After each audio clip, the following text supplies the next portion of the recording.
Previously on the LCS.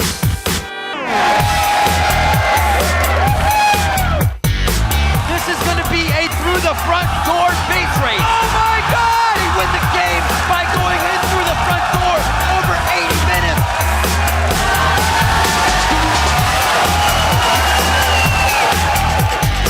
Shackle coming out from Aframu. He gets the lockdown before he goes down. That's the crowd control they needed to follow through with the fight.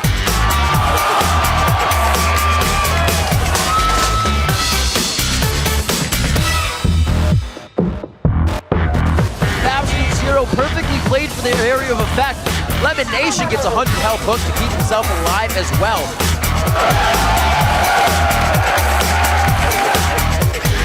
LMQ's gonna have a win against every team in the league under 26 minutes, 21-5. Victory, LMQ over Dignitas.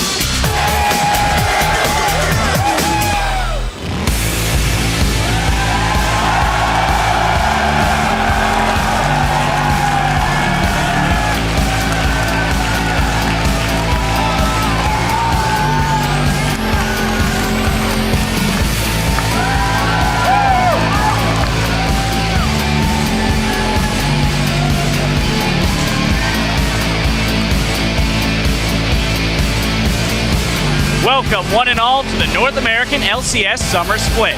We're beaming out to you live from our studio home in Los Angeles with more league action.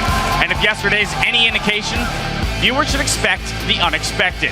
Hello, I'm James Dash Patterson, and joining me at the analyst desk is Sam Kobe Hartman-Kensler and Mr. David Freak Turley. How you guys doing today? I got a Mr. in front of my name. That's awesome. Now I'm doing great. Way better than moving up in the world, Freak. Woo! I got a title.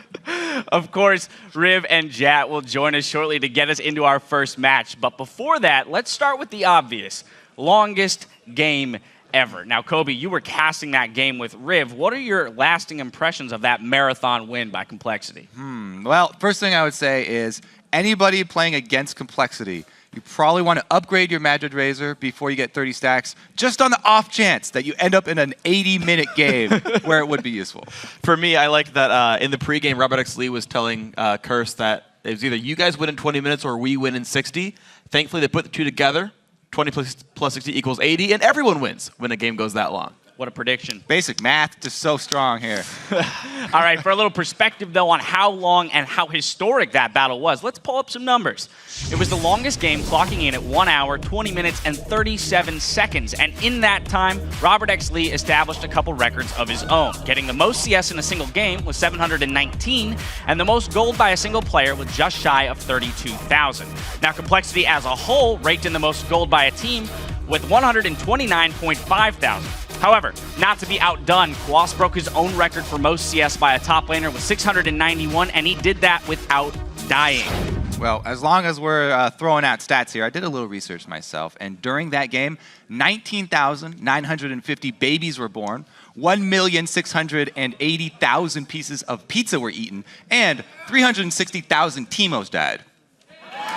That's a lot of pizza and a lot of Teemos. All right, taking a step back from that game, though, and looking at the bigger picture, Complexity are just one game out of a playoff spot.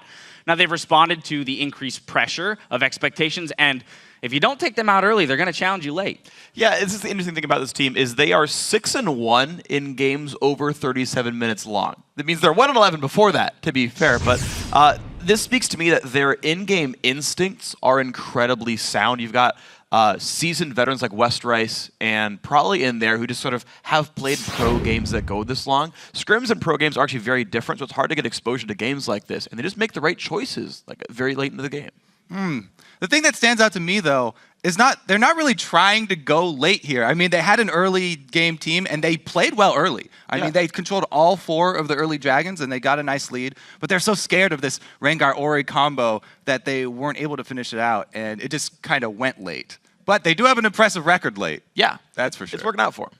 Absolutely. Now, up at the top of the standings, we have CLG and LMQ. Both had convincing wins yesterday, and they're the only two teams that have beaten every other team in the league. Now, the big question is, are they there to stay?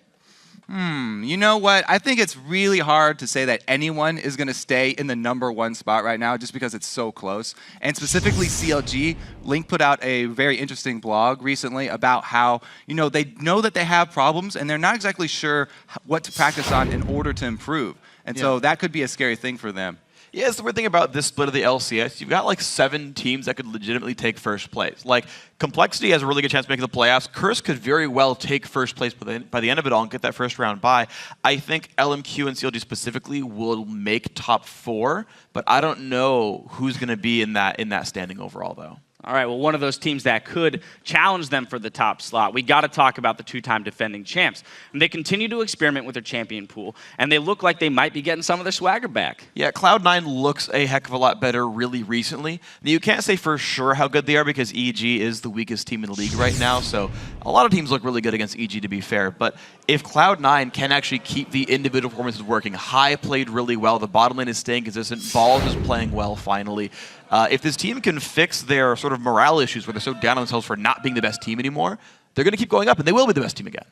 I think you do have to commend them for their individual performances, but really also look at how are they doing this. In their last 2 games, Cloud9 have come out with different strategies tailored to the new meta. He used Nunu twice, Meteos, in the jungle, which has helped them out a lot. I mean, having Balls on a damage-dealing top laner is much more in his comfort zone, and Meteos gets to do what he wants, control the vision, and also, with the state of AD carries right now being more important with the recent patches, Blood Boil is more important, and the Ice Blast for slowing down your enemy's AD carry. So all around, it looks like Cloud9 have done a good job incorporating some new strategies. Absolutely. It looks like they might be returning to form.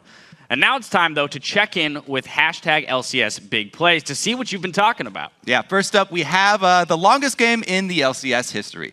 The 81-minute end of the game between Curse and Complexity. At Mathis Lundell1 says, "Holy moly, Complexity front door. Xpeke, watch out. Here's your number 3. Robert's going to the other side. They're looking to end it. They could look to finish it. Do you see Robert? They got a Nexus turret to end the game.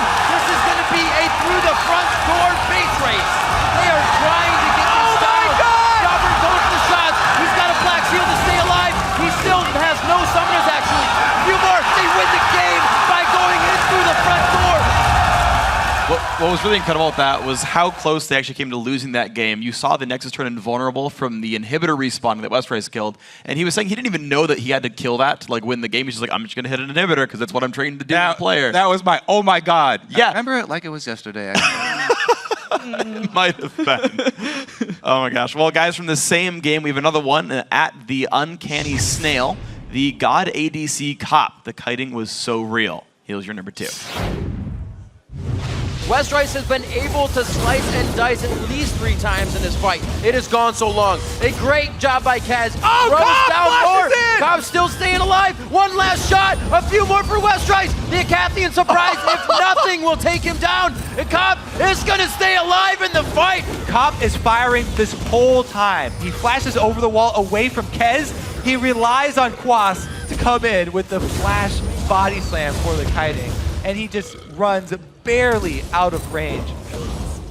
I gotta say, my favorite part of that is the confidence to have to flash back into that fight and finish it off. Now, finally, we've got your favorite. From LMQ versus Dig, Ackerman hides in a bush. You like this one so much that we're gonna read several of your tweets while we watch this compelling action from your number 1.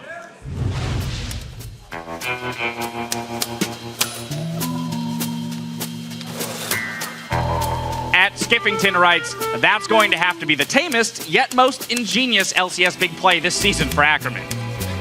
At Melt Othini says, the funniest thing I've ever seen in LCS, that top lane stealth Gragas. My day is made. At Puppets AMA says, LMQ's Ackerman is the most patient drunk man I've ever seen. I guess you could say he really had them over a barrel. You could say he might have been there for a happy hour. Yeah. Oh my goodness. I can't. Okay, the second one I'll give you. I give you the second one. That's fine. All right. Well, don't be caught dozing yourselves, or you might miss more of those big moments in today's action. If you see something that leaves you speechless, though, share it with us at LOL Esports and use the hashtag LCS Big Plays. But if you're looking to rewatch the entire game and not just the highlights, head over to lolesports.com. And click on the VODs tab to find a completely redesigned hub that's easy to use and allows you to quickly find all your favorite matches from the year. And spoiler alert, you can get your replays with or without spoilers. Look at that. Anyway, turning to today's action, let's see how the table is set. In first, it's CLG and LMQ. And then in third, it's Cloud9, Dignitas, and TSM, followed by Curse in 6th and Complexity in 7th. And in 8th place, it's Evil Geniuses. We'll see which teams can make moves in our 4 games today, starting with Curse versus Evil Geniuses, followed by Dignitas facing off against Counterlogic Gaming. And after that, Cloud9 will take to the Rift to battle TSM, and we'll conclude our LCS day with Complexity versus LMQ.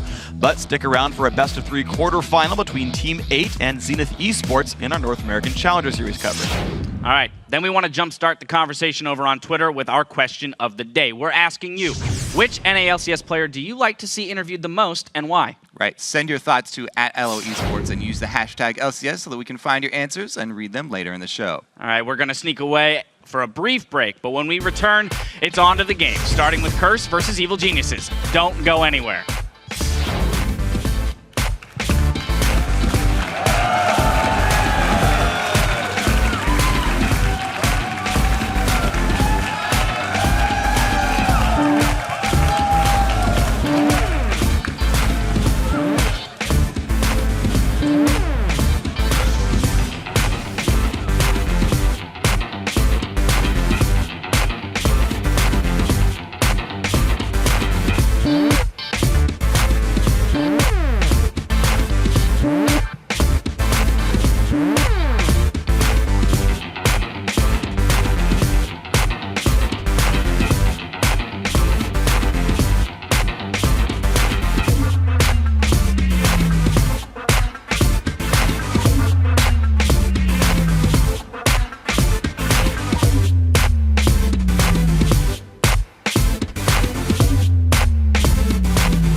North American LCS. I'm Remington Bisson III, and joining me for our first 2 games is Joshua Jat Leesman. We're going to be starting it off with Team Curse versus Evil Geniuses. And for Curse, they will be looking to rebound after an 80-minute loss to Complexity just yesterday. Yeah, and Riv, we think about that. They basically played 2 games of League of Legends yesterday. Yes, they did. Everyone's been involved in incredibly long league games, and they're actually never that enjoyable when they go that long to play. It's even worse when you lose. Yeah. So the fact that they have to recover from that on day 2 is going to be a big mental task for them. A couple fun facts, though, that came out of that marathon. We mentioned it in the pregame, but Quas made it through that entire 80-minute game without dying a single time on Gragas, and also got the record for 691 CS as a top laner in a game, which I don't think is going to get broken anytime soon. Nope, good old Quas. But Evil Geniuses are having their own struggles, sitting in last place now with a 6-game slump. And the worst part about yesterday, Riv, is last split we referred to Pobelter as a wild card because he was hit or miss. And this split, he kind of reformed himself into a much more consistent player until the game yesterday, where he ended up dying multiple times in lane to Hai's Yasuo. So as a whole, Evil Geniuses, they have been adjusting to players. They've had a lot of close games. You could almost look at it like they've had a little bit of bad luck, but the fact is now they're 3 games back from 7th place, and they have some real work to do to climb in the standings, and they can't get down on themselves. It's just been a really tough year for them. Right, and for the 2 Korean players in the NALCS, Seraph and Helios have struck up a friendship through their shared connection, and they occasionally take time to enjoy the sweeter side of living and playing in Los Angeles.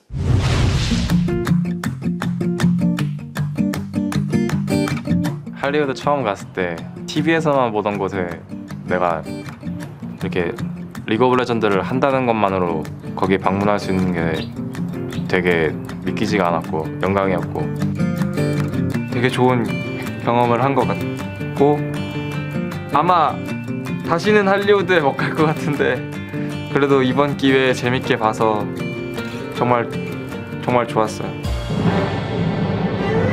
Welcome to Hollywood, you have arrived. Where are you from? Korea. 안녕하세요. 안녕하세요.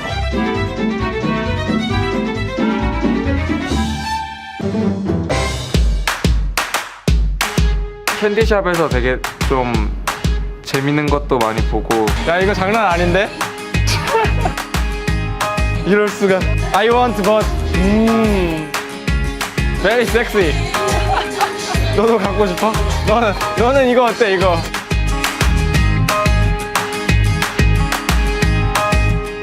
가서 진짜 거기 거리를 걷는다는 거에 너무 기분이 좋았어요. 거기 거리도 걷고 스시도 먹고.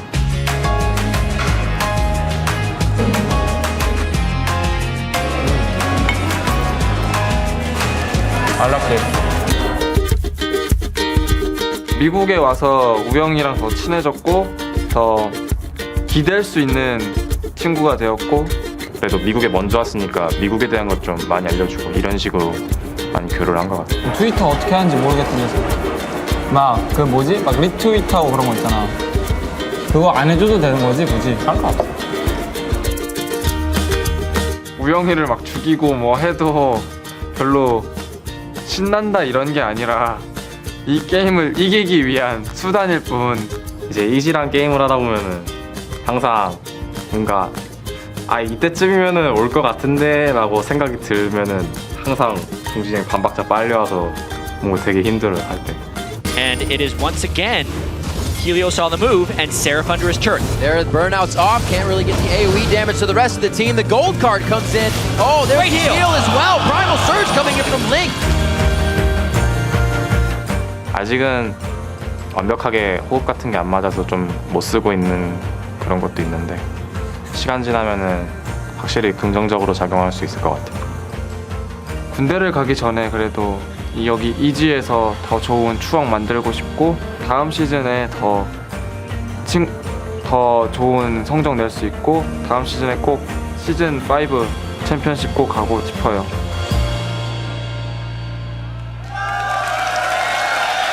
Very awesome to see 2 players able to connect outside of their home, now in a new home and playing together. I think one of the biggest things in players in that situation is how they take a situation if it comes good or bad and how they move on after that. And there's going to be a big moment for Helios as this season progresses, whether they can climb out of that 8th and 7th place spot to get to 6th. That's right. We're going to get right into the game. Let's check out the starting lineups. On the blue side, it is going to be Curse. That means it's Quas in the top lane, Dominate in the jungle, Voyboy in mid, Cop with a white shirt on AD now, and Xpecial on support. Slowly but surely, Curse is becoming unbeatable. On the red side, the Evil Genius has Inox in the top lane, Helios in the jungle, Pobelter in mid lane, Altec on AD, and Krepo on support. A lot of cheers coming out for both teams. A lot of love coming out for both as well. We'll have to see what the voting is after Champion Select, because that has shown us quite a bit lately. And a lot of teams have taken a turn for Yasuo or AD carry compositions, or maybe even a Ryze plus another AP comp coming back into the mix. Yasuo has been coming up very heavily. I mean, the more we're seeing Yasuo picked without even having other knockups, just guys within the same team comp, means the more teams are respecting the general power of him. So it wouldn't be too surprising if we just see him banned a lot. All right, well, let's see what they have for each other as we are heading into picks and bans here. Curse versus Evil Geniuses. The TF map pressure is taken away immediately. No playmaking for Pobelter.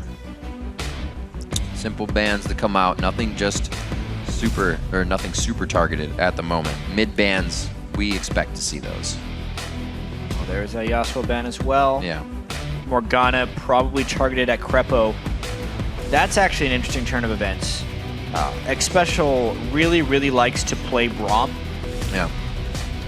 And normally Krepo is completely okay with that because he can pick Morgana into it and get the Black Shields. At this point, they would have to play Thresh into Braum, generally speaking, which can still work, but it's not as ideal, and that's why they banned Thresh. But now, if Curse decides to first pick Braum, what's Krepo going to have left? And they don't even do that, so that's neat. They take down Lulu. I think Lulu was banned all yesterday. Gets through today because of the situation in that Braum factor. We could see Helios locking in the Rengar immediately with Braum. We'll have to see if we get Orianna coming in for Pobelter here, or if they try to take it away on Curse. Yeah. Just based on these picks and bans, even though Curse is still a pretty big favorite in this game, based on recent results, right?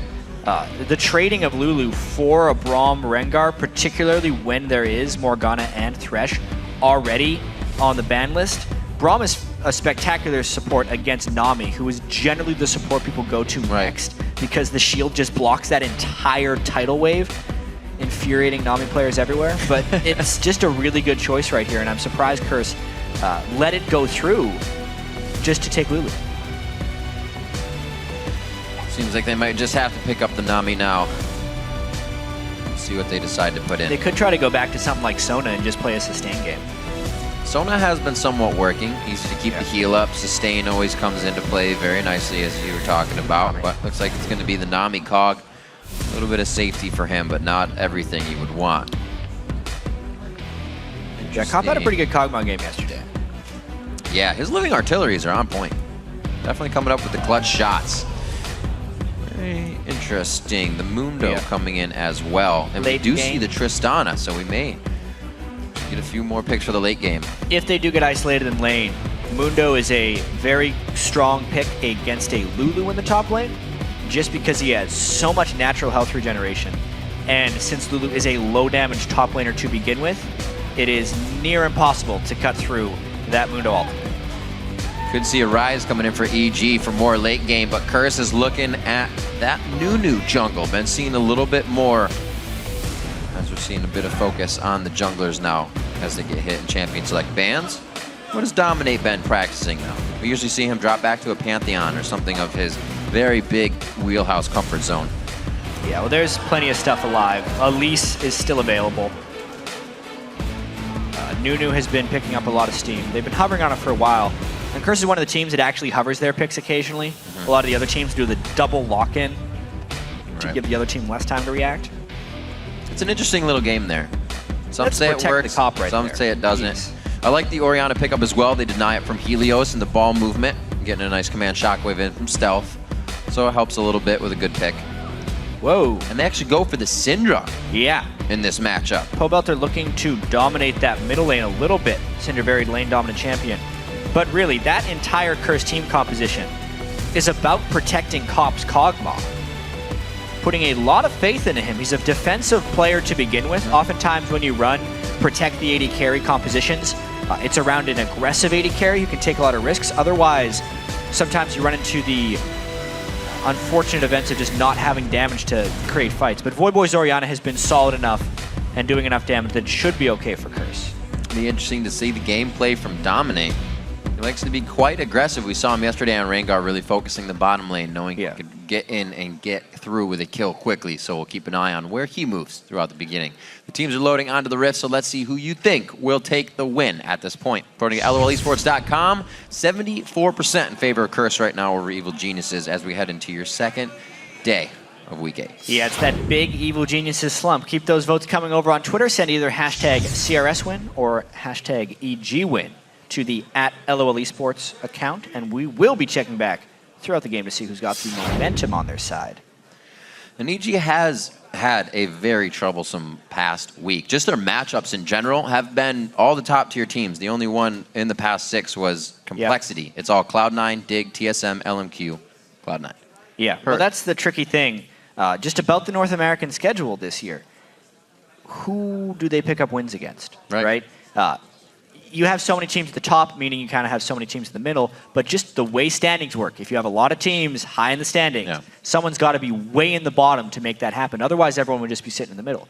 Like, you'd like to think that everyone's strong, and maybe everyone is strong. Maybe EG is actually a strong team, but they're just not as good as the other teams in the league, which is why they're sitting at such a lowly record with only 4 wins on. And it's working so differently because some of the other lower teams are actually able to beat the top tier teams. So that decreases EG's chances even more when their opponents they should be having close games against are already 3 or 4 games ahead.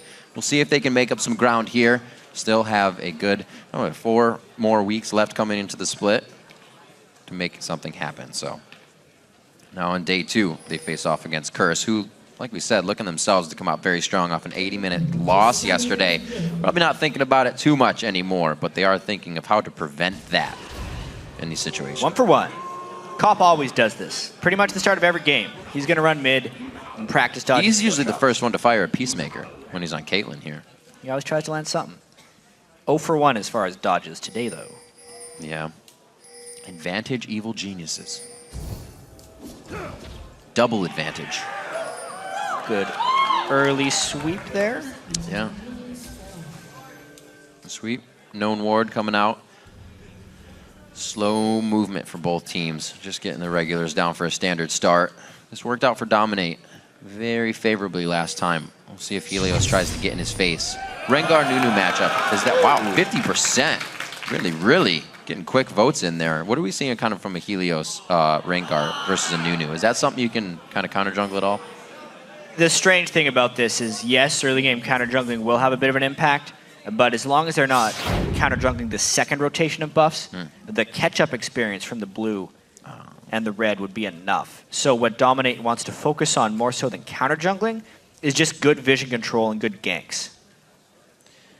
All the objectives in the favor of Curse. They let a lot of the dragons go to the wayside yesterday for Complexity in the early game. We'll see if they change focus on that. Curse was being very risk-averse, as we've been saying lately about teams that think they can prevent a disaster by just giving away a little bit and then taking it back later. Yeah, and they've had success, you know, in their 3-1 Super Week against the top teams in the league. Curse, by and large, didn't play super aggressively.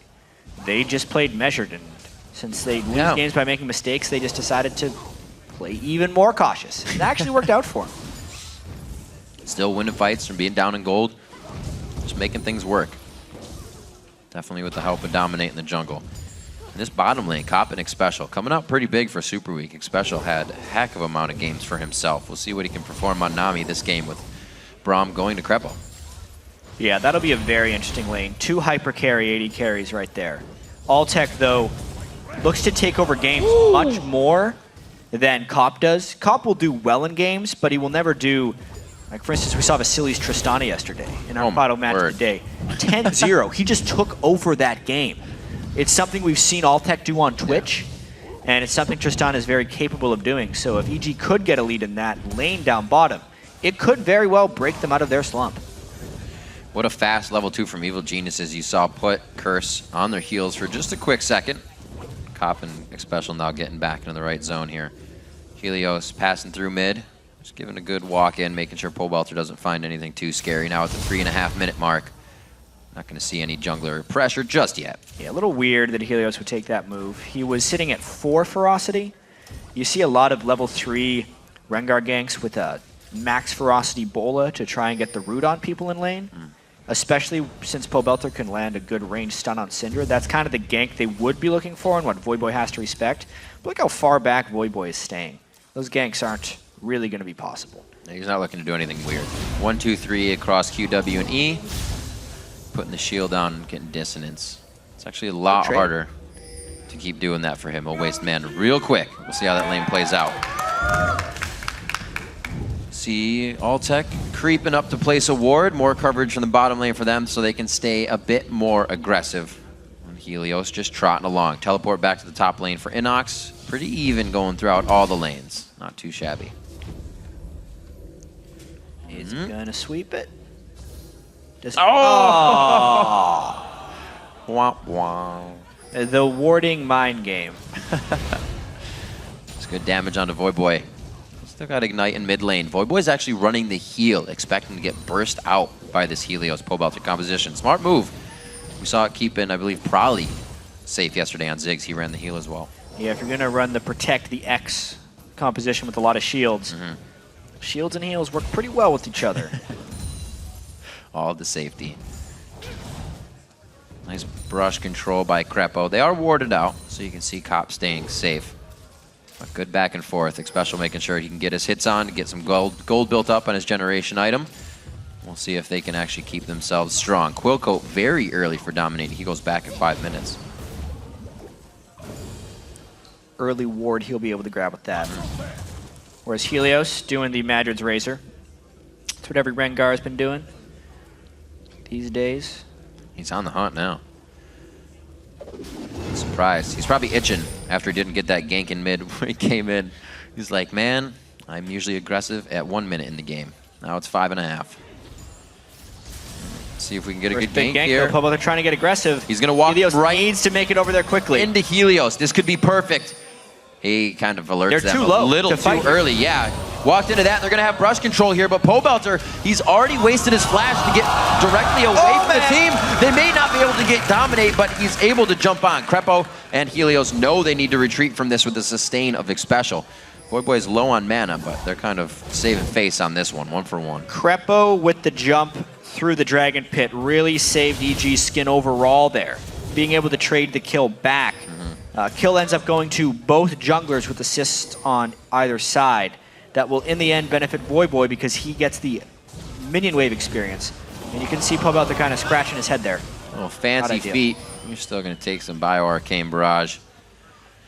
See if Pobelter can get back into it. Not too much CS was lost being exited that lane. Looks like we're going to have Kwas trying to formulate something up top. He's being very risky. They got the wards for this, but they're not really getting too much out of it.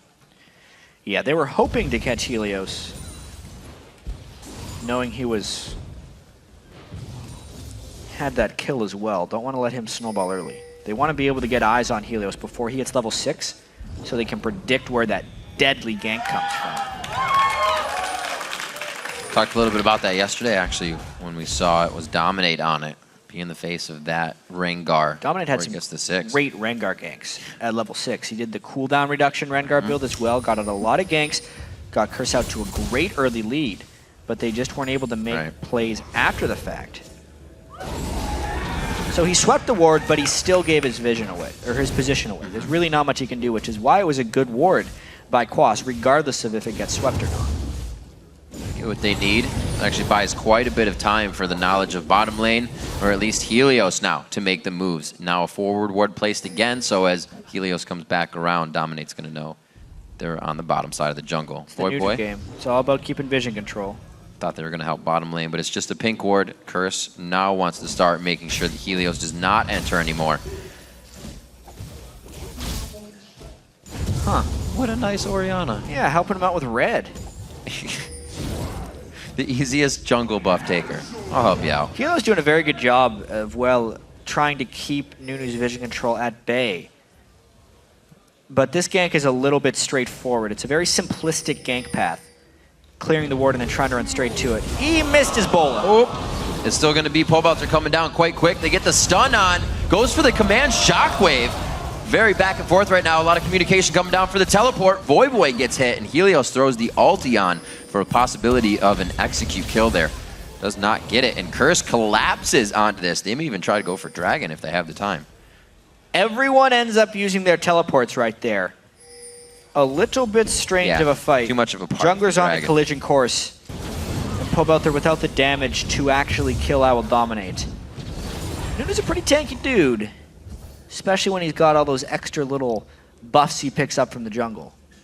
That's true. Something to forget about quite a bit. He's got some of the highest base health in the game when you keep in mind his base health plus the health bonus he gets when he eats some of those tasty jungle creeps. Still 1-1, both teams itching to draw more blood as we see them. A lot of focus just under the mid lane is where the vision control has kind of been the fight for it.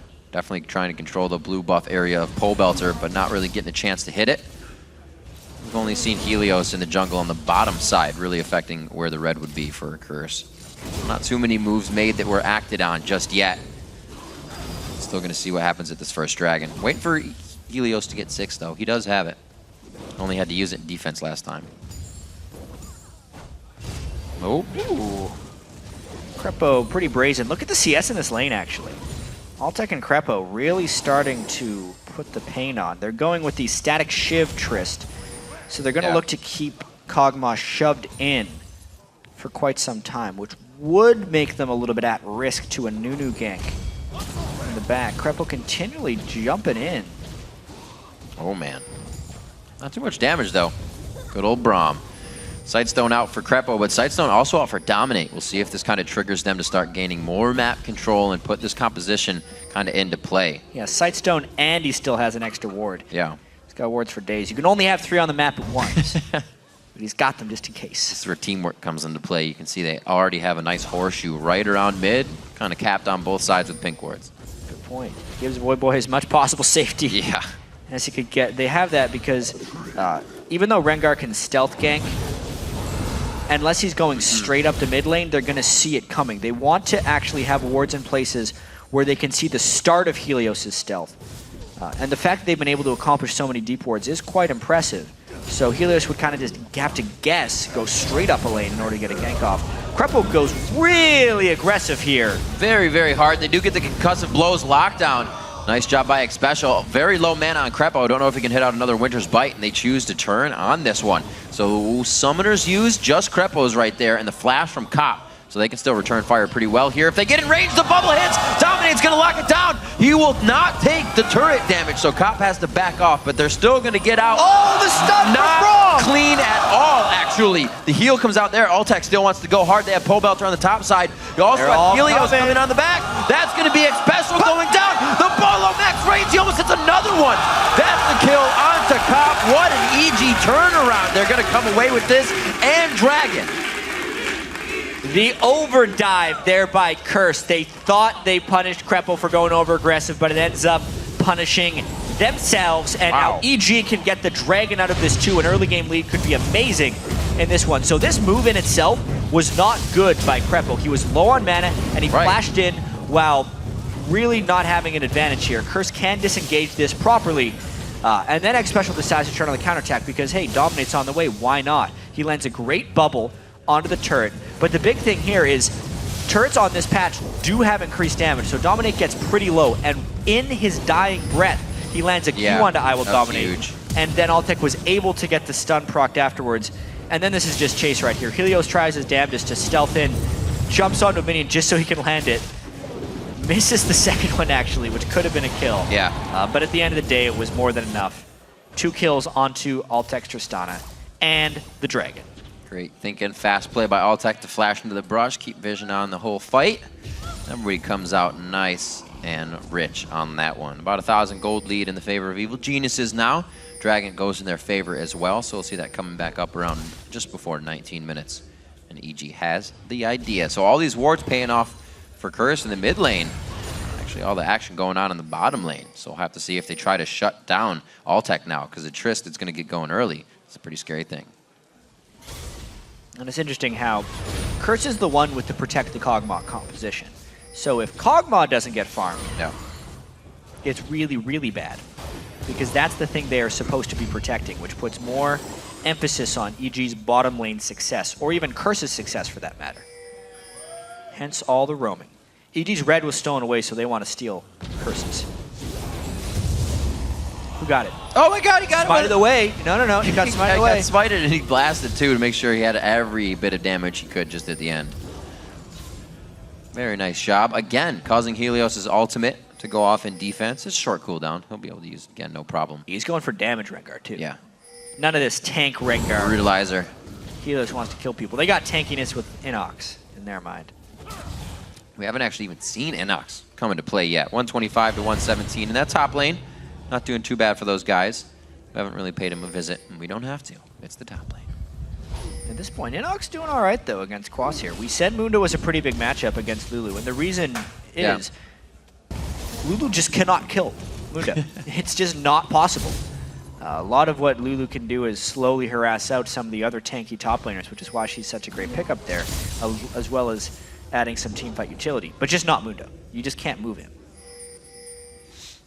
So, not an overwhelming lane for Pobelter here, 144 to 146. Down in CS. He's got an assist from a bit of the roam, but has not taken out Voyboy probably as much as he wanted to. Very safe play from the heal. Kills out that kill pressure a little bit. And Voyboy, we saw him playing so far back, and still is. Yeah, he has to respect the Rengar. It's one of those things. They should actually have the timer on his ultimate from the lane gank bottom lane, at least in a general sense, so he should know that a little bit, but that only comes with a lot of playing against Rengar, and he's been banned so long in North American LCS, these guys haven't had the time against him. It'll come. Not the guy you want to forget that's in the game when you're trying to start a fight. Yeah. It happens so many times. You get a kill in the mid lane, you're like, all right, and then all of a sudden, just jumps out of nowhere, Rengar. Eats your face. That's a great ward. Hello. It's just one of those, oh man, situations. Pobelter's going to be seen out by this, and they know he's taking the long way home. What a fast push. We get it. He's trying to actually just take it down. What do they want to get Rome on this, maybe? He can get it. He's definitely going to get it. Yeah. Throws on the ult, says I'm going to take down top turret. So now Quas can possibly put pressure somewhere else on the map here. We'll see what they decide to do with this. Inox is going to be staying in that top lane. We'll probably get a bit more farm in there. 1:50 on Dragon will be the use of those teleports. We see finally the Golem Spirit built up for Dominate. The Wriggles finished up there for Helios finally in his jungle. Start stacking it. Interesting, actually. A lot of junglers don't upgrade into Wriggles until they're fully stacked on their Feral Flare. He's at 23 stacks. He needs 30 to transform that guy. But he will get the ward, and Vision is at a pretty big premium this game. With the Dragon up in 1 minute and 20 seconds. That should be the next battlefield. Looks like EG is definitely putting a little priority on Rome, especially for Crepo. Swifty boots for him coming out on Braum. A little different in the bottom lane. Trying to run through the Glitterland slows of Lulu. Yeah. Swifty boots not the most common choice. I do like them in general, though. I think they're a somewhat under-purchased boot. Especially when he's got his shield on it. Will give him a lot of in-fight mobility. Oh, man. Yeah, your extra speed there. As far as in-combat speed, the Boots of Swiftness is as fast as you can get. It's a good-looking boot. Yeah. I'd wear it. White does get dirty pretty easily, though. That's true. Gotta watch out for that. You just clean it in the river. Yeah. Good point. Grabbing this vision control. That'll help a little bit. They set more up. 30 seconds on the Dragon. Looks like the needlessly large rod pickup for both mid laners to have a nice little impact here. They also are both level 12. Yeah, the lanes, as far as mid and top, have been very even as far as trading farm. Yeah. The action has been in the bottom lane because generally that's what the team comps are built around. If Kog'Maw doesn't succeed, Curse will not succeed. So that is really where all the action has been drawn to this game. Well, that lead is still there for Altec at 130 CS to his 166. He's got the highest lead in the game for a deficit against his lane, I should say. But with a Trinity Force, Cop has the potential for more success in this fight as Altec. It will depend on how well he can position himself for this damage, because there's a lot of threat coming here. A full ferocity Rengar But at this point, pulling the Dragon would put them at a disadvantage. He kind of wants NACS to be able to walk down, but he could teleport if he needs to. This becomes There he goes, trying to hit the pink board. quite difficult engagement for Curse now. Yeah. They don't really have anything but a walk-in, especially when EG have wants to to hit a just perfect rush ultimate. this Dragon down. They're really forcing Curse into coming in or get a hard initiation. Pobelter would have to land a stun at this point. EG taking a lot Shields of poke down, damage. double bubble, gets kicked away. Oh, Dominate! He knobs on the Dragon. The ultimate goes on to him coming in from Pobelter. That's a lot of damage to be used on a big tank, leaving the rest of the damage dealers on Curse quite healthy after they take the Dragon. They have lost one. Oh my god! Ha ha! Pull, shoot, takes him down. I don't know about that call from EG going for that Dragon in that sense. Grouping up at a Dragon against an Orianna is really tricky, especially when Dominate can get into a Smite Consume war with your jungler and most likely steal it. Lucky to only have a 1-for-1 there, but they did lose the Dragon. And in a sense, they give up some of their advantage. It was a fight that definitely put EG into a tight corner of what do we do? Because what did they use? They used on Pobelter, or on Dominate, they used Pobelter's ult. Altec tried to Buster shot him away, and he still stole it. And then you have no ults to fight with. Very interesting bit of chaos there. I mean, we got to take another look at this one. It's just a 5v5 Dragon Force without solid initiation is just kind of asking for trouble, you know? They get Bubble onto 2. They do Buster Shot him, but he gets it with the Smite, not even the Consume. Yeah. But then when the fight actually begins, and he gets his ult out. What is up with the positioning? How do they do this? Well, only by the grace of God, all the damage got dumped into Inox with a bunch of other viable targets. Curse doesn't end up cleaning up this fight, so almost jump back to try to dodge the ball. So close. If there is a benefit to take out of that from EG, is that the one kill they did get went back on Altec, and he did complete his Infinity Edge. That is a big Trist, and that is a huge 2-item spike, especially for 20 minutes. See if he can get himself right as rain. Check where he's at. Level 3 on his rapid fire, so he actually got more gold than he had to time that level up to level 5 on his Q. It's about 1,000 gold ahead as well, so that's what they're looking to save. If Helios can make the right plays and they can get in the right positions, Altec to jump in and jump out is really the plan here. But both teams kind of have a lack of initiation. It's all just walk up to a line and see who makes the first mistake.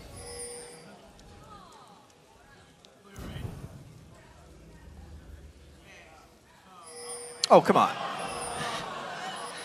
They're going back for it. Lots of pings. So Curse trying to regain their jungle back now. Let's see if they can do it. Bottom lane already being affected here. Very interesting. So some map pressure being continually applied here by EG. Voyboy's going to have to get a lot of ability power to make himself into a viable threat here. The Lulu Orianna Nunu is very supportive or utility-based combo. It can pump out some good damage, but it needs a lot of ability power.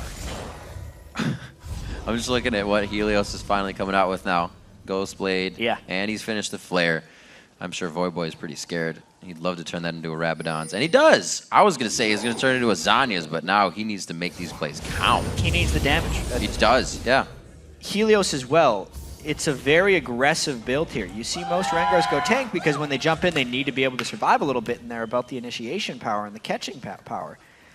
If Curse just groups up, the damage Rengar build won't actually be that good because they can very easily turn and kill him.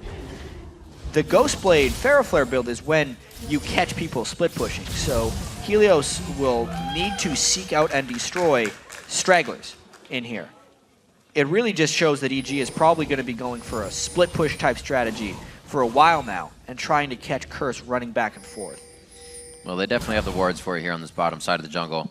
Continuously back and forth, Dominate and Krepo going on this ward game. Altec moves up. They should have enough to take down this turret. Actually, with the wards, they see that they are in a bad position. This is going to allow them to stay safe. Teleport is up actually for Quas here, but that would leave top turret in a very bad position with Inox taking it down. So it's hopefully a 4v4. Kite, not fight, coming in for Curse. Yeah, it feels like EG's a little bit afraid of this 4v4. I think it would be a pretty close fight, but it's all about whether Helios could get a good initiation.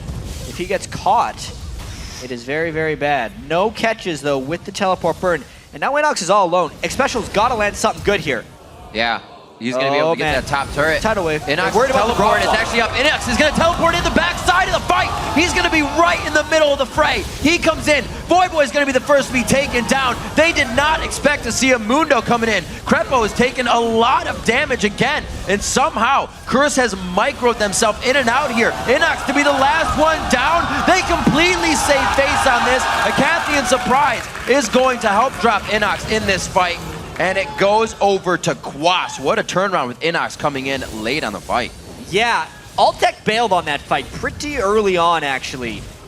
A good initiation there by Curse at the end of the day because they did head off where EG was heading.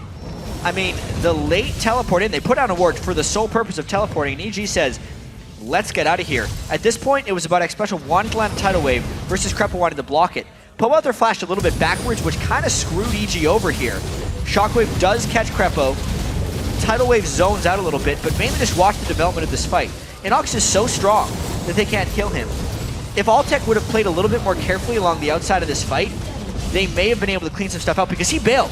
What? And then Inox takes another 20 seconds to die. Nunu had no mana. There wasn't a huge amount of threat. It would have been Quas's Glitter Lances and whether Altec could dodge them that would decide that fight. But game continues, it's even in gold, and EG wants this dragon again. It's going to be about securing it. Not seeing him jump away kind of confused me of how that fight quickly just went back the other way, but it is as it is. And we see Dragon now going over to Evil Geniuses. They gain control even more on the map, now with 1,000.2 gold lead in their favor. Old sound. Cleaned up. So Kog'Maw has a recurring death sound. We're going to move the camera so we don't hear that real quick. So seeing the turret almost go down, lots of parties from Kog'Maw. Probably see him die one more. I don't want to hear it back again. up. Cutlass being built up by him. Once he gets that, he's actually not going for the Infinity Edge right away. So he wants to go for just the attack speed, tear through the HP of Inox, who's already going to give him the help on that when he builds his health up. A very interesting game for This game is really fascinating right now. Inox proved how strong he was in that last fight. There is only one Ignite on the entire Curse team to try and deal with Inox, and even when Kog'Maw gets a little bit fed, he will be doing a large proportion of magic damage. Now, Inox is already sitting at 174 magic resist. Very, very, very difficult person to calm down. He needs those kind of initiations, though. That was perfect for Evil Geniuses if they were able to keep staying in the fight. Yeah, Pobelter really got messed up badly in that one. If Pobelter can help take out or even get a good amount of damage on a Cop, Inox would run wild in those fights. Just knowing how well Altec is powering up, but he still needs more time on Trist. He needs another big item. Yeah, one more for him. It actually looks like he threw some. Maybe he's gonna get a Blade of the Rune King. It's that squishy Rengar if he gets caught around the side. It's bad news. Curse working the wards very well. It pays off for them. Little return on investment. Dominate continues to take the cleavers for the team. He can just walk off, consume some side camps, get himself back up to health.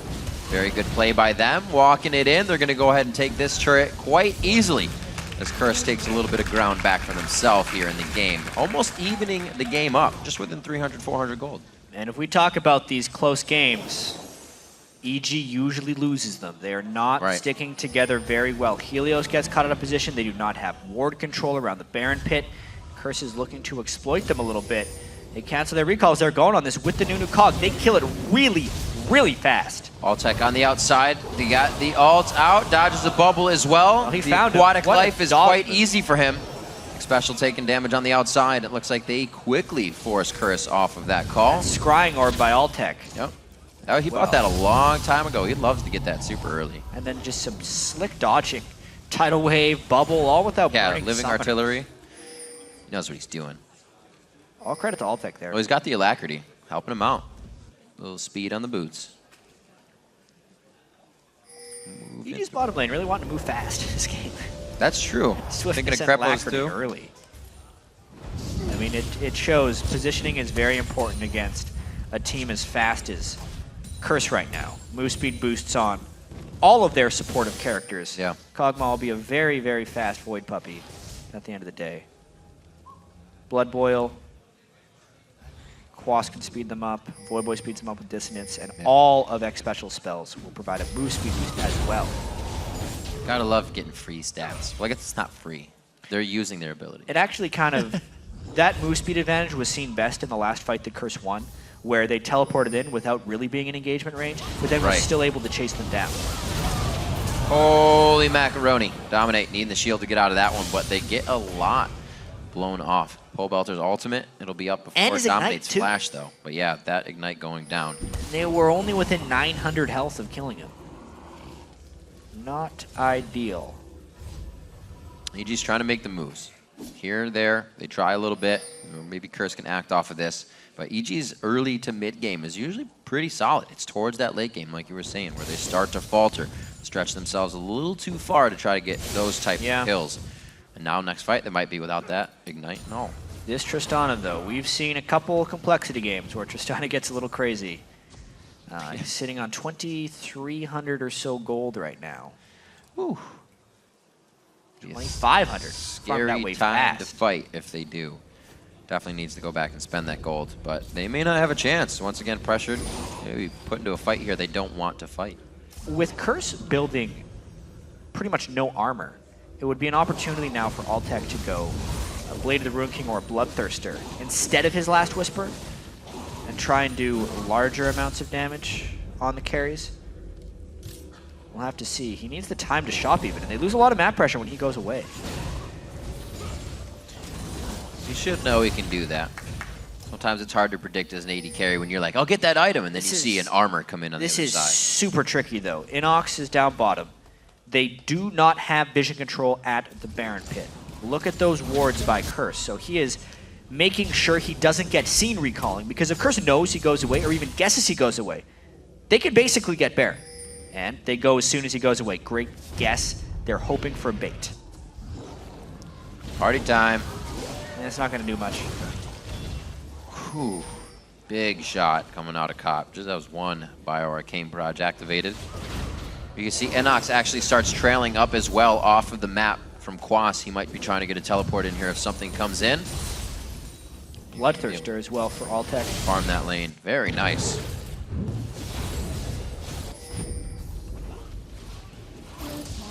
Seeing as the last situation in the fight for him, he wasn't really that affected, and once Nunu's hitting him, he can pretty much still take down Nunu. Yeah, there's almost no armor on I Will Dominate. Right. You should be able to shred through it. All right, so good pickup from Evil Geniuses here. Take a while. I don't know if he's going to get that one. At least they're keeping their mind in the game to keep the gold going. If it's not going to affect their hold in middle and they can keep this vision here without having to stretch thin for Baron vision, I mean, hey. But does he have to leave now? Because Curse is just playing really dangerous mind games. Or rather, EG is playing really dangerous mind games. Curse is so afraid to start the Baron, though. They're very afraid of getting collapsed on. It's causing them to take overly cautious measures here. They have the move speed. They could just rush into EG. But they have chosen not to here, and it cost them the Dragon. It's always this second tier turret. If it's up in mid and Baron's up, you're either being forced to go for Baron or they're driving down middle to take that second tier turret. Back and forth again, now back for the Baron. If Curse can really get a good move here, they're going to have a minion wave reset in mid. They should maybe be able to push down mid. Very tense. EG's peeling off, but Curse is following too much. They're not going to be able to go. It's actually going to be Altec that pushes that wave down middle. So EG now kind of have the ring around going. Tunnel vision from Curse to the top side, and there may be some good damage on the turret as Voyboy recalls himself to mid here. Altec. Trying to stop it. He's got to run really fast. Okay, Quas takes the safe route back. So much safety here by Curse. If he would have came through the river, then they could have gotten the kill, so.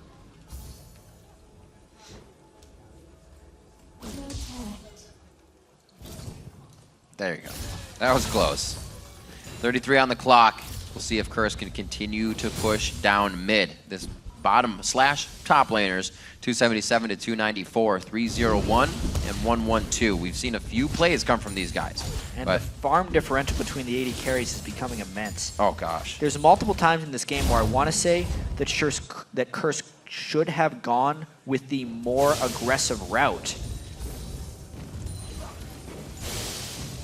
but they have gone with the passive route on every occasion. It's like every lane, we were talking about every lane kind of did well for both sides as they came out because nobody really tried to do anything. It only happened when Helios or Dominate were involved in the mix, and then only a few people died, and the massive amount of kills have only come from Dragon objectives. So these teams are definitely a little weary about even facing each other, which, you know, could result in an 80-minute game. And there's a really strange dance as far as what Curse is approaching this week, as far as mindsets go. Yeah. They jumped into pole position of 6th place and making the playoffs amongst the bottom 3 teams. And then they're just playing EG in Complexity this week, and they had the opportunity to solidify their spot, really, and maybe even start attacking some of the top teams. But if they go 0-2 here, it's going to be tricky. Their team comp is still quite good. This game could really go either way. But Quas is spending a lot of time in that top lane, and that Baron is not going to be up for much longer. They got vision on it. Living Artilleries are coming down. Curse needs to start pressuring a little bit more. Prepo, way too far in front of the fight. Can the gap be closed? Get a good ultimate onto Pobelter on the back line. He's not providing any assistance here. The Randuin goes off, but Voyboy was a little too close. Quas takes a full ultimate coming in. Triple. And he's able to get himself out for Pobelter. A good hit. He uses the wild growth, but there's way too much EG on the fight right now. The quadra kill coming in for Altec in 8-0-1. It was only a matter of time. Altec doesn't even look too happy about that one. He almost had his 2nd pentakill in a single split of the LCS, but EG destroyed Curse right there. This time they peeled off and they realized how strong Altec was. Crepo doesn't care. Easy game, easy life at this point for Crepo because they're going to be getting this Baron real soon. But what a fight that was for EG. Altec is an absolute monster because no one on Curse has armor. That's one of the biggest things that created success for them in that fight. Insane. You're just talking about Curse needing this win. Yeah. Not looking good if that continues to happen. Altec, again, out of the laning phase, just becomes a titan instantly. Yeah, just looking at this fight, it looked like Crepo got over aggressive. Yeah. But remember, Quas wasn't here, and his teleport's only going to be so fast. Altec actually charged up max shield off the Baron, so he's hard to touch. And just watch how quickly he shreds through people. Dominate, a couple hits. Helios jumps in. No one can focus him because everyone's running away from Altec. 2 shots Voyboy, 3 shots Cobb. If it wasn't for a bubble from that special, it would have been a clean penta here. The whole team had the kills, but he flashed it. He was literally a half second off of being able to get that penta if the ball from Pobelter didn't finish off Lulu there. Good lord. Oh, how he does it. Now so things consistent. are really bad. Better be buying that chain vest. I will dominate. They need a little bit more. Yeah, Locket of the Iron Solaria is not going to keep you safe right now. Double buffed, Altec moving up the mid lane with the rest of his team. Looks like they are pretty dead set on taking this mid turret now that they have themselves a Baron. And only Crepo does not have that for his little mishap. May as well call Altec triple buff too because he's got the Baron buff. Yeah. Keeping in combat as well to make that Bloodthirster shield. Keep in mind it is a 440 health shield if he keeps it max. So even though his health bar reads 2200, he is sitting at around 2600 effective health there. There would have to be some serious mishaps for EG to throw this one away right now. 4.5 items, that's 1.5 above what Kopp is even presenting in his inventory right now. These guys should be able to walk right through this front fight, and Curse is giving the respect to the damage that EG can bring to the table. Kopp needs 3 or 4 members just to put a dent in Inox there, and he can still ult up. Oh, lots of stuns. That's scary. You didn't have an Altec in range. That's the only reason he got out alive. Yeah, a little bit miscoordination there by EG, but they get the inhibitor without suffering a casualty. They're just going to try and move through the rest of these outer turrets while they realize how strong Altec is. And this is the thing. If you're going to run a protect the Kog'Maw composition, if your Kog'Maw doesn't succeed as you are on Curse, it's going to fall flat on its face here. Right. They got it. It works with Nunu. It works with the ball protection, with the added health of Lulu. But like you said, if it doesn't come together, EG getting an early level 2, pushing in Kopp in the bottom lane. Almost 200 CS ahead right now, and that has always been a lead for Altec throughout the game. Very patient play for Evil Geniuses, knowing that the late game team would just come into play. Especially helps when Altec's 8-0-1. Yeah. Oh, where Inox can tank these turret shots without care. Yeah. Mundo has about 270 health regen per 5 seconds with the Baron buff combined. But that was a couple nice shots there by Cop. Curse might look to make a little bit of aggression. This is where they need to hit it, chat. They cannot afford to falter here. EG needs to start picking up wins. A lot better play coming from the players themselves. See, NACS, like we were saying, taking up turrets, being a beast right now. He was loving carry champions. Always playing the Jax, always playing the Nidalee in the top lane when he could. Switching it up to the utility is keeping himself a very good person to have on the team. A variable champion. Really haven't touched that turret, though. Another minion wave falls shy. They need to find a new plan here. You can't stick around that many waves and not make progress. Altec's not even in range to get this. They do take down a turret in the bottom lane, but they're still working to get into the base. The first one they just hit, they're able to walk right in. Are they really just going to need Baron to do it again? They got to find another way in. They could continue to farm up for a bit more gold. Their itemization could get there. I mean, they spent so long with that Baron buff looking at that turret. It's gone now, as you said. Yeah. Dragon is up, obviously. And they almost have nothing to farm. Everything's pushed. Yeah, true. Only this Kog'Maw will slowly be catching up to what Altec has become. Yeah, a little breathing room. The gold difference between Altec and Cop is a little bit monstrous right now. 18,000 to 12,700 as far as AD carry farm is concerned. That's what it looks like when you put a team on your back. With the assistance of your team, of course. Once Cop gets an Infinity Edge with Blood Boil and with the Lulu picks on top of him, his damage potential will be just as good, if not greater, than what Altec can put out. He's still looking to hit his spike. That's kind of the scary thing. We haven't really seen it just yet. And the Mikhail's Crucible we saw keep and dominate safe in the last catch, which could have meant the end of the game. Just previously at that middle inhibitor turret, so that's coming into play very big. The Mercurial Scimitar finished up nicely for Altec.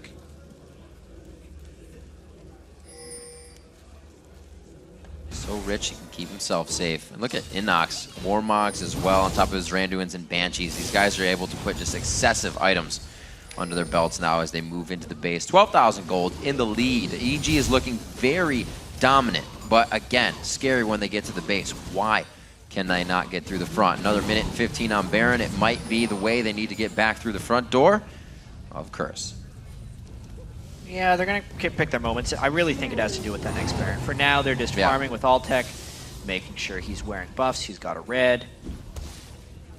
They could take another siege at this middle inhibitor as it's respawned, but without the Baron, it's a little higher risk. Ooh. And that's even without the Eye Edge. That's the help picks. The Nami slow on top of it as well. There's a lot of things that make this Kog'Maw even more scary, despite not having success this game. Curse. Slight good push on the side lane so they can keep all 5 members mid here, but they are going to be pressured. Ward coverage is being gained by Crepo. EG kind of prioritizing where they need to be, what they need to foreshadow for themselves. And with that pink ward just chilling up at Baron, Curse is going to know when they need to make a move. They're going to be seen pretty much the whole way up by these security wards. They have a chance. Yeah, the Baron would fall really fast. I think Curse just gives it up. Yeah. They're being smart about this. They probably couldn't even run there if they wanted to at this point. I bet you could run there. They get there. It'd be very late. They get there after the fact. So EG's taking down Baron. Easy peasy for them. Second one of the game, 4 out of 5 Dragons. Again, another game where Curse does not prioritize the objectives in the game, getting themselves into that position, or just didn't have the chance at the time. But EG has gained a very big gold lead due to objectives. That lane of Altec in the bottom, and just completely controlling the map. Yeah, so in general, what they do, Altec just sold the static ship for Phantom Dancer, more endgame DPS from that item. Right. And also bought elixirs. Everyone on EG wants to spend as much of their gold as absolutely possible right now. Buyout. Because the next push should be the final one. So they should be getting elixirs across the board if they haven't. You can see a blue elixir is on Pobelter. A blue and a red elixir is on Altec. So they're really just trying to power up for this final push. Hopefully it can What be. should be the final. What should be. 14,000 gold lead. They could just be staring at each other again once they make it to the front of the base. This inhibitor waiting to go down once again. And knowing that damage that Cop just did, we'll see how hesitant Crepo or Helios is to really get themselves into this fight. 1,000 damage, 1,064 out of 2 shots coming from crits on Alltech. You do not want to be hit by that. Banshee's Veil's being popped on one side. So EG can get past the inhibitors.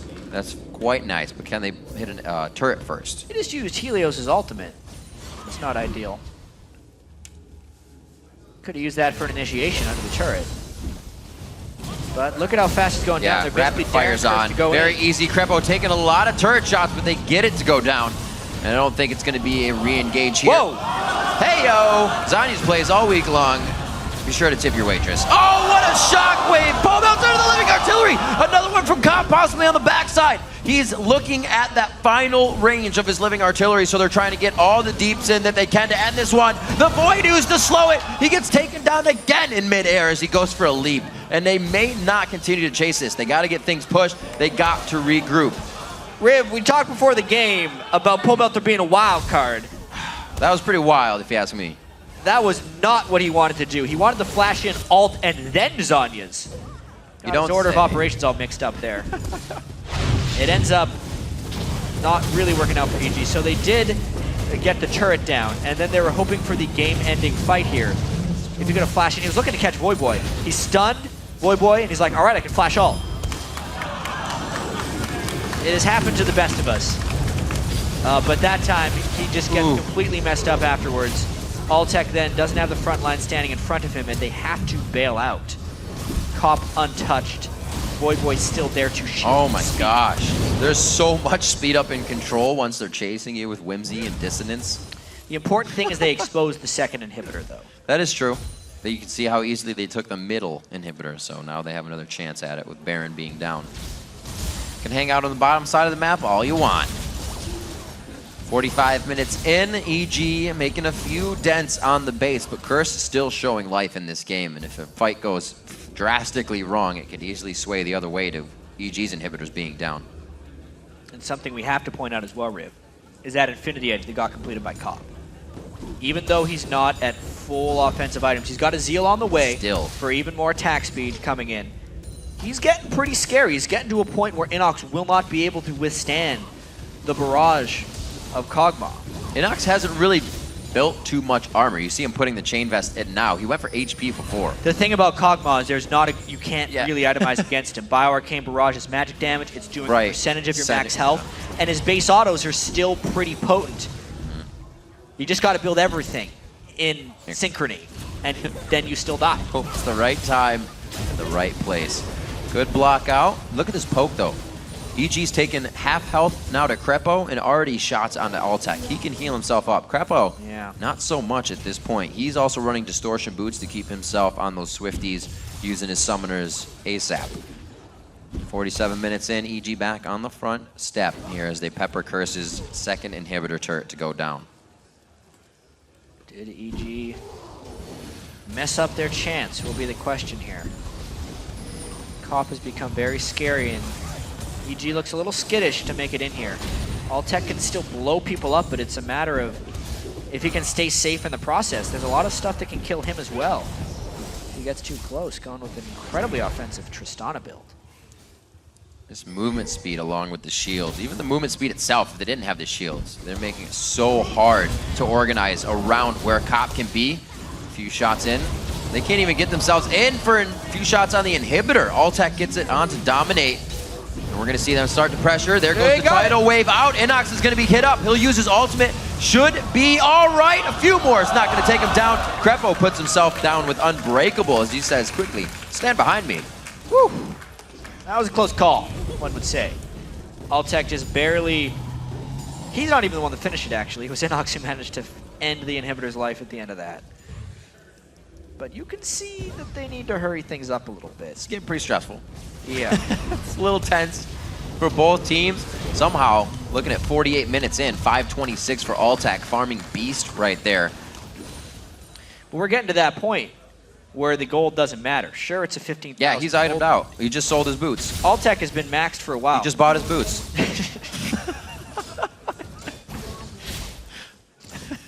decided against an upgrade. He resold them. A lot of AD carries at this point want to go with the Zephyr at the end of the game, but for Tristana, it's not necessarily beneficial because he would lose move speed overall, going from Alacrity, Berserker Greaves, from a Zephyr. And he's also incredibly close to his max attack speed just because of how much attack speed Rapid Fire gives him. So he doesn't actually need the Zephyr. It's arguably a decrease in effectiveness in this particular instance. What would be an increase in damage is if he sold the boots for something like a Phantom Dancer and upped his crit chance even more so. Another Phantom Dancer. But that's it's a long-term plan. What about a second Infinity Edge? Hey. I've heard some people do that. Really take him down. It would be a lot of damage at this point. He's Let's got see. enough attack speed to support it. Let's see what 50-minute mark brings us here. All tech. All tech. Troll Porton. Live Baron. No contest once again coming in from Curse on this one, as would it be expected. They held it off once before. Can they hold it off again? Obviously, now we have Cop a little bit stronger. So this is the more difficult one. So EG's going to have to cycle the middle inhibitor again. It's going to respawn shortly. Then they're going to have to hope for the big waves of super minions. I feel like we've been through this song and dance before a few times in the past days, but it's really difficult if you can get 2 inhibitors down to hold that third turret because the power of the super minions is so great. It's going to be about EG trying to get this inhibitor down. This one is actually really important for Curse to defend. They're not putting up a very good defense right now. Boba should just keep his ball out on the front line here. Really deter the entire team of a shockwave. So look at now they have to stand around it. They're not, I don't think they can defend this. It's really important that they do though. Giving up a little too much room. Shots coming in from the backside. Alltech able to hit that with his long range now of level 18 Tristana. Outranging just about everybody on the map besides their skill shots. Top lane pushed in now as EG needs to end this stranglehold they have onto Curse, or Curse is going to lash out very soon. And this is the point in games which is very, very rarely come back from. 2 inhibitors down while pushing the third. Unless Curse can win a team fight right now. That's going to be huge shots coming in from Cop. He's hesitating a little bit though. He's only hit a few. Waiting for that return of Pobelter, knowing the Zanyas is there. They're very afraid of the front line. Even when they fight for half a second, the minions take down their Nexus turrets. That bit of tunneling there on the fight, in which they needed to do, cost them their Nexus turret. Very tight fight coming in here. Curse has to make the right decisions. They just had a minion wave spawn 10 seconds ago, so they have a bit of time to buy here. Zanyas goes out, and they cannot finish Pobelter. Alltech gets a few kills for himself. He's alive with full HP. The triple kill for Alltech. He sees the Penta in his eyes. Can he outdo Cop? The sustain is there. Another shot. Cop doesn't have it. Yeah, he does. He gets the BioArcade Barrage last shot on. He's going to get the kill, but that's going to be the end of the game. The Nexus is going down in favor of Evil Geniuses. They stop the 6-game bleeding streak, and they're able to pick up a win over Curse at 51 minutes. There's a sigh of relief from Peppo as well. And Rib, this makes things very interesting. Near the bottom of the NA LCS standings right there. EG off the back of Alltech's immense Tristana right here was able to pull out the win. A lot of relief to end the losing streak that long. Then a lot of sadness on the side of Curse. Coming into a week and then having this type of performance. Even with 3 white shirts, who would have thought? Yeah, a new one to come out today. The confidence of Curse has been growing by leaps and bounds. Shut down a little bit there. After a 3-1 Super Week, they're brought to 0-2 on Week 8. Very difficult and long games that they have to go back and watch, but in all honesty, EG's as well. They do grab the lead, but the closing out point is something that needs a little refining for them. Of course. They made some mechanical mistakes, which is much easier to remedy than strategic mistakes. They could have ended that game much earlier if Pobelter wouldn't have done the infamous Flash Zanya's play in the bottom of the base. Hey, other than that, they could have done it. Everybody tries to get the game ended there. You think you got it. You go a little too hard. I also liked the end of the game where Alltech had the triple, so he decided to jump into Kog'Maw and was like, he's made a huge mistake. He's like, I don't want the second one to get away from me. He had a Lulu right next to him, and there was no one there to help Alltech. But a quadra kill and a triple kill in the same game. That Trist play, when the whole thing of Curse was protect the Kog'Maw, to come out and then be an 11-1 Trist, It's a nice little performance there by Crepo and Altec. And it's a different game of threats that EG was able to play. We came out thinking that it was going to be this huge damage Rengar to get ball or get Pobelter stunned, and then he would come in and kill.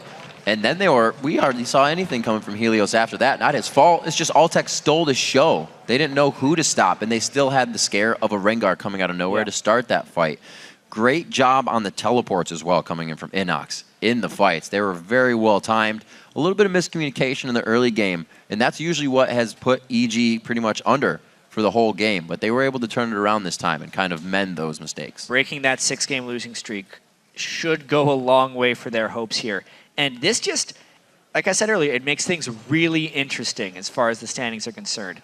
Curse was looking to run away with that spot, especially because they were playing EG and Complexity this week. They've went 0-2 now. That means with a Complexity win, it's just getting crazy right here. We could be seeing Complexity in playoff position by the end of this week. And we were just talking about Curse moving up to fight the top teams if they were to, or not be in range to fight the top teams if they were to get this win. It's very, very different. The parity is starting to kind of break up in the NA scene. The top teams, they're still holding the top, but they're also teams that are losing to the bottom. So expect a lot more to be switched up before the end of the split. Already seeing the EG kind of pulling themselves together now. It took them some time, but Altec somehow, consistently, they got to put a focus on this guy for each game. For him to somehow carry his consistency to go double digits in kills with the lowest deaths all the time. I think is that's amazing. His third double-digit kill game this split. He missed the first game of the split. He's right up there with the other premier AD carries in North America on a last-place team, which isn't easy to do. You know, when you lose a lot, you generally don't get that many kills. But when they win, Altec gets a lot of them. Right. If you're looking at Pobelter as a wild card, this guy's an always ace in the hole if you can really get him on a good AD carry. We've got a couple evil geniuses with Dash and Freak to give us the lowdown on their recent win. Thanks, Riv. We want to welcome Altec and Pobelter to the desk and congratulate you guys on a very solid win there. How does it feel? It feels really great, actually, to break that 6-game losing streak. Well, one thing I want to ask you guys about immediately is that we saw the Rengar pick come out in the first round. So there was a lot of priority placed on that champion, and given the 4-11 changes, what was the reasoning behind taking it so early? Okay. Oh, dear God. Go. Take turns. Your turn. Since Dominate played it yesterday, and he did really well with it, and since it was left open, and he was probably the top jungler because Lee Sin was banned. Okay. So just kind of like the strongest jungle you guys could pick up at that time. I do want to press you on 4-11 junglers a little bit because we've had a lot of patch changes in the recent past. And this is the first week you guys are playing a 4-11. Do you think the jungle pool stays the same, or is it just like Lee Sin, Eve, Elise, Rengar, and that's it? I think it's still the same, but people are trying to try new junglers in solo queue right now. There's Zac, Skarner, but it's not working out. Okay, so far nothing's been working out for you guys. Do you think that your team's been adapting overall well? Because 4-10 was a bunch of big changes. Of course, AD carries got buffed. That was good for you, and you've done really well. 4-11 changed a lot more things. Turrets got stronger. Pobelter, do you think EG is keeping up with the times? Are you adapting better than other teams, worse than other teams? How do you feel like everyone's adapting to the new stuff? I wouldn't say we're doing better or worse than any other team right now. I think we're adapting at the same rate pretty much. Even though our recent results haven't really suggested that, we've always been really close in a lot of our games to winning, and we also in scrims have done very well. And so that's kind of the scrim curse, I guess. You do really well in scrims, and then when it comes to LCS, you just can't live up to it. And well, that's the thing, though, is you guys are doing well in scrims, so we know you guys are a very, very good team. Do you think, actually, that just the fact that the game is changing around a little bit, that teams have to adapt? You guys have had roster changes multiple times now throughout this split.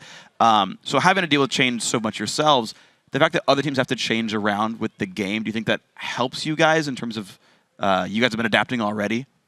I think that, well, the change itself hasn't really made us react better to the change in the game, but I think Helios has a unique perspective on some of the changes, and so he's able to provide a fresh insight onto what might be good and what might not be good. And so I think that gives us a bit of an edge. Cool. All right. Well, we want to jump right into the game. We're going to pull a replay up here in Altec. It's in the bot lane. It's about 11 minutes where you guys go 2 for 1. You end up taking the dragon off. If you could just walk me through this fight, and then we'll talk about it afterwards. If we can roll the clip right here. So Crepo flashed Q, but he missed, and we hit the ulti on Cop, and he's stunned, and we just keep on going. So he flashed out, so we go next special here. And then Nunu's here, but I think... Yeah, they dive Crepo. Oh, kind of, yeah, it's where they dive. Oh, they dive Crepo. I mistimed my heal, but since he got the Braum passive off, I got Dom right here, and then that reset my jump. And then X-Special flashed out, and then we have Rengar and Syndra coming. I used Busted Shot as like a finisher, but it didn't work out. And then we were able to just pick them up because they had no flash from the previous dive. At which point did you know the rest of your teammates were coming? Was that yelling, guys, they're ganking bottom, everyone show up, or did Pobelter and Helios come down on their own? Since Nunu was there, we spot him on a ward, and then Helios is like, I'm coming. And then Pobelter's like that too. So yeah, we just reacted. make the individual decisions to come down. It's a lot easier that way. Yeah. So you guys all have the awareness to make that happen. That's good. A little bit of a follow-up there. With that gold, you guys then went and took Dragon as well. We want to ask you about one of your buys. You start with Static Shiv, and we've seen a couple Tristanas do that. Can you kind of just explain the mindset behind that first buy? Static Shiv allows you to wave clear a lot and just perma push, and that you just try to chip the tower every time. So when you do that, you can always get perfect CS. And basically, Shiv, if you get Shiv, it allows you to push faster and farm faster. And then once I get IE, it's like my power spike. All right, well, fast forward to 34 minutes. We're going to pull another replay up. It's where you snag the Quadra, but Pobelter, I actually want you to do this replay because you're the one who takes the Penta away from him. All right. So we're hitting Baron right here. The call is to just start the fight because we don't want Nunu to flash in and get a steal off. So we start charging at them. Crepo goes out a little early, but really he has to get the fight off. I only get hit by the Orianna ulti, so that's really good. And then we just start chipping away at their front line. Helios gets a really good bowl off onto Orianna, and we can pop him instantly. And then I'm chasing from the upside. Oh, jump gets cancelled there. And then from here, it's pretty much clean up. I missed my QE, so that's why I had to take the Penta, because I was afraid that Lulu would kill me right there with the Q. So yeah, I was like, sorry, but I didn't want to end up dying just to give him the Penta. It's okay. I understand when you kind of want to win a professional match, it's worth getting the kill as opposed to giving the fantasy points to teammates. Yes. So I get it. It's fine. So yeah, you guys ended up doing a really good job with that game, and you finally did start winning fights. But throughout the mid game, you guys were down in kills. You were up in gold from all the objective control. But how do you play a game where you know that they're out fighting you at the time, and like battles might not be going in your favor? It's pretty much all about warding and objective control then if you can't win the fight really straight up. So we were waiting on Tristana's core items before we were fighting. And so we were able to get every dragon, I think, and it all snowballed off of Quaz using his TP early to a ward to try and counter gank, and then Inox didn't. And so we had really good dragon control off of that tiny thing. All right, final question here, Altec. The question is, sitting in 8th place, you got a great win under your belt. Now, how do you carry that momentum forward and work your way up the standings and hopefully, vie for a playoff spot? I think right now we just need to focus on just watching our games, see what we could have done better and what we did wrong, and just go on from there. Because right now we're on 8th, and we have to work our hardest to get out of relegation, try to go for playoffs. All right, well, you got some footage to look at there. Hey, guys, I want to thank you for joining us on the desk. Congratulate you on the win. Best of luck this week studying up on that footage. And we're going to move onwards now. Don't go anywhere because we've got more games coming your way. After the break, we'll head back onto the Rift for Dignitas versus Counterlogic Gaming. Stay tuned.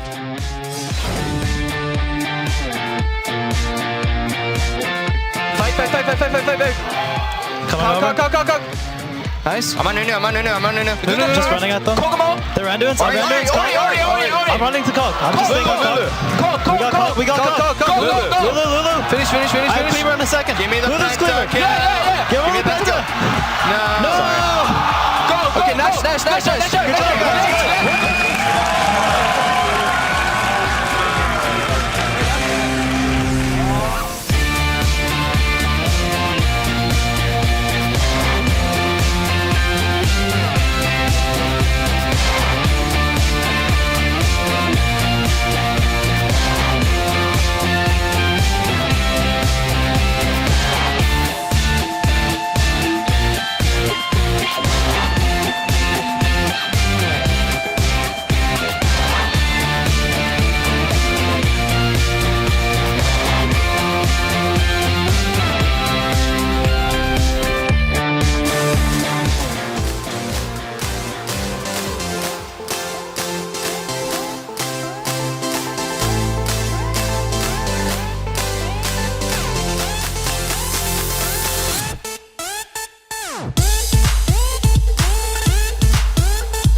back to the 2014 Summer Split here in North America. We're booting up for our next battle. It's Team Dignitas versus Counter Logic Gaming. We started the week with 4 teams in first, but now CLG is 1 of 2, and they won't be looking to give it up anytime soon. Yeah, and Riv, yesterday against TSM, CLG continued to look like a strong and coordinated team that they want to really be consistent at, but something that was new was Seraph's Rise pick. He's been expanding his champion pool. He used to just kind of play Shyvana when he joined the LCS, but now he's playing a lot more stuff. And if Seraph does well, it opens up a lot of opportunities for CLG, because when he becomes a target for enemy teams, it really opens up their bottom lane to succeed. Doublelift went off in that game because Seraph was drawing a lot of attention early. Yeah, and while CLG is on the rise, Dignitas are looking to snap a 3-game losing streak, if you believe it, and possibly regain a hold of first place after their big loss to LMQ. Yeah, and in that game, Dignitas were thrown off early by that sneaky move by Ackerman to hide in the bush, and then Milk experiences off Cutie Pie. Like, mentally-wise, that was like getting Baron stolen from them at level 1, because it just kind of put them on tilt. Yeah. After that happened, they tried to make a lot of questionable moves to really jump back in the game. I remember some crazy Dragon Steal. It meant Shift got caught out of position. Yeah. They only fell farther and farther behind, and it ended up making them get systematically destroyed in 25 minutes. One of the quickest. Dignitas say they have to keep that if we're not winning, we're losing mentality in check, especially when they face off against CLG. Right now, we had 2 pretty easy games against them. Both games we had pretty sloppy play from our part. CLG is a team that gives us a lot of mental block, because if we're not ahead, we feel the need that we need to like assert our dominance, so we just like go for some really questionable plays. The fight begins under the turret. A kill from Dexter comes in, but here comes Link. A new challenger enters the battle. As Zion Spartan and Cutie Pie are forced back. The bot lane play is really dumb, aggressive, and just like not smart. I think our bot lane is way stronger than their bot lane, and it's probably like the key what happens to the game. Whoever wins bot lane will probably win the game. We just have to make sure that we don't get too greedy for kills, because kills are not that important in this game. It's all about the objectives, and when we forget that, we really tend to mess up. It's more important to win versus the top tier team. Hopefully we can just finally beat them, because they're one of the few teams we haven't beaten this way. See if they can get the win. We'll get right into this one. Let's run through the teams as they prepare to take the field. On the blue side, it will be Dignitas. That means it's Zion Spartan in the top lane, Crumbs in the jungle, Shifter at mid lane. I'm a Cutie Pie at 80 carry, and Kiwi Kid looking good with his bowl cut on support. Always the bowl cut. On the red side is a CLG. Seraph in the top lane, Dexter in the jungle, Link in the mid lane, and of course, Doublelift and Aframu in the bot lane on 80 carry and support. I'm very interested to see what happens in picks and bans here, as we had questions coming out from Dash yesterday to Aframu on the desk saying, what's been the cause and the change of all these different meta picks, different things going on? Because it used to be last split, we would say, we don't know who's going to pick it, but these champions will be in the game. That's completely different now. Well, it's starting to change a little bit, but I still think there's going to be a lot of mimicry going on. CLG is a team, at least recently, that does like to copy a lot of what the other teams do. The rise in the top lane is something that's being picked up all around the world. Right.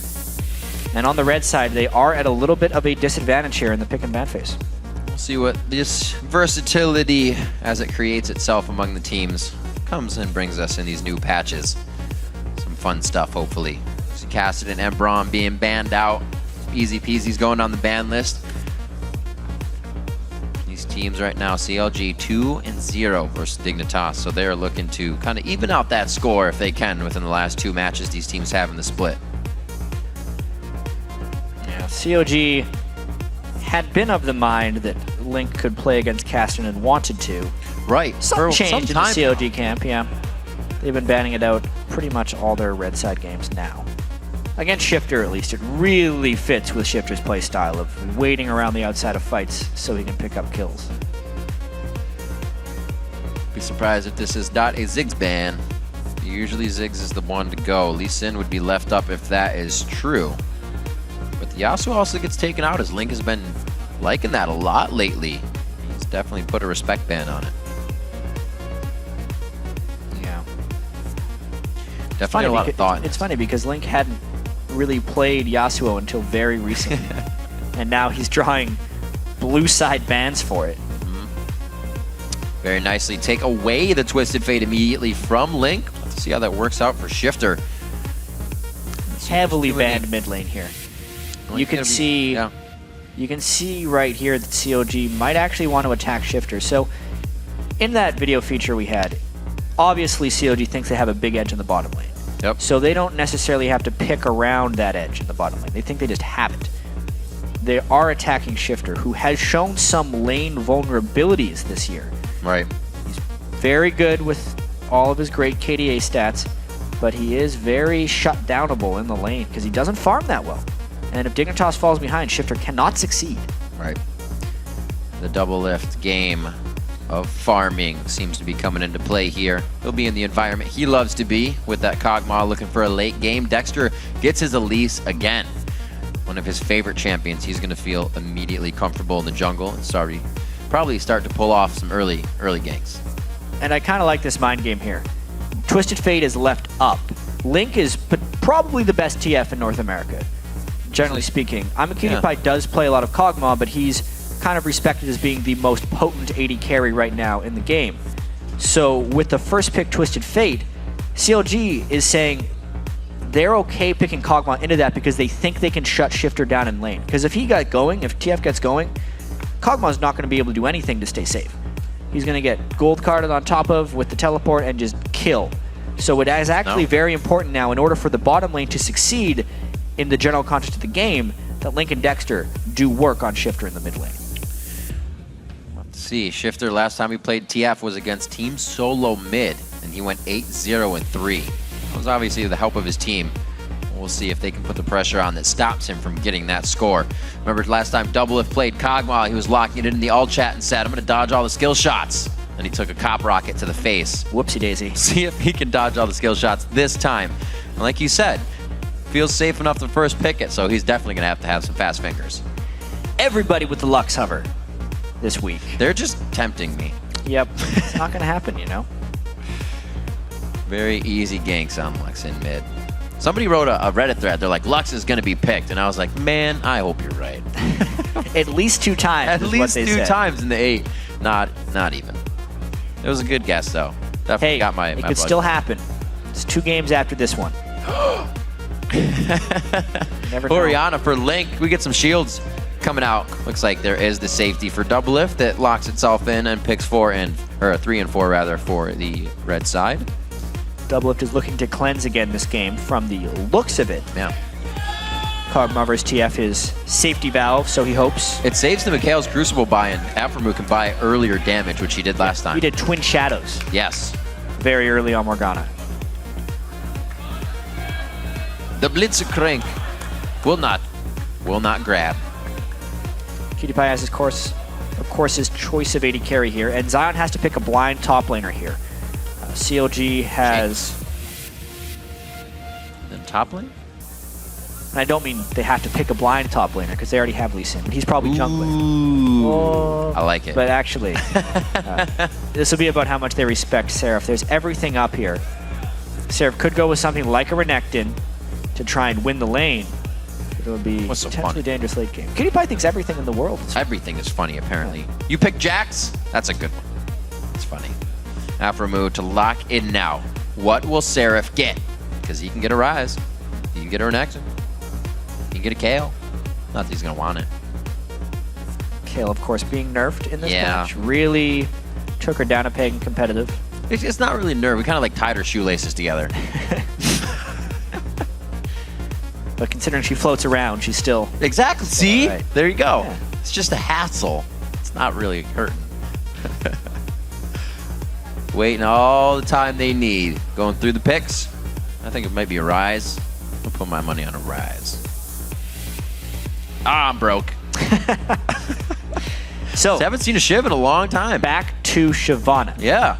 CLG is really picking this for team fights. Shyvana needs to get very far ahead of Jax in order to succeed in that laning phase.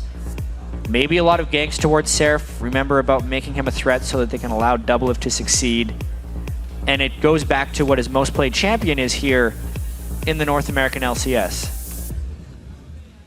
We'll see how that pick works out, you know? There was a lot of Rise success he had yesterday. Renekton would have been better in the lane against Jax. He's had some good Renekton laning games, especially against Cloud9. But the Shyvana is the tried and true for them. And we'll see how it works. The teams have picked their champs, so let's see who you've picked to take the game. According to LOLesports.com, 59% of you are calling this match for Counter Logic Gaming. CLG fans trying to get behind them on some home turf. But if it goes both ways. If you feel the ground shift, you can update your vote by tweeting us at LOL Esports. Use the hashtag DIGWin or the hashtag CLGWin. Although I suppose I have to vote again if there's like an earthquake? Yeah, I know. If you feel the ground shifting, first off, make sure it's not an earthquake and that you're in a safe place. It's an omen. Secondly, tweet who you think. Or just take your phone to the safe place and then you're... And then keep tweeting. 2 birds with 1 stone.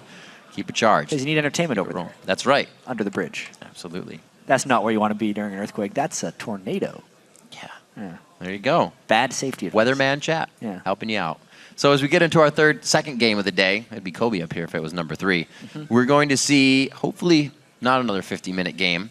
We're going to see some decisive wins. A lot of the teams have kind of been relying on a late game win, which isn't a for sure. Yeah, you have the late game carry, but at any time or any point when everybody's 5 items, that team death is going to mean game. It's not something you can rely on. Signs are out, fans are happy. We are going into game 2. Dignitas versus Counter Logic Gaming. Near the top of the list is where these teams sit. They're going to be fighting for the number 1 spot as we get towards the end of the season. COG with the win will be in first place all by their lonesome until the LMQ game, where an LMQ win or loss will decide if it's the same. Or Dignitas wins, then they are tied with COG in the standings yet again. I see Link's recent vlog poster kind of writing. It said there were troubles, in their playstyle. They aren't sure how to fix them. It's the biggest issue. You're making mistakes, but do not have solutions. What kind of leads to that, though? Because you think about it, you're like, you see the mistake, how can't you fix it?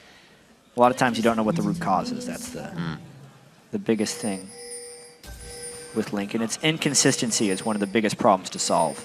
And that's generally what COG suffers from. Right. That's any given day. Definitely a very hard thing to solve. Could we see a lane swap game right here? They're definitely warding like they want to create one. Dignitas trying to scout out where Thresh Morg is going. Well, actually, with COG being at the top, they're the ones who want the lane swap. Right. And Dignitas is the ones who want the 2v2, so they're trying to seek out and destroy Kog'Maw and Morg. But they walked past that mid lane ward. That was not wise, to say the least. Oh, wow. I like it. Look at this played very nicely. Doublelift does not want to have to dodge hooks. Kind of been the bane of him throughout this split. COG gets the best situation out of this one. Not only do they get the 2v1 lane, they get to go bottom as well. Where's the ping? They're going to say it on comms, but I'd just love to see the ping go over Doublelift, and then there's the collective sigh. PewDiePie walked through so many wards, especially the one in the mid lane. That's the one he needed to avoid. He checked the brush, though. Yeah. Seraph's not waiting up there. I love that the fans caught on as well, right off the bat. You guys were watching yesterday. Kudos to you. The best counter strategy would be if COG had 3 people waiting there and they just kill him. The bushwhack. Grab him right off the bat. One of these days. Somebody's going to do it now. So Doublelift gets his free farm lane. Counter Logic Gaming gets Dragon Control if they want it when it comes up. And we'll see what happens here in this late game. So you get a free farm Kog'Maw to Illusion. You're already giving that damage in the late game to Doublelift. So moves have to be made here. We'll see how this game pans out for Dignitas to grab themselves a lead big enough to not make that Kog'Maw scary. Slowly together? Yes, togetherness. Jungle friends. Yep. But counter jungle friends, in a sense. They're both kind of going for vision control. Some good pathing there by CLG. They're the ones being more efficient with their double jungling at the moment. This is another thing that COG might like about this, because they want to swap the Kog'Maw Morg. It's not always just about swapping the AD carry and the support. It's also about swapping your solo laner. And Zion Spartan has been someone who's struggled a little bit when he's not able to 1v1. It's kind of his favorite thing to do. So there's a couple possible benefits of COG here. Kiwi Kid, though, with the hook. Are they going for a kill? Whoa! What an amazing play! Kiwi Kid roams down from the top lane. Well set by Dignitas. That is spectacular play right there by Dignitas.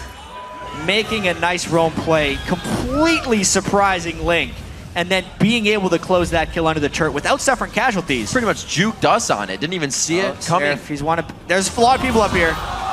That's Turret very hurts though. That turret hurts a real perfectly whole played lot. so far, but you can only perfectly play 4 members so long. Wait, he levels, but he gets stunned right at the end there. Gets locked up. He does what he can. Actually loses both summoners, so that hurts pretty good. But CLG on the dragon. Answering with the dragon. A lot of roaming there. I think the dig kill at the start was a lot better than that last one. They really committed a lot. Yeah, and got a that's lot of true. people low for this.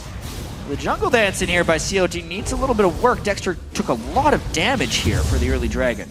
But this is why we actually see some less lane swapping here. Look at the gold after what just happened. It's even. Crazy. So the first kill by Dig, great. The second one, which forfeited their dragon control, not so great. Once again, making Seraph a target does benefit CLG in the long run. Very nicely done for them. Adapting to the situation very quick. Saw Dignitas kind of call an audible and say, if we're not going to get the bottom lane, let's try to take the top. They get a gank out of that, moving Kiwi Kid down, and his usual early roam when you get the lane swap. Now they try to put it back to normal. Doublelift's going to get that actually. Level 4 to level 4 as the 80 carries meet. Now in the bottom lane. That only lasted 5 minutes. And the 80 carries come pretty even in farm. Yeah. Itemization as well is about the same gold spent into each other. Cutie Pie with the pickaxe rush onto Lucian. Speaking of Cutie Pie and Lucian, he's got his fair share of Lucian games. We're not too far into the split here. This is his 12th Lucian game already. The de facto move for him. He is currently 7-4 on Lucian, so a pretty good clip. And he loved the plays last year. They actually had all the wins on Jinx and then went to Lucian, and he wouldn't find the wins. Still goes back to it though. He can still play it in the lane. Now with the coming of Shifter and Zion Spartan to the team, it seems like those things pan out a little bit more. He's going real quick here. Level 6, immediately onto Seraph. They know his teleport and flash are down. He can only burn out for so long and then be burned down by Dignitas. Zion Spartan picks up a second kill for himself. He's already going. Just another good play here. Dig is acting on anything as soon as they have it. TF's ult comes up, they take it. Kiwi Kid doesn't need to be in the top lane. They take a chance on Link. They get it. Very nice plays, but still not separating the gold just yet. That this bottom could lane close move, it even more. Kiwi Kid not going to get out of this one alive. They do even up and even take the gold lead, giving a kill now over to Doublelift. It is like clockwork for CLG. If top lane gets ganked, bottom lane will have action. Yeah. Almost immediately afterwards. They knew there was no threat of a Twisted Fate ultimate at that point. They got a nice gank and a kill for Doublelift. And the question will be, what is more valuable? A kill on a Zion Spartan or a kill on a Doublelift? Because at this point, that's kind of what teams are trading. Unless when they get a kill, they back off in the bottom lane because they know CLG is going to retaliate. It's going to be big if it keeps happening this way. There's more of a chance for CLG to get those 2 kills on Cutie Pie and Kiwi Kid in the bottom lane. And now that they are a little bit ahead, that can even go worse into the counter gank if Crumbs comes. It's all easy to say. We'll see if these teams can perform those actions.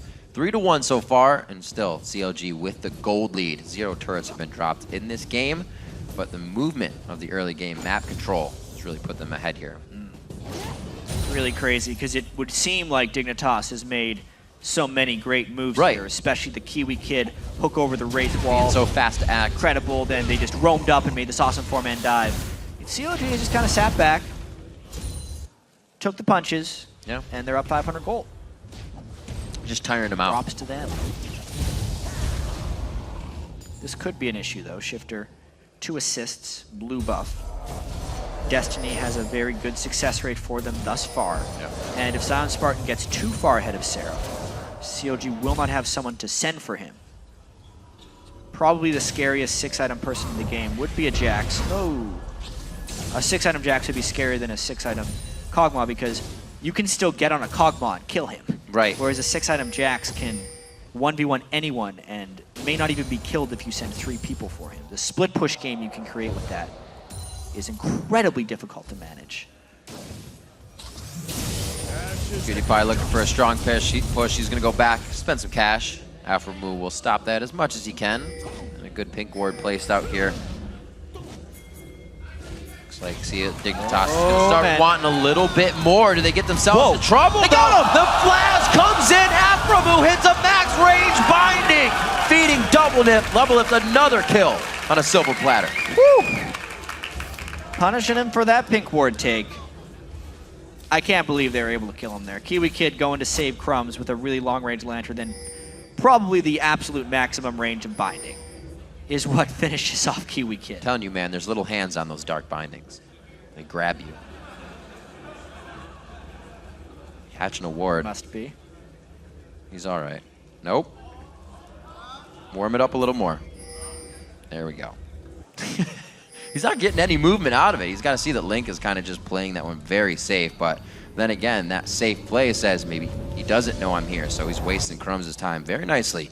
45 seconds on Dragon, and we'll see Crumbs getting vision of his favorite area of the map, just under mid lane there. Yep. Needing to control it for Shifter. Seraph has done a pretty good job keeping up with CS despite the 2 deaths. He was down 40-20, now he's down 54-44. It'll be about maintaining experience though and having relevancy later. Hello. A little lane pressure. Not a problem. Probably that was probably one of the worst things Dignitas could have done in that situation. They showed the Lee Sin for a single CS, which diminished pressure on the rest of the map. Looks like we get the ping coming in from Dexter. They say we're going to be called down. There's going to be some dragon pressure going on right now. We want to blow some summoners, or at least get some low HP. Crumbs just waiting for the sweeper. He comes back now, clears out the ward. He actually knew pretty much he was standing on. Yeah, look at that early Sightstone. He's really about the vision control dominance right now. And maybe that gank that they tried was just an attempt to see what was warded because Double Up did back away as soon as he was coming down there, so. Ooh. Twisted Fate. Dexter is 6. Crumbs actually just hit 6 as well. They're going to try to get into this very nicely dodged out. Dexter, Doxin dodges himself to safety. Dignitas wants this dragon now, but they might get initiated on. It's a really weird position to take it. It's all about catches. Here comes Seraph. That remove, very, very low coming in. He could be able to hit a binding if he comes off on this. Yeah, the ult of Soul Shackles has already been used. The summoner heal as well. Coming in from Afromu, double shockwave, it hits PewDiePie, and Pie to the face on the back line. Seraph gets a shield save. Coming in from Link on the fancy fingers, beautifully played by CLG to retake on Dragon position. An incredibly spread out fight there, Rib. Dignitas desperately trying to get catches on the outskirts of the fight, but never able to finish off. At the end of the day, CLG gets yet another kill onto Double Lip and an objective. See this mid lane though, the fight continues. Peace of mind. A few more shots, he can't get it. He does take the lantern. This is not a good position now for Shifter. Black Shield is on. It's gonna be for a few shots though. That is a lot of damage. Oh, that's also turret. Nice grab. They are all very low. It's a good thing they're not facing Zion Spartan coming in with a counter strike up right now. CLG forced to back. They grab Dragon but lose mid. We'll see if Crumbs can use that as a catalyst to create more map pressure. Let's check this Dragon out one more time. Yeah, they flash to get Link, and it's all these kind of slightly missed initiations. PewDiePie. Missed his ult there. Crumbs goes all in for Link, but then Seraph jumps in. The fact that they couldn't get a clean kill onto Link was the demise of that fight. It really seems. And Seraph just gets out alive. Should have probably hit that Shyvana ulti, to be completely honest, but he was a presence nonetheless. He's working on it. Still getting there. Takes a few to calibrate. Then you get your wings in position, then you figure out how to get into the fight. 3-3, they're still quite close in gold, but 2,000 this early in the game actually means quite a bit. 4 pink wards now on CLG's side as they want to control pretty much 90% of the map. Yeah, the big thing about this though, Rib, is I think they're buying so many pink wards because they know Crumbs went double Sightstone and there's a lot of ward game they have to play right now. That's one pink ward. They're hoping to get a kill onto Crumbs for trying to get this one. pink ward is saved. Let's see. This will be how good are they, though, at saving these pink wards? We're going to have to rate this. It'll be a new game, mini game for CLG, protecting their pinks. Protect the pinks. Crumbs over to Shifter. He'll be backing after this one, but with Shifter out of the mid lane, CLG goes hard in the bottom, knowing, and the rotation from Link here, if anything were to go awry, he doesn't even have to come down any further than the brush he just walked through. Yeah, that is a Trinity Force Kog'Maw that they decided to hook in. With the black shield on top of him, there was nothing to stop the damage onto Kiwi Kid. Not the wisest of moves. Really kind of proving there's not much Dig can do in a 2v2 situation against these guys. Such a good burst of power. Kog'Maw can hit you with just a 3 chunk right there of the Void Ooze, his Bio Arcane, and a Living Artillery. Such a fight changer. You can see Cutie Pie Trinity backs Force off being completed, not even an Infinity Edge. Right. He knows what he can do. Very ahead in the lane at 4-0-0, and it's worked perfectly for Afromu. He's 0-0-4. That's the Rush Hour bot lane going to work.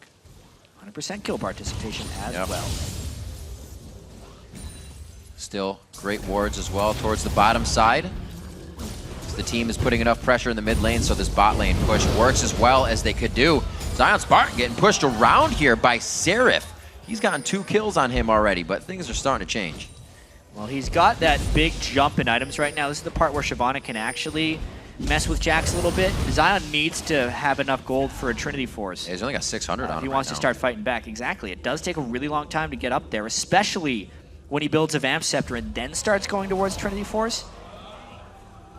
Sneaky, sneaky Spider. Well, up to the turret. At least he wasn't window shopping. Keeps himself safe, but that couldn't last, or may not last very long, rather. Oh, they missed a lot of stuff, but he's really low. Oh, beautiful repel on the counter-strike. Nicely played. Kill back onto Seraph as well. This just means almost all of Dignitas' momentum has been stuffed right here. Zion Spartan gets even lower. Look at the wards, too, placed by Zion Spartan in the top lane. They were able to just scoot around everything that he's placed forward wards for and winning that lane. They're really catching Dignitas off guard for these. Yeah, this just kind of shows you how screwed Zion Spartan was. Seraph tanks the first few hits of the turret, then Dexter tanks the next 2. That's enough damage that when Seraph comes in, he then takes the turret aggro, so no one ever took too many turret shots. CLG really focuses well on putting the power where they need it. Dexter giving those kills cleanly over. He also has 4 assists, and once he gets Elise, we knew that was going to be a lane snowball for whoever he could get to. Already double lift at 4-0-0, as we said, and even able to bring Seraph back a little bit. CLG really able to coordinate mid-game, so we'll see where their mistakes they're saying they can't correct if they come late game. Yeah, well, CLG actually comes out to more early game leads than any other team in the LCS. They almost always have fantastic early game plans, and it just goes to show how strong a lot of their early game rotations and laning are. So might get a little bit of slow play here with a minute on Dragon. Nobody's going to go too hard so they can participate in the fight. Zion Spartan, like we said, he's probably only gained another 200 gold or so. Actually sitting on about 400 since he went back to get some items for himself and heal up. Dragon's going to mean a lot if Dignitas can get it in getting their core items and even getting further in this game. Good pressure by CLG. Dig can't even get towards Dragon right now. Oh dear. Dexter has nowhere to go. No, I think this might be an abandonment for the Spider. He flashes over and he gets the Summoner heal as well for extra security from Afro. So they almost got baited. A little scary. And now they're a little bit low on summoners, so Dignitas will want to make a big play. This will be a big question here. Does Dignitas start making desperation moves because they know they're behind? They're not a team to sit around and watch you beat them, but oftentimes they do not measure their aggression very well.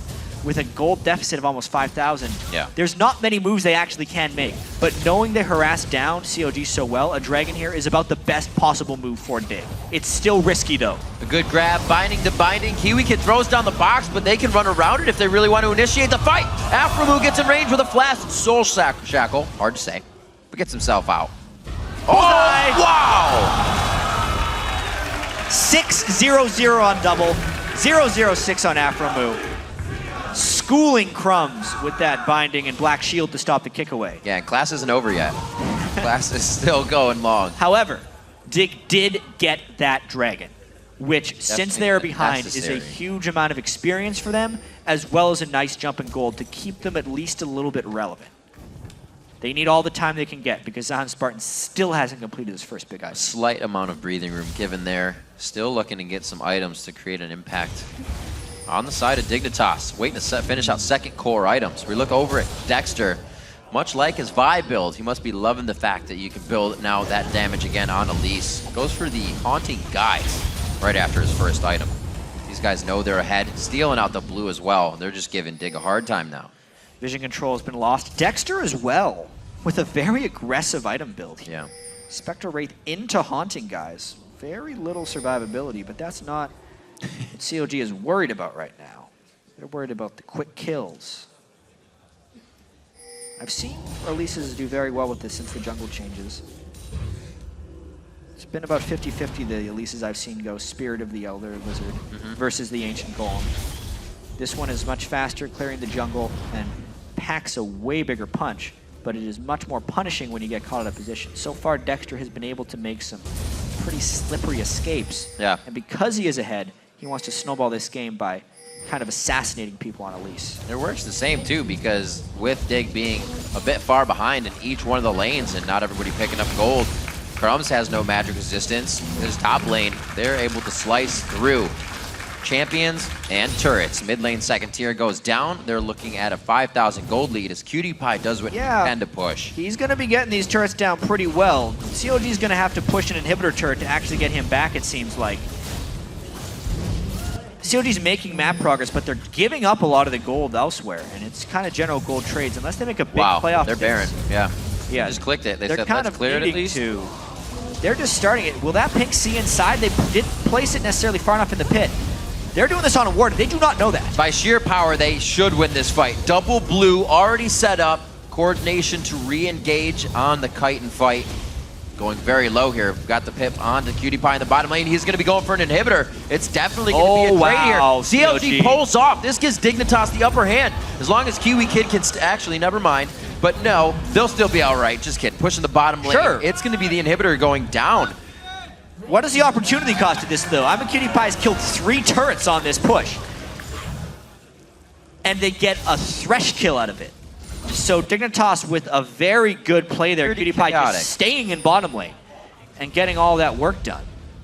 That ward, clutch inside the Baron pit, allowed them to know when the peel off was and when they stayed on it. Always place your pink ward a little bit deeper into the Baron pit. Yeah, duly noted. There's a fun little game of where people are actually placing their Baron wards, whether they put them inside that wall or just outside of the wall, because there's no way you can place a pink ward that can see both of those. Oftentimes people actually don't even sweep and check the outside of the wall. There's actually a ward there right now, I think, for Dignitas. No, that's the old one. Just outside that wall, on the left of it, you can see the ward. Well, I miss when you could place it on Baron. I do not miss those times. Way back in League, for you guys that are curious, you could place a ward basically inside Baron. Yeah. So the only way you could kill it is if you walked behind it and then attack moved. Because you couldn't click on the ward without clicking on Baron. And if you attack him in the wrong place, you just piss Baron off and he'd start hitting you. You can no longer do that. Baron pushes wards away from his model now. Yeah. He's a mean worm. Good question. Why does Elise keep getting in the hands of Dexter? So many moves have been made. We've heard from the coaches. Dexter will take it every time. We've heard it from Hotshot and his Vizzy's the ward, but that Baron's going down really fast. Heard it from Monty. They're looking to finish it here. Lee Sin not in range. So the Lock being used. Kiwi Kid locks him in. Whoa!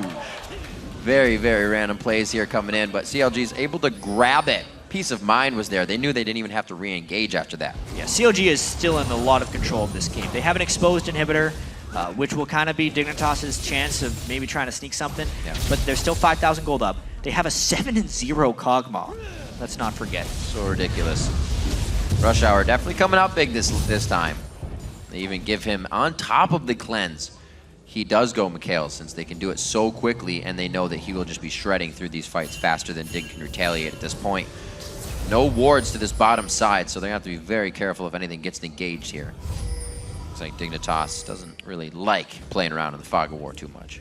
Timing is just a little bit off for Dig here. They would have loved if the Dragon would have respawned right now. They could have snuck that one, but now they can't stick around. Because COG is on the way. Getting the push by Dexter in the mid lane, so they have a little bit of vision if anybody needs to clear that as it comes up. They'll see at least Shifter, and now they can start to rotate everybody to the bottom side. Map objective free of Baron. So it's all about this Dragon Gold right now, and it'd be scary for Dig to fight a Baroned up CLG here. We'll see how they try to decide this. They're sitting on about 1,000 gold on 2 members. I don't know if that's their completed items though, so they may be forced to stay out for a bit. Yeah, easy Dragon. So the Infinite Edge Static Shiv comes out of Lucian as CLG picks up another Dragon on this game. 3 of 4 here, and their first Baron of the game is theirs. 25 minutes on this. The bottom lane is going to be the push as Dignitas. It's going to be really, really quick if CLG can get through this the way I think they're going to. Dig may not be able to answer. Yeah, Zanspart doesn't even have TP, so he was trying to get some of that split push going on. But now CLG is getting a complete set of downed turrets. 3 minions out of the culling go down from that one. He was scared of the binding. Yeah, very scared. You have to be. Aphromu's been hitting things left and right. Is not afraid to blow the flash to get that initiation in either. This will kind of be the question. How does CLG break the hold here? They're looking for a quick and decisive win. They do not want to let this one overstall, even though they have the safety of Kog'Maw in that sense. But as far as becoming a top team, CLG wants to be able to close these games in short order. A lot of nice turret damage. Just simply dancing around everything. God. What a catch. He can't get the command to move on the ball. Watch Kiwi Kid go down from double lift and Aphromu. Coming up very strong again. The inhibitor goes down. It's going to be about 30 seconds on the clock for that respawn, and that's going to give them enough time to possibly push in this middle inhibitor as well. Yes, they have a few minions on the backside as Seraph is taking up some shots. That is one way to do it, nearly killing a man with a shockwave right there, and double lift is just out of control right now. Yeah, he feels real confident, and the team's actually able to back up that confidence very well in these pushes. Another inhibitor goes down seamlessly as CLG just kind of waltzes through Dig's base at 26 minutes. Great job there by CLG, making quick work of that siege. Something we've seen many a team struggle with. Yeah. Especially against a team that's pretty potent in wave clear. Almost Static no Shift time Lucian and a Twisted Fate can keep the wave down pretty well. But it was about CLG keeping persistent threat on them to scare them away from wave clearing and to be able to get the catch from within the base, thanks to Link's great ball control there. What a fantastic game coming out from Chronologic Gaming. They pretty much banned out in the mid lane. Shifter tries to take away the Twisted Fate, but Orion is still a good fallback for Link. The rest of the team getting pretty much high priority picks here. CLG getting a lot of what they wanted, and they're showing it. Just coming up on 27 minutes, looking at just under a 10,000 gold lead. Bailout. Takes a whole party to clear out the pink ward. Well, Seraph has to go back right now because otherwise Spartan will end that inhibitor. But he still has his teleport up, so the matching shouldn't be too difficult here. Dignitas still going to try and hold this one. He's trying to just rush that inhibitor. Seraph is well on the way. I wonder if he could kill it fast enough before Seraph can kill him, because Seraph has went full tank here. Yeah, Zion Spartan has not. He knows he cannot reach this. He actually jumped the ward within, so he's going to take a few shots here. He should be good to go. Seraph will keep the chase on, making sure that he cannot get back. CLG has the advantage here in the base, so without Zion Spartan, they have nothing to fight with. Seraph continues the pursuit. Double lift is rather strong right now. Seraph's already in. Zion Spartan's teleport is not up yet. He's forced to walk this down. Cutie Pie with the fadeaway culling not doing enough damage onto Aphromu. They're able to drop the third inhibitor of the game. They'll have Zion Spartan coming from the backside, but is it even something they can initiate? No. This is the CLG win right here. 28 minutes in, full control, and it looks like they've destroyed Dignitas. Very nicely played. A few shots going in. You saw the damage coming from Dexter and double lift there. Collectively, the shockwave onto Shifter. I think it might be the first time he's used his Zanya's all game. That's going to be the next Nexus turret going down onto the fountain is where they push Dignitas for their own solace. And it's going to be a 28.5-minute game. Dignitas gets taken down by Counter Logic Gaming in Week 8. It looks like it. Double gets them down. Slowly but surely. Poor guy. Right there. CLG taking the win. over Dignitas. They just had to finish that one. Doublelift loses his perfect score. Right again. It happens. Yeah, feeder. 0-0-10 by Aphromood. That game was completely dictated. That was crazy. By the CLG bottom lane. But more importantly, Rim, again we saw a team heavily target Seraph in the top lane. And we kind of have to start asking ourselves, why does this keep happening? Because Seraph recovered quite well on Shyvana. But most importantly, we got to give some attention to Doublelift and Aphromood. These guys are wrecking people. That was definitely taking somebody to school. Yeah. On the Kog'Maw Morgana lane. They backed up their talk as well. In the pregame there, Doublelift and Aphromood were talking about how they don't think Dignitas' bottom lane makes good decisions. And they definitely stepped up to their words right there. According to in the early game ward placement, to call the lane swap on Dignitas, get the lane swap back and have control of Dragon. Hell, I think if they even had standard lanes, they would have come out on top seeing that performance. Yeah, it was just a really solid game and week for CLG. Think about their schedule here. Yeah. They beat TSM and then Dignitas, kind of two of their oldest adversaries. They are now first place. Depending on if LMQ wins their game at the end of the day, they would either be alone in first place or have a buddy up there, which is a pretty big improvement. Usual. There was a 4-way tie for first coming into this week, and CLG is the team that stepped up to the task. A little bit more sorting out with 4.11 coming in, a few different play styles being seen, and a few new champions coming out as well. I think we saw 2 new Yasuos. I think Link had replayed, but High brought his out. Seeing a lot more audibles being called in champion select when teams were saying, I think we're going to stick with kind of what we planned. The audible is working now. Yeah, the Kog'Maw stuff really worked there. That is great as well. CLG. Damage, loving the hyper carry. Damage on Dexter's Elise, something he likes to build a lot, is just a lot of damage on the junglers he is deciding to play. I liked the CLG performance here. They're looking very solid. Link said they don't necessarily know how to fix their issues. Well, look at games like this and just try to replicate that again and again. And CLG built off a lot more things than just their lead in this game. When you strike fear into your opponents with all the flash bindings you have, you saw when CLG stepped up to that bottom inhibitor turret, it was nothing like the previous game of something being stalled out. Like you said, their initiations were very fast to take things down. Very fast. You can see Dignitas not having the best of times here. They came in here, tied for first, obviously, but if we just look at this, they're now on a 4-game losing streak. Yeah. They were 2-0 in Super Week, looking to just be awesome. Complexity kind lost of the started. N2, lost both games this week, so a downward trend they need to correct next week. We'll have to see. It's almost a history repeating itself for their season to be so up and down. Hopefully it doesn't swing too hard for them. For more on CLG's win, let's send it over to Dash. Thanks, gentlemen. Fresh off the Rift, I'm joined by Link and Dexter. And guys, when we spoke to Doublelift and Aphromood yesterday, I congratulated Doublelift on first place, and he said, well, we never really hold on to it for that long, but you did it today. You're at least going to be in first, whether or not you share it, still to come. How does that feel, knowing that you're finishing the week in first? It feels awesome. I mean, like, to be honest, I came into this week thinking that we're going to go like 0-2 or even 1-1. So it's kind of nice going 2-0 this week, especially in such a hard week. Yeah, absolutely. Now, jumping right into the game, I want to talk about that the level 1 kind of shenanigans that were going around. Both teams throwing deep wards, looking for the matchup. So, Dexter, if you could just explain to me, what were you guys expecting? What were you looking for? Did you get it? We expected to go 1-on-2 this lane because we knew that our bot lane isn't really good against their bot lane, and they tried to actually dodge us, but in the end we just went for the 1-on-2. And what that did was they put us in a really bad spot actually, and they could have 3-buffed us because we had to walk to our blue buff to secure 1 buff at least. And then after was like, okay, I'm coming, and then we went over to our red buff and secured it. So if they would have reacted faster, we would have get 3-buffed and we would have sat behind a lot. And then what happened was they just decided for whatever reason to focus their resources on our top lane, and we're like, okay, we're gonna make that trade for sure. We don't care if Shyvana dies 1 or 2 times. We take Dragon, and then we shouldn't get Dragon in this game, like 100%. When you look at both team compositions, it's like there's no way that CLG is gonna take this first Dragon, and we got 2 Dragons in a row. And even when we were behind in the score, we knew that, okay, we have the experience advantage, we have 2 kills on Kog'Maw, this game should be over. They're too far behind to do anything. And I mean, they had the Jax. Jax got nerfed, so he's not that great anymore, and Shyvana can deal with him.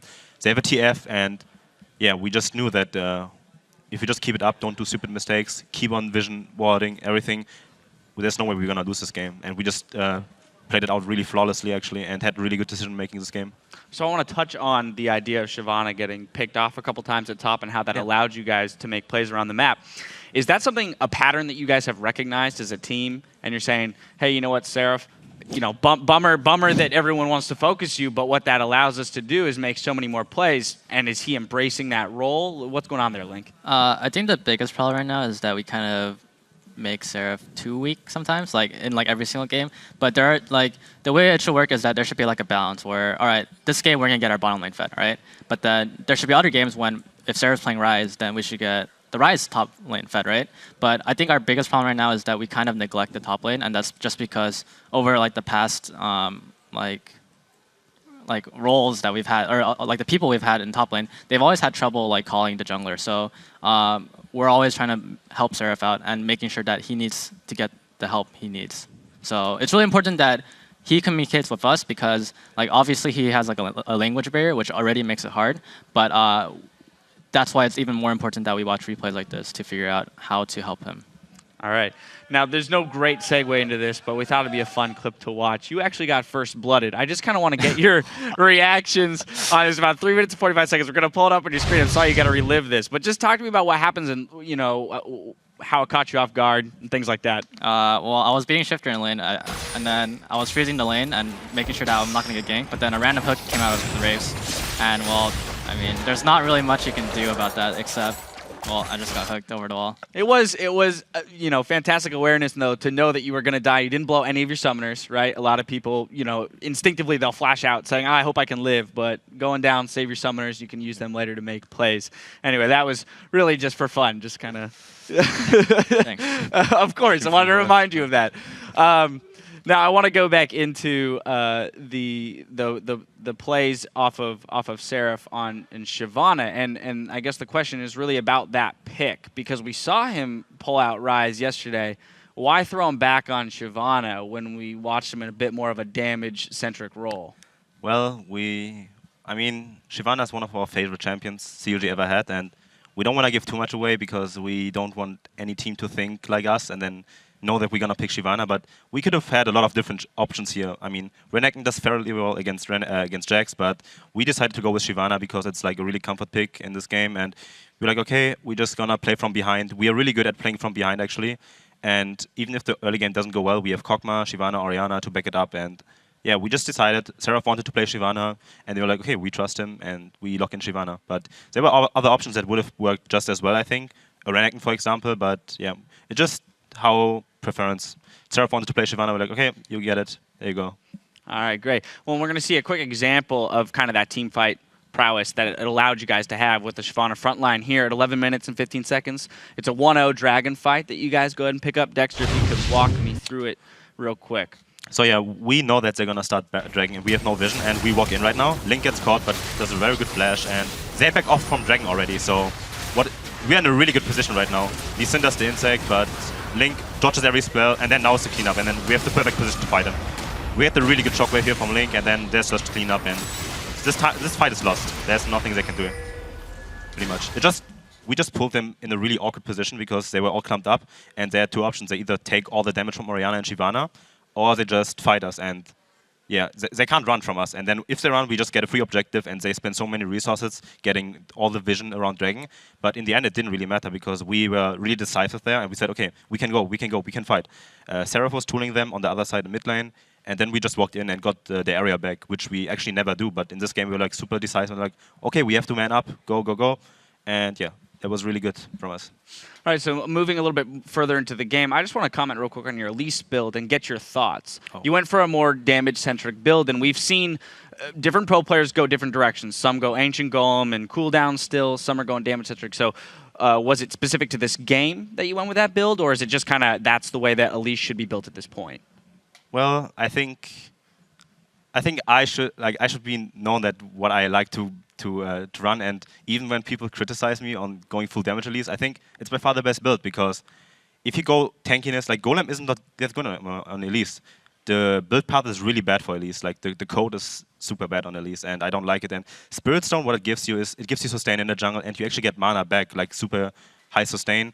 And AP doesn't really help, but the biggest problem that Golem has right now is the 30% damage on creeps additional. So if you have Golem, you can't really have good objective control with Elise. Whereas if you have the Spectral Wraith, you still get the 30% damage on creeps, and the Q deals like 600 damage on. Yeah, you see me soloing Dragon at like 7 minutes. When I get Superfire, I had 2 kills in early game. I'm like, okay guys, I'm gonna solo Dragon right now, and yeah, I think Golem is not that good anymore. And yeah, if you just go with the Spectral Wraith, you can go Magic Pen even more, or you can go Haunting Guys like what I do. I don't upgrade boots at the moment. When I have the gold, I just go Haunting Guys to compensate for the health loss. And after that, I go Locket. Then I have like the same amount of HP. I have more damage than before the patch. The only thing that's missing is the Tenacity. But I don't need it on Elise because I can just dodge everything with my Repel. So I dodged like 5 gold cards again this game, and yeah, that's how I think at least. I mean, Elise should be built as like a high damage, pressure oriented jungler, and when I have Ancient Golem, there's no way that any other jungler in the game can one-on-one me. And at the point where I had Ancient Golem, Ancient Spectral Wraith item, sorry, at 9 minutes or something, I was like, okay, I'm stronger than Elise. There's Lee Sin. There's no way that Lee Sin can ever invade my jungle without fighting me. And if he would have decided to fight me, I would have just crushed him one-on-one, and he would have died. And yeah, that's the thought process I have.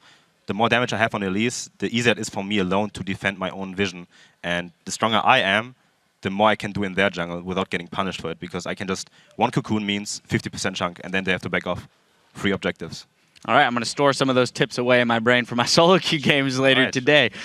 Final question, Link. We kind of mentioned it early in the show. On your blog, you mentioned that you guys are facing some issues as a team, but that you're not entirely sure how to fix the problems that you're having as a team. Does that mean that the problems are diagnosed, so you at least know what needs to be remedied? Or is it just kind of like, we're struggling and we don't know why, will it be figured out? We all know the problems, like, to be honest. It's really hard to fix them ourselves because it's like, to be honest, I would just say it's all communication problems. Like, if somebody is doing bad or something like that, we all don't want to be the bad guy and point out, like, who did bad or something like that. Because for the most part, sometimes we just take it like poorly, like criticism. So it's really important that we try to be more open, and we're trying to do that. And we're trying to like make sure that everyone can take criticism, better. But it's really hard to do that sometimes, because if you're just by yourselves and you're playing in the team house, and then maybe you just had a bad day of scrims, you just don't take it well. So it's kind of hard, like, moving forward right now, but we're all trying to get better at it. And this is kind of like, to be honest, like a problem we've had for a while. But for whatever reason, we always perform really well on LCS days. So, I mean, I guess that's all that matters, right? Yeah, exactly. The wins. If you get the wins, right? Why change anything? Although, to be said, diagnosing the problem is the first step to fixing it, so that's great.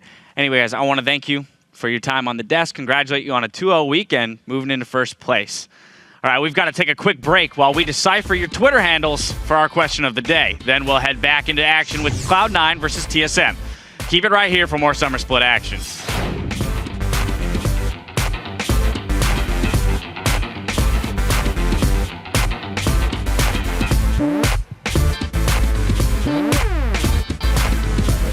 My shoe, we need some chicken up in here. In this dizzle, frizzle my mizzle like the salt on the frizzle. Frizzle? Frizzle? I thought it was shizzle.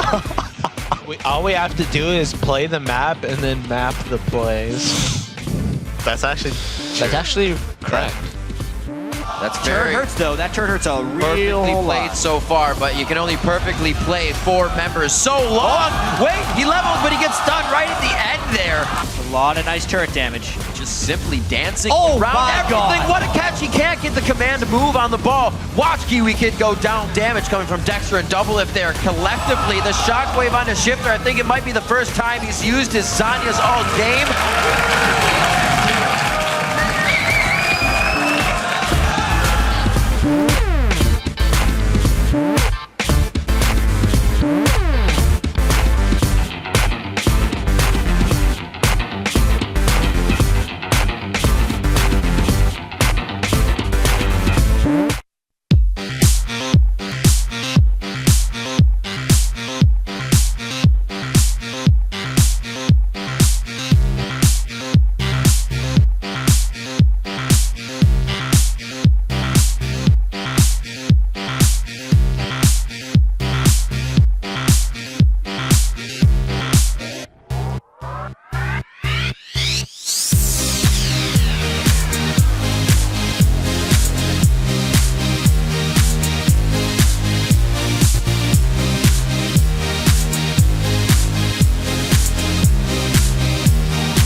Welcome back to Week 8 of the North American LCS. We're going to check in on the conversation going over on Twitter. Earlier in the show, we asked you, which NALCS player do you like to see interviewed the most and why? And here are a few of our favorite responses. At nhales80, probably Prolly. Dude has a great attitude, is super hilarious, and knows the game well. Infotainment. One thing he doesn't know very well, though, is how to pronounce the name Yasuo. It's Yasuo, probably. Otherwise, though, I gotta say, he's a fun guy. One of my favorite interviews. Yasuo. Nope. Right? Nope. And it became like Yosu, like him and Robert were like trolling around. Right. It's going to be something different every time. Yes. All right. At Sean King, I would say Double Lift. His trash talking makes me laugh. Then it comes back to bite him in games. I gotta say, it's a bunch of fun watching him say things that turn out being wrong right away. I think my favorite of the recent past, I think it was actually a recent all chat where he's like, I'm not going to get hit by any skill shots this game. Immediate clip of him getting thrush hooked. Yep. I was like, this is perfect. Yeah, props to the video producers for clipping that one together for sure. At Sergeant Pinkerton says it's got to be Dyrus. He's got some really good insight into the game and can throw down some serious trash talk if he wants. I mean, that's Dyrus. He's been around for freaking ever. Now that CLG vs TSM is again a top-tier rivalry, those two battling heads, it's great. He's a fun guy. Yeah, and he always throws it out so coolly. Yeah, right? Kind of like, I mean, he's always got the monotone going. Right. Here's this trash talk for you. Yeah. You don't know if he's being serious do or with not it as either. you please. Kind of Absorb a thing. it. Why not? All right, well, keep the answers coming. We're at LOL Esports and use the hashtag LCS. Now, as we throw it over to Riv and Kobe for our next bout, the NALCS has become a much stronger, better, faster league. And for Cloud9, they had an extra hurdle to jump. I think like C9 is good, but like I think every other NA team has gotten a lot better too. We lost a lot of synergy by playing with Link at Paris. If anyone in any team ever had to take a month break, that's insane. Like, you're gonna lose so much. I think they usually win their draft phase. Maybe last split, they used to like win pick and phase against us all the time. Against TSM, we're probably gonna have to like watch what champions they want or focus on champions that we want to take and play against them. I think C9 is becoming more and more like Fnatic. Even if they struggle now, they will catch their fire come playoffs. The way for us to win is, honestly speaking, just me not dying to be Bjergsen. Just because based off scrims, he's always killed me by using a jungler gank and just snowballing the game from there. Since the beginning of time, we have always considered banning one of their players out, but we never gone through with it. So we're just going to play our own game and win the game solidly through a TSM playstyle. We'll see what both teams have for each other as we are back and ready to get into the action. I want to welcome Sam, Kobe, don't call me Kobe, Hartman, Kensler, 24, to the caster desk for our next few matches. I like being called Kobe. All right, Kobe. Fine, we'll stick with it. We are heading into our next game, however. That is Cloud9 versus Team SoloMid. Yeah, it is always exciting when these two teams face off. For Cloud9, they may not be out of the woods yet, but they are definitely looking like they have reignited some of their vaunted team synergy. Yeah. Yesterday, Hai attributed this to a shift in the meta that favors the way that the team plays, and as well, the champions that they prefer to use. For example, the AP damage champions that Balls plays so well are making a return in the top lane, and he's getting more of the 1v1 matchups that allow him to assert his dominance in that lane. Right. Also, Meteos had a great game getting early vision control and helping Hai get first blood, using that Nunu very effectively. And you can see the difference in the team play when their captain, Hai, has a good start. Yeah, it is pretty ridiculous in the change. The last time these teams faced off, it was Team SoloMid that got the win. But if you look at the big picture, this is a matchup that historically favors the Cloud9 team. Yeah, Cloud9 are 14-2 in their previous games versus TSM. And we will have to see how TSM bounces back after a rough day on the Rift yesterday. Their coach, Loco tweeted out, CLG banned as expected. We have the comp that we want, hashtag TSM win. So the last part of that tweet was wrong, the prediction. And they did end up losing to CLG after a few big mistakes. For example, Bjergsen on that TF, he had a couple of uncharacteristic mistakes on Twisted Fate. To rethink the strategy, they're definitely going to have to rethink the picks and bans as well. We talked about Cloud9 in that video. Yeah. big point for them is the draft phase versus TSM. All right, well, let's check out the starting lineups as we get into Game 3 on the blue side. It's going to be Cloud9. That means Balls in the top lane, Meteos in the jungle, High in the mid lane, Sneaky at AD carry, and Lemon Nation in his book on support. And on the red side, it's TSM. Up top is Dyrus. In the jungle, Amazing, mid Bjergsen, AD carry Wild Turtle, and support, Glebe. TSM's laughing over there. I don't even think I've seen Dyrus smile that much for like 5 seconds straight. Did you see that? A lot of firsts coming in this week. A lot of firsts. Replay. Well, TSM is on the up and up. We'll see if they can keep their momentum going. Definitely looking to be one of the top teams in the league. Cloud9 as well, also looking to be there. These guys have finished at the top. It's so weird to see them kind of meandering through the middle of the pack, losing versus the lower teams, who TSM is undefeated against. But if they can't start beating the top teams, then they won't get the results they want. Historically, these have been the two top teams for North America, Cloud9 and TSM, constantly battling for that position. And how you're right. I do want to keep my eyes, especially on these champions that TSM prioritized last game, since they said, we got the champions that we wanted. The top lane Gragas for Dyrus was important to them. Loco's saying Dyrus was the best Gragas in North America.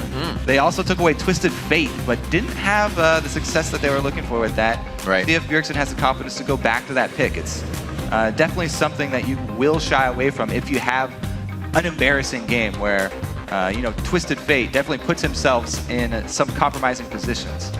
You can. You indeed can. Looking to see what we have for the picks and bans. Talking a little bit about the history of these teams. It's been amazing how fast Cloud9 made themselves a staple in North America, as we were saying. It's not one of those teams you think about when you think of the top teams. It used to be TSM, Dig, CLG, just kind of hung out with 3 on the top. Very well played for them to make such an impact in such a short amount of time. I do like the bans so far from Cloud9. Kog'Maw, definitely one of the top AD carries everyone's fighting over. And Braum is Glebe's favorite support. His absolute favorite. It looks like Bjergsen won't even get the chance to go back to Twisted Fate, as they make that the last ban. All mid bans for TSM here. I guess you count Lulu as the top lane now, though. Right. A little flex ban. One more. Meteos banned out in the jungle. Yes, it will be. The Rengar gets kicked out. Okay, so you target him with that ban, but Lee Sin is still up. So it looks like they're going to take Lee Sin for TSM here. Amazing also loves this champion. And I think that would leave Meteos to go back to Nunu then. So if TSM pick Lee here, they may be trying to put Meteos on that Nunu intentionally. They should. Try and take advantage of it. Yesterday they had the chance and he actually picked Evelynn, which was one of his first games on Evelynn. He has not had a lot of plays on it within the LCS. We know these guys play a whole bunch of stuff outside of it, and more than not, we think he's going to pick the Lee. Starts the hover as well. They're looking at High's Yasuo. We saw that come out for the first time just recently, and he played outstanding on that. TSM, though, they're getting the picks that they want so far here. Lee and Gragas combo. They don't want to leave very color-coded. Not only because Meteos had so much success with him earlier, but also combos very well with Yasuo. The early game combo between those two is very effective, and then they can even make it work late. Dyrus played quite a strong Gragas, as we were saying before, so definitely something to be reckoned with in the top lane. We saw Balls going on to Rise. He has that option again. That pickup would call out for a bit of the late game play and a very good split push team of a Yasuo and Rise to do whatever you want with if they can really get control of the map. A lot of options here as both teams have left up some high priority stuff. With we see AD carry bans coming out as for the Kog'Maw, so maybe a tryst for Turtle. That's what they prioritized last time, and they said they got everything they wanted. So round 2 here, looks like they will just go back to the same strategy that they used last time. Tristana, by the way, has not only been showing her late game prowess, a lot of these games bullying early, but she's not really, the consensus among the 80 players right now, she's not really supposed to be able to bully that hard early. We'll see if Turtle can actually pull that off against Lucian.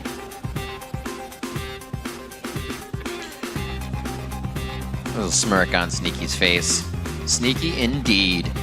Saw some Varus over an OGM played by Deft, but not to the greatest extent. We're gonna see the switch around, Balls back onto Mundo, where he can be a menace. And Meteos is going to take Elise. She actually goes 5th pick blue side. all the way through. So he doesn't opt for the Nunu once again. Right. And also, Midos has been also a fan of the offensive builds for Elise lately with all the changes in 4.11. So he'll probably go a similar build to Dexter this time around. But yeah, the Mundo as well by Cloud9 being picked up into the percentage damage of Gragas and the health cutting of Tristana here. So TSM already have some pretty good answers. We'll see if Mundo can actually get time to scale up though, because Mundo is a pretty easy dive early on, and Lee Sin is one of the best junglers at making that happen. So Cloud9 are going to know, if especially it's a 1v1 situation, that Mundo will be a target for TSM early.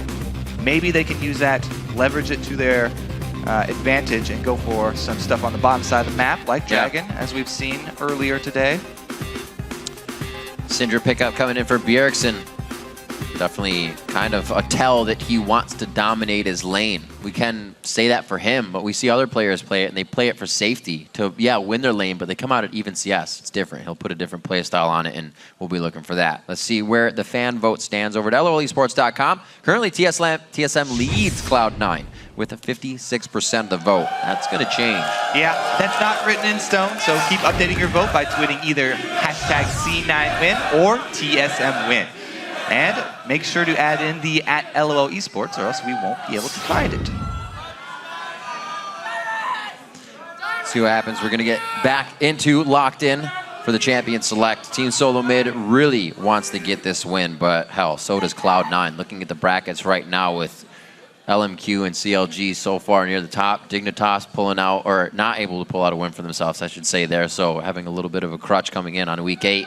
A lot of the teams will, if they lose games now, I feel like it's going to be a slump that sticks. EG's feeling that already. They stopped the streak a bit for themselves. But it's going to be very hard if you start finding that you can't correct your wrong situations and your wrongdoings here in the later part of the split. Every team's been playing with each other for a long time now. You get situations like Glebe coming to get together better with Team SoloMid. Even Cloud9 had to go through a bit of that turmoil when High was out for his situation. Now they're back in action, and we're seeing that top-tier play come from these teams. Yeah, they have been looking much better recently. And Glebe finding his way into the LCS. A lot of members, actually, from that team, actually all kind of like brother blood. There. The only ones left out, Bishu and Yuzuki. Yeah. Left on the sidelines to cheer on their brethren. It's funny how a lot of these challenger teams, even if the really good challenger teams get kicked out and they don't make it into the LCS, they break up and some of the players still find their way in, because all of the LCS teams, with it being this close, they're very willing to make roster swaps if they see some young talent in the Challenger League. Yeah. And it's interesting, too, because once you get those guys, you don't know if they're capped out, if you're seeing their skill, or if being with your team with that coordination, a better leadership is going to make them even better. Look what Lemon Nation has done to 80 carries as he goes through the league. How many have become top-tier 80 carries? And that's what they're going to get out of these challenger guys. Look what Altec's doing now that he has a team that he can play with, putting up double digits almost every single game. Yeah, it definitely does take some time once you pick someone with raw mechanical abilities from the Challenger League to bring them in and verse them in this LCS strategy that is constantly changing. It's a bit different. We don't hear the players kind of say too much that the fans get to them. They always say the fans will be kind of the drive they use to keep going. And they know they're behind them cheering with the signs. Usually they won't tell you that, that makes me nervous. This is my crutch. Lately, we've had more teams on the analyst desk kind of telling us, this is, the reason we're making this mistake. Link recently kind of admitting that CLG is having problems. They've identified them, but they're not able to correct. That doesn't put your team on the wayside for everybody else to beat. That's good information. Now they're going to have to work on that and come through. And that's not anything unique too. No team in the North American LCS right now is content with how they're playing. Right. Everybody has problems. That's not saying, like, CLG is literally the #1 team right now. Yeah. They're like, yes, we have all these problems and we don't really know how to fix them. As long as they keep winning games, though, then that's good. But everybody's eyes are pretty much turned towards the world stage now. It's not just enough to top North America. And so that's why all of these teams, even everybody who is so high up and tied up for these first and second place spots, are constantly looking to improve. Well, let's see as they move on to the Rift. Cloud9 is going to try their best to take a win off of Team SoloMid here, and vice versa. Pretty much standard starts for the lanes coming out. Balls goes for the Doran shield, as he just needs to keep himself not too squishy in that top lane. Amazing and Dyrus would be a pretty good gank if they can get there before 6 onto a Mundo. Yep, we will keep our eyes on that. All right, defensive ward so far. This time around, no sweeper for Cloud9, so they'll probably not go for an invade. They're one of the teams that pretty much every time they decide to go for an invade, either Meteos or Lemon will start with that sweeper, so it's kind of a tip-off. And you can tell if they are planning some invades. This one is just going to be a reaction, though, for Cloud9, as TSM go for the blue side. Oh, what a sweet little swoop back into their jungle, but they know they'll be walking over a ward. We have the lane swap board being placed out as well. The ping comes down from Cloud9 that TSM is there. Throw it!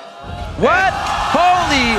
That just happened. Balls is going to be going down on this one. He's saving all of the summoners that he has. There's no reason to use one. Very fortunate for TSM there. Gold for First Blood was boosted up, so that is... I'm not sure how Amazing missed out on that. That is significant now. Unfortunate.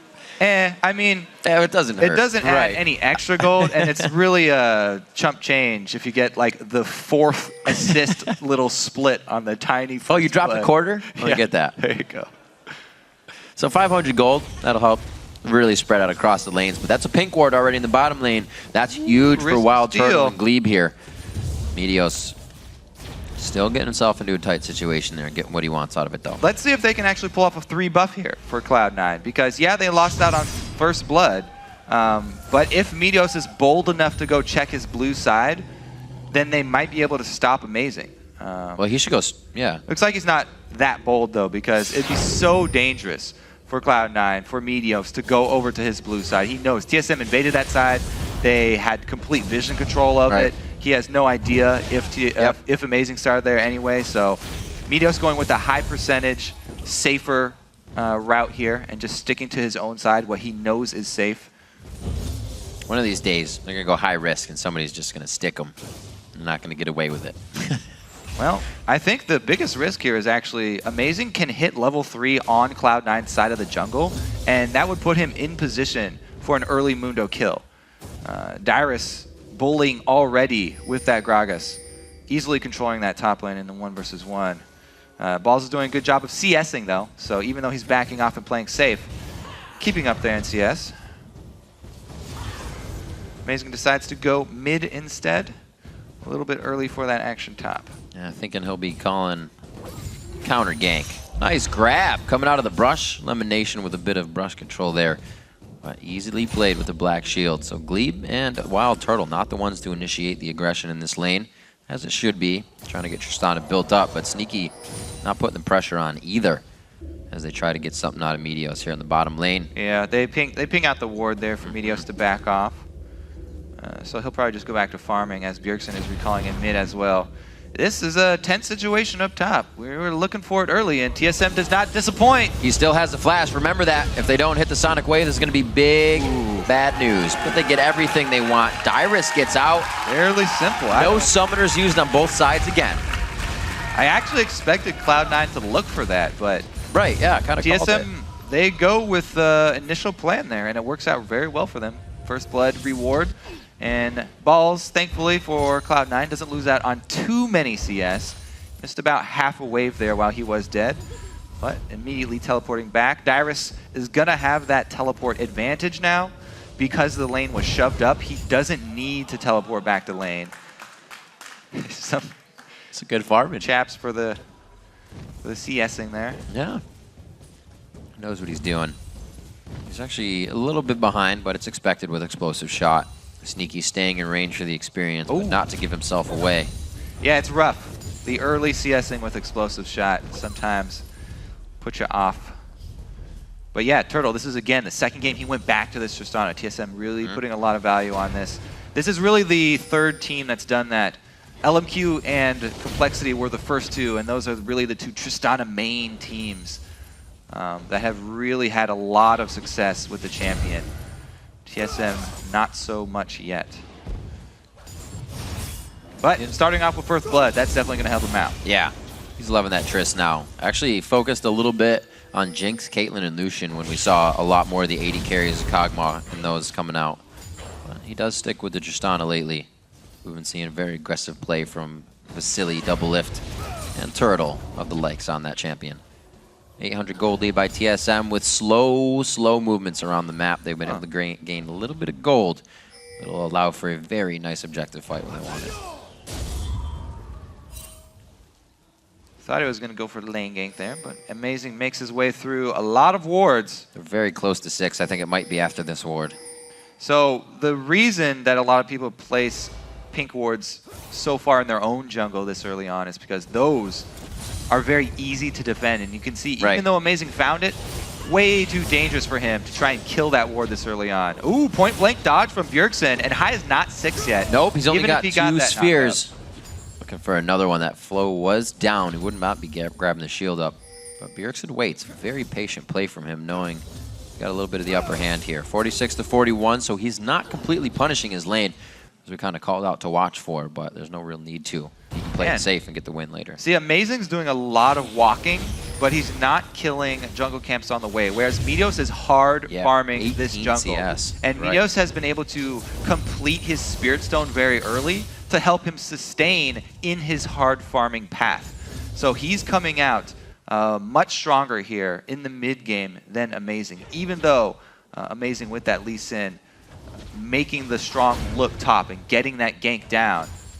Meteos is keeping right up there with the straight up farm. I love the gank from Amazing walking through Tribush. Balls hit 6 and he says, forget about it. I'll just go down.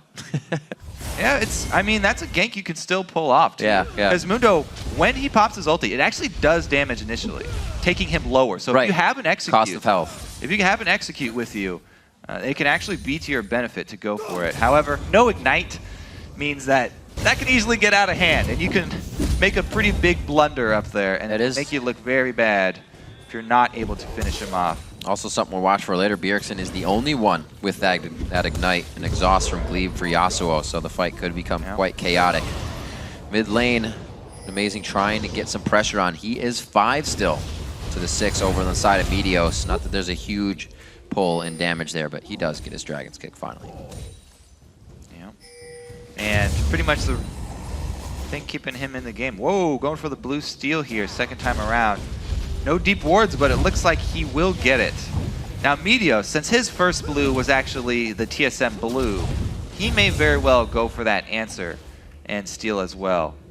Preemptive ward from Balls. He placed that ward, by the way, last time he used his ulti. But I don't know if there's enough to run. Still cornered, no time. Oh, the safeguard dodging the initial attack of the briefcase. There's no slow. He's trying to play a ring around the turret. I don't know if it's going to work. Both of them have the gap closers, or rather dashes, to get out of the situation of danger. Yeah. And even though everybody expected this focus top, the first time around, Cloud9 were too low level to answer with the Dragon. This time, they do get it. However, TSM, very aware of the trade, take down the turret. So, overall, pretty big win for TSM with this focus up top. They've been able to pull this off much more effectively than the last game. Very nicely done. A lot of focus, again, put on this Gragas for Dyrus. Not to see if he can come out big in the late game. Looks like he is going to start with a bit of an ability power build, but we saw Gragas yesterday kind of throwing the tank in early and some going for the full AP. Yeah, I'm definitely a fan of the Rod of Ages into Lichbane, but we'll see what Dyrus opts with. He's been going a little bit more tanky than that. I think Morello Namicon was the second one last time. Right, yep. Both AD carries, speaking of itemization, are going to go for early Infinity Edges. And that will mean when they complete those items, it will actually be Lucian who's a bit stronger, because the flat attack damage from the Infinity Edge parts actually help him out a lot. Being able to throw out all those spells. Because his spells, scale with attack damage. Whereas Trist, she's really looking for the late game. She has that mid-game sort of trough that she has to wade her way through. And seeing Wild Turtle, I think, might be the first one, whether it was a Blade of the Rune King or not, but usually we see the Tristana going the static Shiv first. Quick little burst in lane, you're pushing anyways, and you control that. A lot of people liking that one. Static Shiv definitely does help you get through that little mid-game dip. See how it works out here, though. Sneaky doing a good job harassing with his.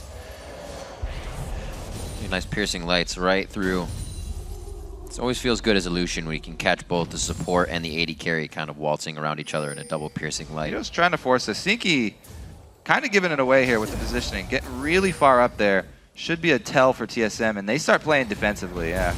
Look at that. Sneaky puts the early Ardent Blaze on. If you were to culling, they'd be in range for the Repel and Meteos. Trying to plan everything as it comes. They're still going to go for it, though, as Meteos has not been seen yet. That ward was just in the Triburst, though. Yeah, good warding from TSM and good defensive play from the bottom lane. Wasting a lot of Meteos' time. More to the top, though. Look at Amazing and Dyrus. They're being buddies here as they go through the jungle. Wild Turtle and Glebe grabbing what they can as the lane is a little too pushed for them. And this is going to be a full roam from Team SoloMid. The flash onto High. He tries to go in for the initiation. It actually looked like he ulted, but that was Dyrus serving him up for death. He gets out alive. Now they've got him cornered, but High took so much damage in that dive that they don't even get anything out of it. I mean, it looked cool. He might have missed a wind wall. I didn't see a wind wall come out during that exchange. He was getting thrown around too much. He thought he actually had the initiation with his last Q. He's going to be forced to back. Ball's now called down from the top. He's going to try to guard this mid lane, but they just waltz right up to it. TSM gaining a little bit of map pressure here all around. I mean, the top focus for TSM is huge for them so far. Executed very well so far. Answered back. Bottom lane's been trying to answer back, but it's been up to just Sneaky and Lemon because Meteos cannot find a way in. I think what they would really want to do if they're trying to force this that bad would have to go for a Lantern gank. TSM have been keeping up on their wards too much. For any other gank, whoa! High just got back to lane after blowing his flash, and he goes directly to the turret. He's going to get out alive on that burn! Oh my! Amazing! Eats turret shots and goes down. Oh my. You too many there. Bold play from High there. You got to give him the credit for the calculations, knowing that he was going to get out alive. Ooh, but low I mana. think he just kind of went for what was in front of him. That could have been a possible kill there. Meteos himself as well going for that Spectral build. There's damage to come out of that. Let's watch this one more time. Seems like wall early. Pretty big misstep here, but High goes right for it. Oh, Even one with more the sphere and he would have been done. Yeah, even with that ulti and Amazing going in for the execute. Not able to pull him down. Definitely something to give Cloud9 a little bit of growing room in this game. They're still down by 1,000 gold, but starting to get a little gold into those lanes they need it. Man, the change to Yasuo where he gets full flow after using his ult was really big. And that pretty much single-handedly just saved his life right there. So, well played by High. Maybe a little luck does have to do with it. Yesterday he got, what, 4 crits maybe in a row? Oh yeah, whatever that was. So Yasuo is a good champion for High. He definitely has luck on his side, it seems. Definitely playing in his favor. He's kind of weathered the beginning part. He said Bjergsen loves to kill him in lane. He loves to go hard, so he's gotten away from that. He's down by about 16 CS. That's better than dying. All being told, though, C9 are only down 1,000 gold. Could be made up by the next dragon. We got 40-odd seconds left on it. And Balls is starting to get tanky. Yeah. Not near where they want him to. Gragas definitely still will have the bigger impact Getting free during stats the right now, dragon too. fight if they find themselves in that situation.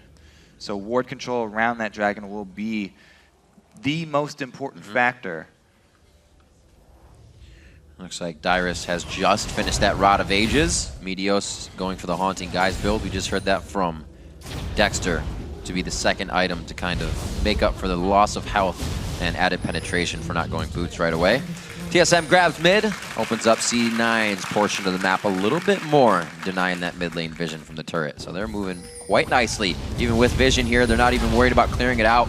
Overall, map should be able to position. get it. Absolutely. Allowing them to get that. Stay up top. Easy. Nice increase in gold here for TSM. Yeah, that was fast. This is actually the mid-game spike that they would like to work with to ensure that they can protect Wild Turtle. If they can keep him CSing evenly for the next 10 minutes, then it will be a pretty big win for TSM. Meteos again to the bottom lane. Spent quite a bit of time walking around here.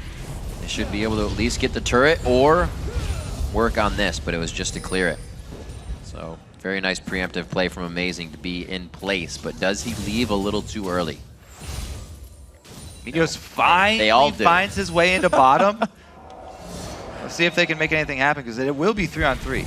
So it will be rough. Yeah, he's coming back. Thing is, the jungler that makes the first move in this situation will probably be the one that loses out the most. Oh. If Amazing goes in first, it's very easy for Meteos to hit him with a cocoon. And Elise definitely has a huge advantage when she gets the initiative in a fight. They don't make the call to stay, though. So again, Meteos, focus bottom, just gets it's got to be frustrating. Avoided by TSM. Has to be frustrating. Now they see them all running down mid lane, and he's just leaving bottom. A lot of cat and mouse being played here as Cloud9 chasing, trying to find where that mouse is. They're mid lane right now, trying to take down second tier inhibitor. Dyrus still providing trouble to Balls in the top lane and a level up there, so he can be quite a menace. See Sneaky doing what he can with 2 pieces of an Infinity Edge in the bottom lane. This is dangerous, though. TSM can go for a dive even. They're going to get the turret at least. See if they can pick off any kills. Syndra has a very long-range stun that could be followed up by a Morgana binding. One of those situations of, can we do this? May not have as much damage as he usually would now. It's taking Sneaky a long time to take this down, so he is definitely sticking with it. We'll see how TSM reacts. It doesn't look like they're going to stop Cloud9 from moving up too much. They're just going to take whatever they need and get back to lane. Free farm coming in for Wild Turtle in the bottom lane. He's 30 down from that, but he's already Infinity Edge finished. Yep, he's got the Infinity Edge. So from now on, the trough goes right back the other direction. He's going to start climbing up in power. As soon as he can start adding in the crit and attack speed, Wild Turtle will get very strong, and he'll be able to take down Balls too. Yeah. Even though Mundo scales very well into being a late game tank, he's built magic resistance going against Dyrus, so he doesn't have a lot of armor, and Turtle will be able to use that explosive shot active to cut through his ultimate. So Cloud9 definitely feeling the pressure right now. Okay, Glebe coming in here as well. Loving to pull out the ability power on his champions when he can help the team do damage. He's already got a Seeker's Arm Guard to start staying safe. Doesn't want to get canceled out by Hyde when he's trying to make some Soul Shackle plays. Doesn't really help if you're dead. No, sir. All right, so Cloud9, they switch Hyde down to the bottom lane to split push now that there are no turrets. Yeah, these are the options we were talking about. He gets one wave pushing their way, but this force from TSM just draws way too much pressure around Baron. They've got so much ward coverage over the Baron. Cloud9 can't really leave this mid lane area, so they swing right back. Always very scary when you have to enter your lane through that Wraith Balls path. is actually chasing Dyrus right now. Bullies him out. Very nicely played. This means a different matchup here for Dyrus. He was bullying out the Renekton last time we saw this. Now he's going to be bullied out by the Mundo on Gragas. 3 pink wards down around Baron coming in for Team SoloMid. I think they want coverage there. Yeah, I think they they definitely don't want to give up this mid turret. 300 That would open up a lot of room for C9. They're going to take this opportunity to clear out the double pink wards, though. Pretty big win for Cloud9, getting that vision back around Baron. Because even though it's early, this TSM squad is very, very strong at taking down early Barons if they're left alone. It looks like, by the way, Balls with this build here might be looking to pick up a Thornmail early against Tristana, because if Triss goes Infinity Edge into Phantom Dancer, as a lot of them do, without getting some lifesteal in there, a early Warmogs plus Thornmail is actually an effective way to tank her. If Balls can just run into the middle of the team fight. Right now, he seems pretty safe if he takes the Syndra ult. He can get himself in the middle. Balls will be able to teleport, pretty much keep everyone alive, absorbing everything. Or so he hopes. Dragon in 45 seconds. TSM getting all their waves pushed right now. But like we said, Cloud9 kind of working that double split push that they have a chance to do. And make sure they have the map pressure. Yeah, and once we do get Cloud9 to that next team fight, if we do see something at this next Dragon, remember, it is going to be a lot up to High to create his own knockups because Thresh is hard-pressed to land those for him. Yeah.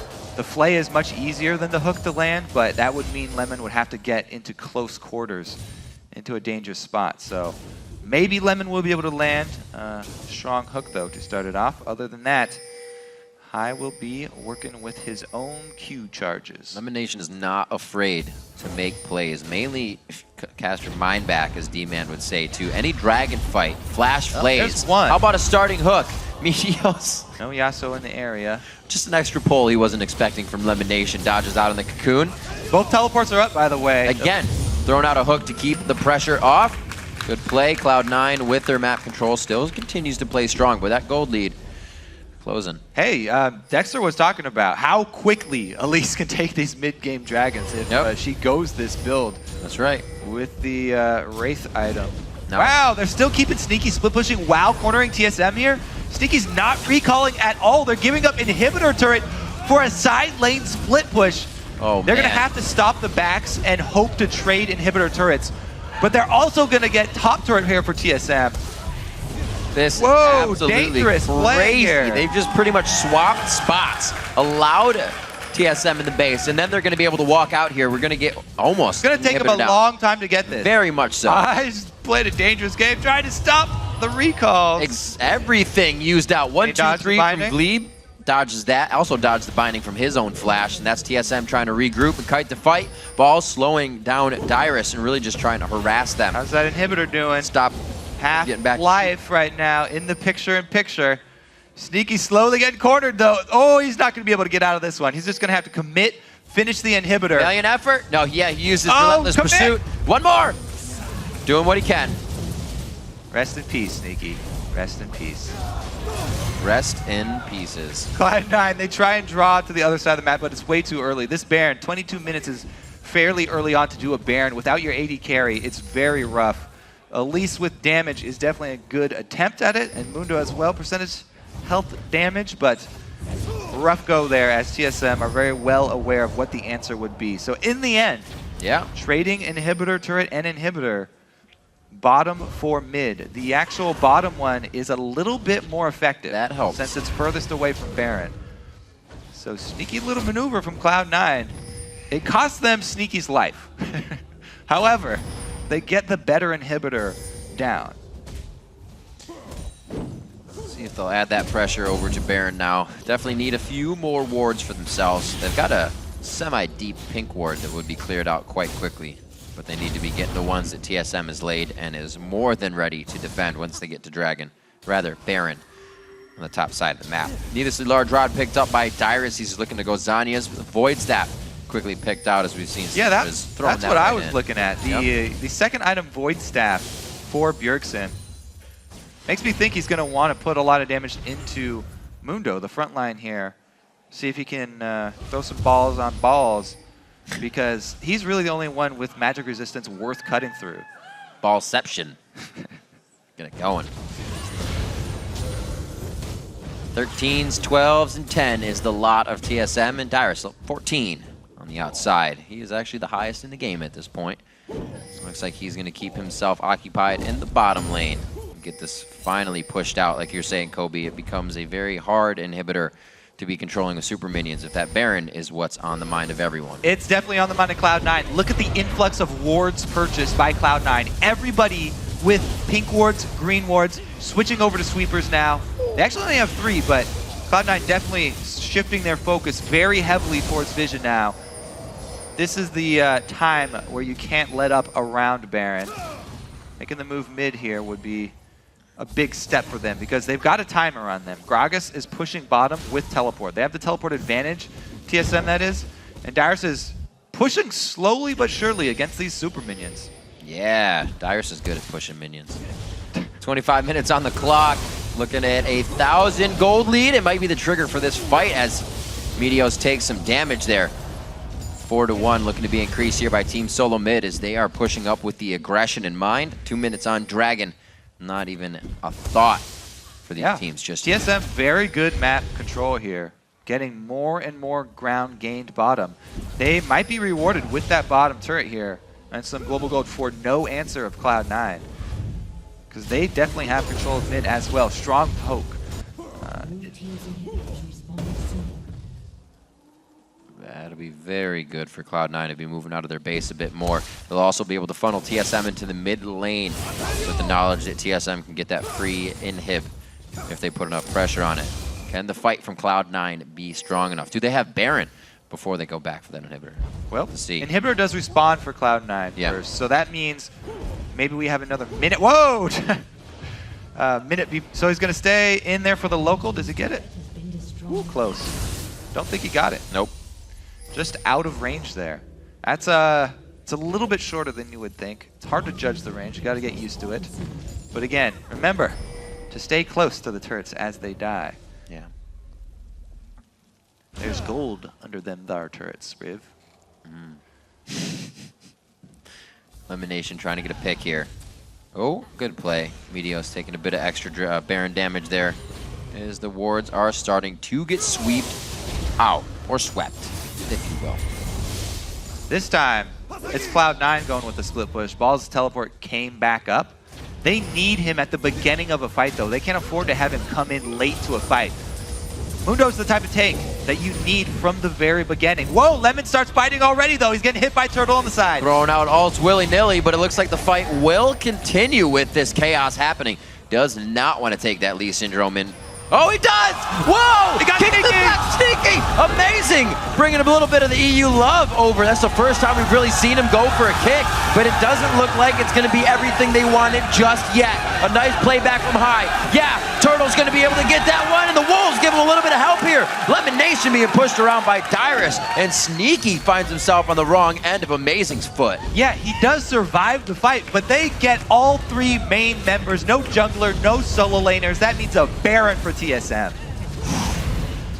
Everybody's been waiting for that. It's been a while since we've seen Amazing be that Lee Sin initiation for Team SoloMid when they're just looking for it. He took it deep into the fight, deep into Cloud9's territory. And TSM come out with Baron at 27 Oh, minutes. they ping on Dragon as well. They want to take everything off this map. So Balls did teleport in. He got into the middle of the fight, but Lemon was on the side, getting a lot of heat from both Turtle and Amazing. Look at this. His mind Q telling him lands. yes. It's the last second of the Q too, and then he flashed before it even hits. He flashed before the Q execution damage even hit, just to make sure that he would get it in time. And then TSM just clean up. That was all that they needed. By taking Sneaky out of the fight, they took so much of Cloud9's damage away.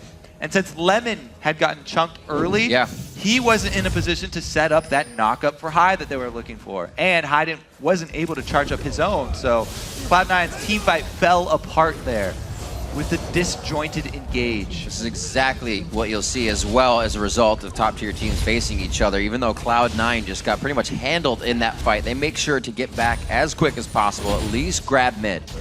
It's a bit of an opening for them to now move in the jungle, but they have 0 forward wards to work with. Everything is breadcrumb defense for them that they're just kind of walking over and making sure it's still covered by them. Cleaning up everything they can. Their side of the map is completely depleted, so they're kind of just waiting for TSM to make a return visit.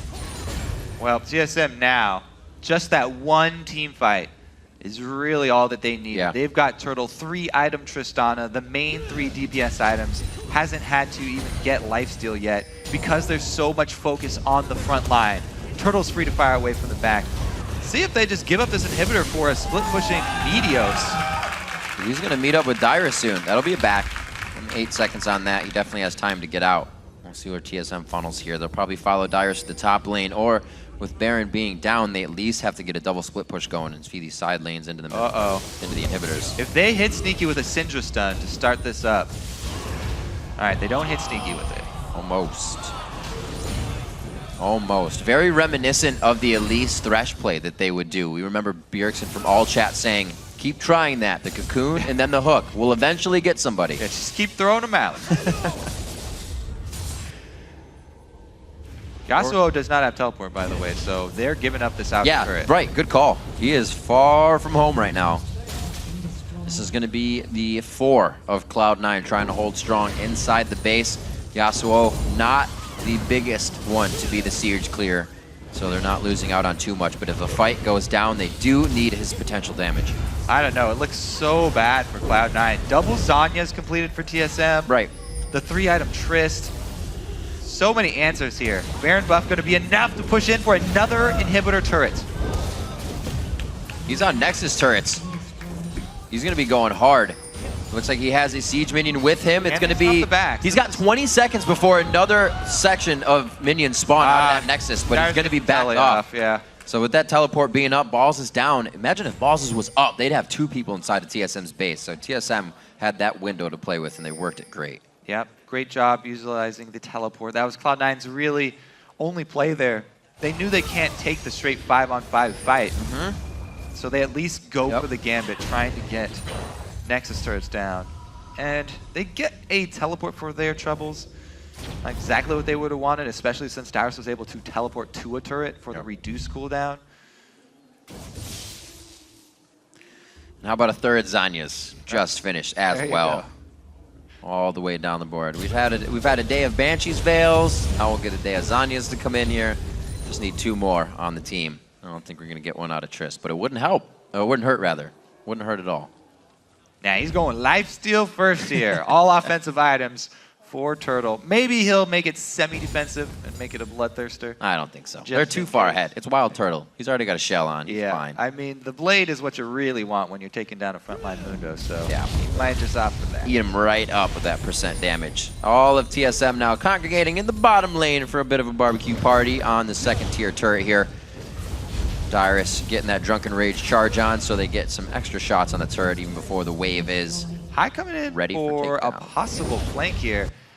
At this point, Cloud9 are feeling pretty desperate, so they might just force a fight, even if it doesn't look good initially. Really, it's pretty much all up to Lemon. If Lemon gets a God hook onto Turtle, then Cloud9 might be able to turn it around. Turtle's been keeping himself very safe. Hiding behind Dyrus. You can see him shadowing every member on his team. The big man, he'll take that hook. He'll take a lot of damage and go out happy. A little below half health. Sneaky move from High to charge up his Q and try and come in to set up his own stun. Yeah. But TSM back off in time. There is an exposed inhibitor up top too, so TSM don't have to play with this bottom turret. They don't have to play this dangerous of a game, fighting under a turret. They have easy open inhibitors to go after if they want to force a fight. Looks like they're going to go ahead and back. Dyrus's TP is also down, so they want to get this cleared up, and then they can spread Cloud9 thin. Once they get back up to the inhibitors, it's going to be, like you said, an easy push through to that top. See what they can do if they even need to go for the bottom inhibitor. You have a minute on the Baron.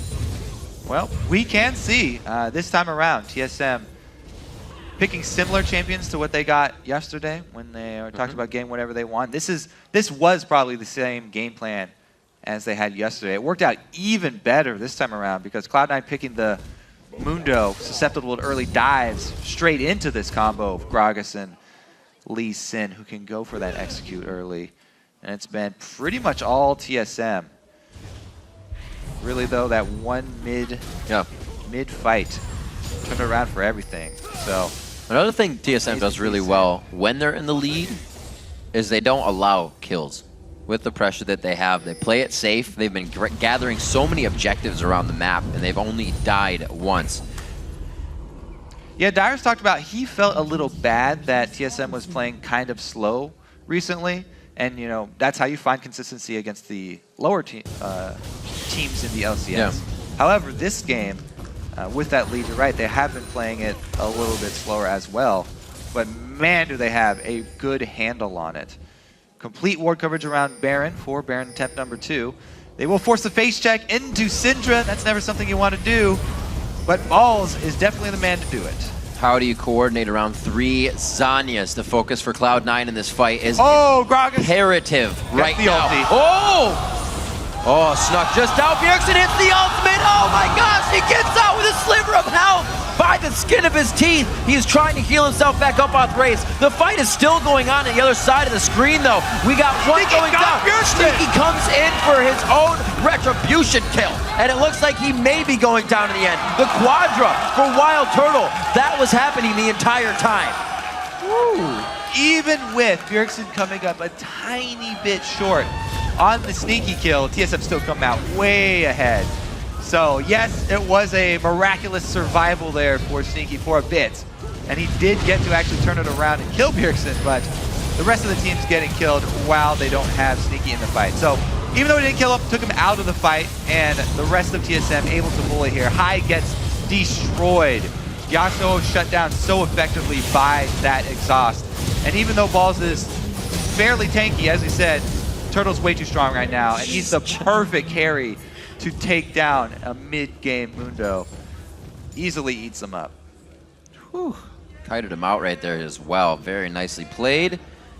Only one Zanya's forced to be used in that one. So you can see how much control TSM had over that fight. Didn't even feel like they needed to use their defensive spells. Bjergsen probably needed to. Since he went down. Sneaky came in from the back and assassinated him. See if High can actually pull something off here. Cloud9, after that last fight, maybe they'll start going for some bush attempts with multiple people. Or maybe High just wants the 1v1. I like it. Let's see if he can get a good Bjergsen wants the 2v1 though. Glebe heading his way down bottom. Can they stop the back? Well, they got No a chase. ward in for safety to make sure nothing else is coming their way. High's going to clear it out and go back. Looking very, very scary for Cloud9 here. TSM regrouping. They have about 2.5 more minutes on that Baron buff to be working with. That should be plenty of time for both inhibitors. And honestly, at that point, all they have to do is wait around in the base with the super minions and wait for them to arrive, because Tristana, level 18 now, max range over 700, can just stay safe and fire from the back line while super minions do their work. So all TSM have to do is stay in this base. Man, I'm sure Balls would love that Thornmail right now, but he's still facing so much ability power on the team. Dyrus has gone that full AP. Even the Lich Bane's going to come in as a 4th item, maybe. And still has the Spectral Cowl. Turtle did get the semi-defensive item there, going Bloodthirster, so yeah, he's got the extra shield. It's the second time we've actually seen the Bloodthirster come out now. He as well chooses to go for the Alacrity boots to keep himself speedy and safe. And TSM is just going to continue to take more very methodical and strategically planned out game by them. It seems like they got all the picks that they want coming out this time. They have such a solid squad here. They can Whoa, what? The God Hook, we were wondering if that would come in. Facepalm got it. by Wild Turtle. He is now watching his team run away. This Baron could be not even put to use. On to Glebe. He gets the shield down, but he's not going to be locked up too much. The last attack's going to come in. He's going to be able to run from that, but the team picks it up as they get more? well. Just got a Cleaver. Cloud9 trying to move this one out. A good scout of the week coming in from Bjergsen. He flat. Ooh, that. A nice try. They are still really going for this. They can push down to the inhibitor, so they're not running into death. They're running into TSM, regrouping. Bjergsen's out of mana. He is not rocking home guards either, so Bjergsen's not going to come flying back into this. Stops one barrel here. Now they should get this inhibitor 5 versus 3. I don't know if that will be enough to get them back in the game. They want to end the game? No, they can't. They can't end the game. This would be over for them if they try to end it. This Bjergsen did have enough time to get that mana back as he sat on the fountain. You can see he's only at half, but he can still output the damage. A Nexus turret goes down as Cloud9 answers across the map. Wow. They get out though. Can't amazing. It's in range! So close. Balls trying to hold the turrets. He should be all right. He's going to have minions spawn right now. Oh no! So they're going to be waves out. Everybody! Oh my gosh. Flow goes down. He's going to have 1Q, 2Q. That's Bjergsen. Balls has already lost 1 turret. The minions aren't enough to stop the supers. TSM is going to be coming down the tracks. Oh, Cloud9 got too desperate there. Oh, wait a minute. 4! Oh no. Sneaky was going to walk by. Sneaky says, I'm out. He's actually going to kill Lemon Nation in that situation. Here comes the rest of the team. The cavalry has arrived for Team SoloMid. They're about to instill some true Bay life on this game. Looking for the Nexus. The 1v1. The last shot for Turtle makes up for the last mistake. 10-1-2 on the game, 40 minutes in, 16-5. TSM takes down Cloud9. A little scary there for a second. just a little bit. Surprise twist at the end. With the hook onto Turtle. That we never even got to see how that came about. But that's how fast it was. Lemon Nation is letting you know that he still has it. Cloud9 do get desperate though. They wanted to end the game there. They knew that it would be such a long, long path for them to get back in the game. They just went for the immediate end, and it definitely bites them in the butt. What could have been if they got out with the Nexus turret down? Oh my gosh, it would have been so riveting. That would have been so much pressure on the Nexus that somebody would have had to control. So much more map control, but it will not happen this time. Wild Turtle comes out strong after a quick back and forth he had to take home, and a really great base rush hold by Team SoloMid as they did what they could with little to nothing. Bjergsen recharging half of his mana bar to come out and fight for that last one as TSM, or rather as Cloud9, wanted that Nexus turret so bad. Man, you have to give props to Amazing this game as well. The plays up top for them to actually successfully execute the dives onto Mundo. Right. And the kick that won them that mid-game fight on Sneaky. When were we going to see it? That was kind of my question. How many times were the LCS big plays him initiating fight-winning games? As soon as he goes in, they'd be through inhibitor turrets, past an entire team. Maybe, and this is just coming from me, obviously not Team SoloMid, maybe it was just, you know, our all-in initiation isn't something we want. We'll use that Gragas, pick somebody out, peel them in, and take them out. That time, he just hit it. He just hit it, and it worked beautifully. Actually, all stages in the game. Early game with the dives, mid-game with the team fight, and then late game, he stopped all the backs. He killed Meteos and he killed Bjergsen. Really big plays. TSM in those super tight situations usually make very good calls. We've seen base races go either way, but in that, to keep zoning people out, to keep finding, to keep the chase going, understanding who's coming off of the base, everybody's yelling at that time. I'm sure the all chat was chaotic, but they're making the right calls, and Team SoloMid helps to push themselves higher in the standings now. It's kind of crazy the results we're getting out of these weeks. It definitely is. And that's a really big, actually, step for TSM. Because as we said, historically, they have had so much trouble with this Cloud9 team. Yeah. This is a very big win for TSM. Yes, you know, they're up in there in the standings with everybody at the top. Right. But the wins that they get against the other top teams are very important to these guys because those are the ones that they have been losing. Right, we mentioned in the early part of this, it was the lower teams that TSM is undefeated against, and that'll only get you so far. It'll put wins in the column, but when you play these high caliber teams, you got to get the wins as well. And I think the most important thing is that TSM didn't wait for Cloud9 to make a mistake. TSM were the ones making the moves. Yeah. They decided the direction of this game, focusing top, then with the engage at the mid game. Very good play all around. Great initiations coming in from Team SoloMid to take a game for themselves with a few Barons necessary to make that final push happen. For some post-game perspective, we're going to throw it over to Freak and Dash. Thanks, Riv and Kobe.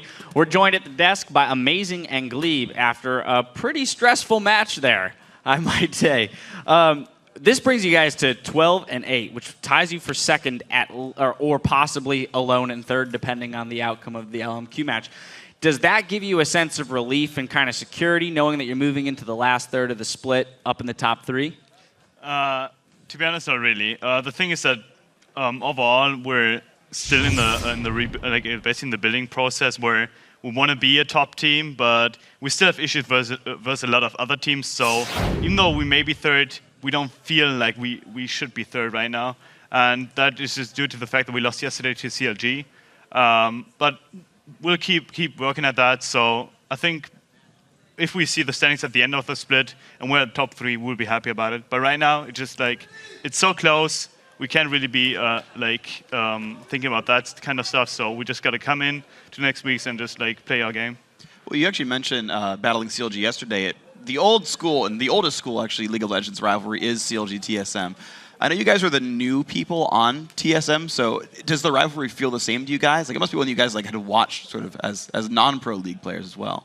Yeah, I feel like the rivalry still exists even for us. Although we haven't been playing versus them a long time, like other members of TSM, Dyrus, we still know about the whole rivalry, and like as fans before, we would always watch it. So it's still really big when we play CLG. We want to like, do our best to make sure we can win. I mean, like for every team, but especially with CLG because of the rivalry between us. And it seems you guys like play it really close, honestly. As you mentioned, you're sort of still building up. Seems like a lot of teams are building up this split, and no one feels 100% confident in their own team. Is that fortunate for you guys, then, that everyone else is rebuilding as well, that you're able to hold up, or do you think that you're kind of still this incredibly strong team, and that the rosters that have stuck together, like C9, like you're still holding edges over them as well? It depends. I think that like a lot of teams that are like Dignitas who came in with 2 new members, CLG who came in with FLICKR, like they're all still in the building process. But so it kind of actually more or less concerns me that we can't really beat them, because I think like our team just has something in them that we didn't really bring out yet, and like we're okay right now in the standings. So like, I don't know, there's still a lot to do for us, and therefore it actually kind of concerns, because I think that some teams actually reached their limit already and we didn't. That's a good thing for you guys, and you've got all this room to grow. Just you get more time, you'll be better and better and better every week. Yep. Do you know what the plan is then to keep improving? Like, do you have a game plan? Like, okay, this week we're going to focus on this skill and grow it out of our players? I don't think we focus too much on one individual skill, but just keeping a really strict like practice regimen and making sure we're playing a lot. Keeping focus high in scrims too, I think is really important for us, because when you're scrimming long hours every single day, sometimes towards the end of the day, I think the scrims can become less productive, but making sure everyone just gives their all, is like well rested, and they're able to focus all the time helps a lot, because that way when we're scrimming, we'll be able to like just get the most out of it. I want to ask one more follow-up question on the idea of change and adaptation and things like this directed at you, Amazing. With the 411 jungle patches specifically, we've already asked this question to a couple other teams. How do you balance growth as a team and then growth individually while the game itself is changing, right? Which one takes precedence? Like with new changes and something like that coming in, like first of all, the individuals have to come in and like play the new patch and like really adapt to the stuff that came in new. So like first of all, in my opinion, in order to adapt to as a team to new changes and like become better as a team, you need to step up your individual play, and that comes into team play. If everyone thinks on a higher level, plays on a higher level, you will play on a higher level as a team. All right, we're going to pull up a replay real quick so we can get into the game, the actual game that we just watched. About 27 minutes. It's the mid-game team fight where you guys kind of really take control with a great kick by you, Amazing. So if you could go ahead and walk us through this one. So basically, I kind of want to have a flanking position, because we getting flanked by bots too. C's behind us, so I'm just like trying to get to the left side, try to get behind them together with Turtle and try to flank with him. And then I get a kick onto Sneaky as he's out of position somewhat. It's basically like counter flanking, trying to adapt to the situation where bots TPs in and we have to adapt to the situation, and just trying to like do as much damage from the flank as we can do. And we hit a lot of spells, we put out our ultimates and really catch people off guard. So Glebe, actually want to follow up. So after that replay, you guys pick up 3 kills. You've got control of the map. Mid-inhibitor turret's down. I know you're one of the voices on the team. What sort of decision-making then where you're like, we have to pick something right now to grab, some important objective? What goes through your mind as you decide, is it Baron, is it mid, is it another turret?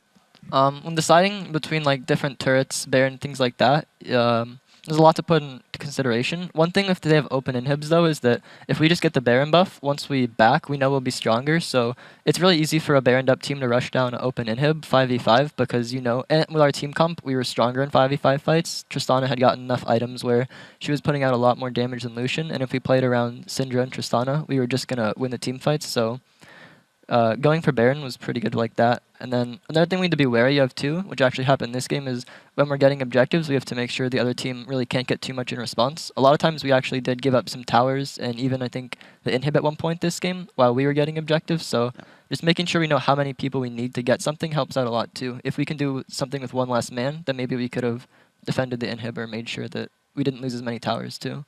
So when that situation presents itself, where you're taking an objective and in exchange you're watching your own inhib disappear, on a macro sense, who's making the decisions, one, on whether or not you're going to send somebody back and defend it. And then when that's happening, how much do you kind of have to rely on instinct or individual skill so that you can focus on the macro game?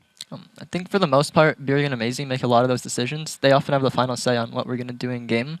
And after that, it's just up to all the individual players to make sure they can like follow through those calls and then make them happen. So then, Amazing, then to follow up on that one, so then when you're one of the voices for Endgame, how much is it you saying, okay, well, I can flank this lease, or like I can flank this fight here versus I need to watch all the minion waves, see which lanes we need to look at? Like, how do you balance playmaking in the now versus what's happening a minute from now? For me, it's just like when I'm basically trying to playmake and like try to play the macro game, I'm just trying to like call out, well, I can flank from here, but like also we have to consider these waves and stuff like that. So it's basically just like me taking a spectator perspective where I'm just like trying to like analyze the game from afar, and that's something that Bjergsen actually does better than me than I do. He's even better at that, and like he does the most of that kind of stuff where he balances out team fights and really positioning team fights with the macro game that is the wave positioning. All right, well, let's talk about some stressful shot calling as we bring up the last replay, which is the final. It's going to be kind of a long clip, right? They push into your base, you guys fight them back, and make your charge all the way down to there. So just kind of walk me through the high-level decision-making here that has to come with this kind of a fight.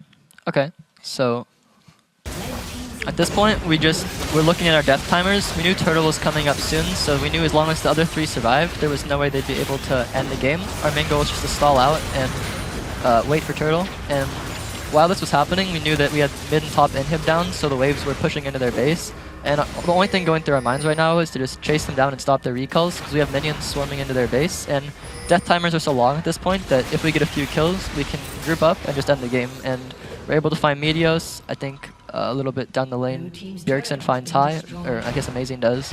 We get the kill on him, and after Meteos and High are dead, the whole team just rushes down mid, and we can end the game.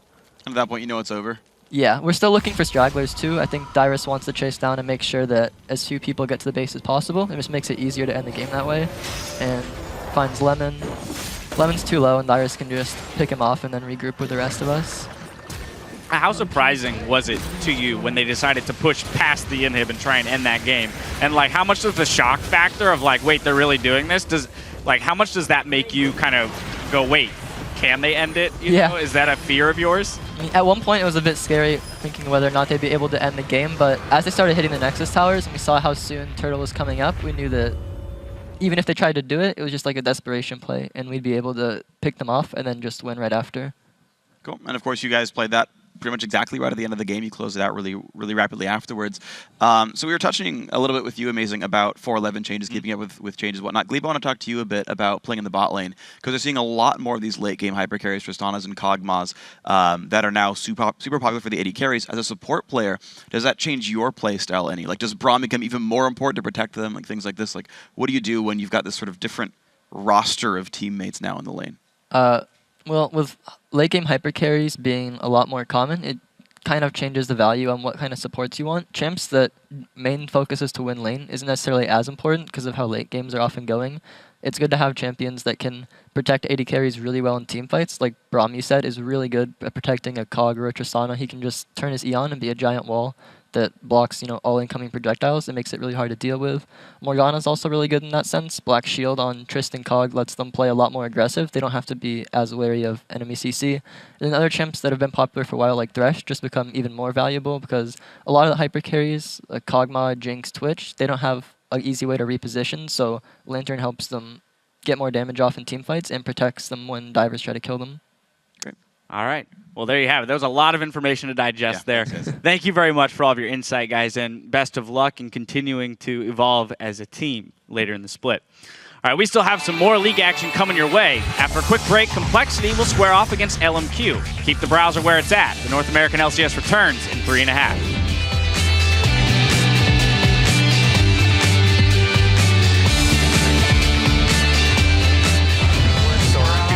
Heaven that we can't reach if we're trying. Oh man. Have you guys considered going to American Idol and dropping out of League of Legends LCS?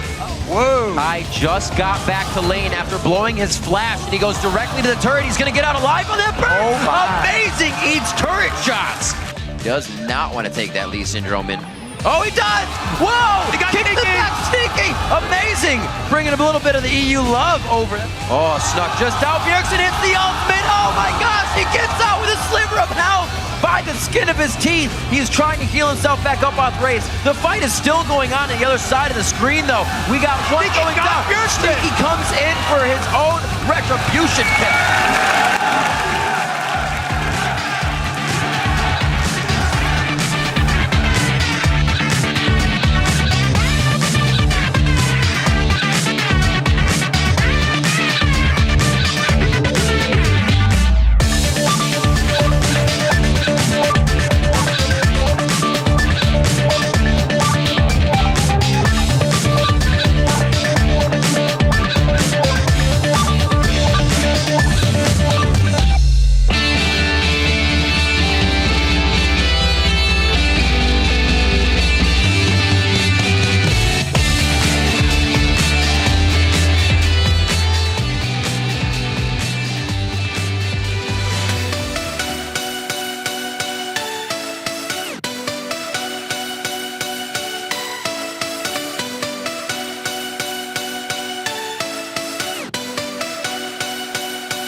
我觉得FLICKR他们队，他们是一个能创造奇迹的队伍，因为大家都觉得他们能力很一般，但是他们用自己的努力证明了自己，所以我个人是比较喜欢他们的队。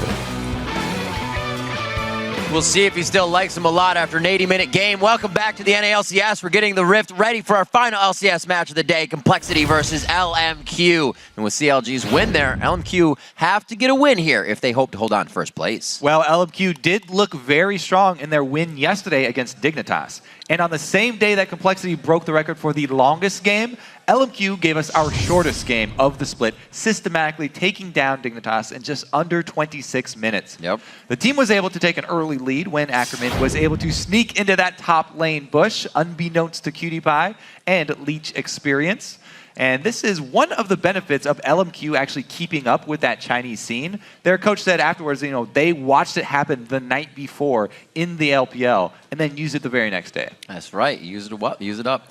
LMQ is in a tie for first place right now, and there's no one in the NALCS that's more dangerous at taking down the top teams than Complexity. Yeah, Complexity have made a huge turnaround from the start of this split. And a lot of that coincided with the acquisition of Kez. Yeah. Before he joined the team, Complexity were 1-5. But since joining the team in week 3, they are now 6-7. Or they're 6-7 since then. Right. Stats alone, however, do not tell this story. I mean, I have to mention an addendum. Not all of Complexity's improvement has to do with Kez specifically. Happy birthday. The entire team has gotten better, which is to be expected, you know, since they all get this experience since joining the LCS. That's very valuable, and they get the ability to commit to League of Legends full time. Unlike LMQ, Complexity have found most of their success when they can stall, and they find themselves in the late game. A late game indeed. I do want to take a look at a graphic of the 8 longest games. This split, Complexity have been in 4 of them, and they are 3-1 in those games. So we'll see who can set the pace this game today. Yeah, let's check out the starting lineups. Get right into our last game of Week 8 in the NALCS before Challenger Series. On the blue side, it's Complexity. In the top lane is Westrice. Happy birthday to him, as you heard that previously. Kez in the jungle, probably in mid. Robert at AD carry, and Bubba Dub on support. And on the red side, it's LMQ. Up top is Ackerman. In the jungle, no name. Mid, Xiao Xiao, AD carry Vasily, and support more. Let's see if these guys have the plays to be made. And today's featured matchup will be rocket jumping down to the bottom lane for Robert X. Lee versus Vasily. Yeah, these are the 2 main Tristana players in the North American LCS. Both of these players are undefeated on the champion. Vasily has had his best performance on the Megling Gunner in both kills and KDA. Of the 4 Tristana bans, by the way, that have occurred this season, all of them have actually been targeted at Robert X. Lee. And it takes a certain state of mind to confidently jump towards danger. Both of these 2 players definitely have it. So you can expect it will be a highly contested pick this game. Absolutely. Whether or not it's banned out, we'll see if these guys force each other onto some uncomfortable things. But then for an AD carry, I guess, you got to play everything as an AD carry. It's different for like a mid laner when you're like this or that doesn't work. So I'm pretty sure they will be all right. But the featured matchup is going to be awesome to watch, especially last one of the day. Teams fighting for top spots in the league. And we heard what Vasily himself was saying in the pregame. These guys can create miracles. Yeah, so they need to stop that. Not only is LMQ fighting to get back to tying for first place, but Complexity are fighting to get that 6th place spot, which is really important for them. So the importance of it's of the utmost importance for both of these teams, even though they're at vastly different points in the standings right now. There they are on your screen. There's the Trist ban coming out fast. Bubba Dub and more. See Westrice, another ban coming in for Complexity, so we won't get that late game of Tristana. Somebody's going to be grabbing up the Kog'Maw. The Lulu gets banned out. The Kassadin stays. The Kassadin stays. Braum is the last ban in the game, and the Kassadin is blind pick for Brawley. So all of the bans still in the North American LCS of Tristana have all been targeted at Robert. Yep. But man, letting Kassadin through, that is a bold move from Complexity. Xiao Xiao plays pretty much every mid laner under the sun, so we'll see what he pulls out. Last time, he tried a Pantheon versus Kassadin when they let it through, and that did not work out for them. That was their kind of let's switch mid stride game, though. They announced that. They said, it's a bad idea for us to change ideas right in the middle of Champions. Yeah, one of those, what do we do to counter this? Attack damage. Pantheon's a guy that's very unforgiving if you make a mistake. So you definitely need to be well-versed and have that strategy before you get into Champion Select. If you want to pull it off. No name, looking to be making calls from the Lee Sin position in the jungle. He locks that in along with Vasily's Lucian. Yeah, Vasily's second love here. The most recent. He's been a huge fan of Lucian ever since the champion came out. So no surprise that LMQ want to lock that in early. Whoa, Bast here, picks from Complexity. Yeah.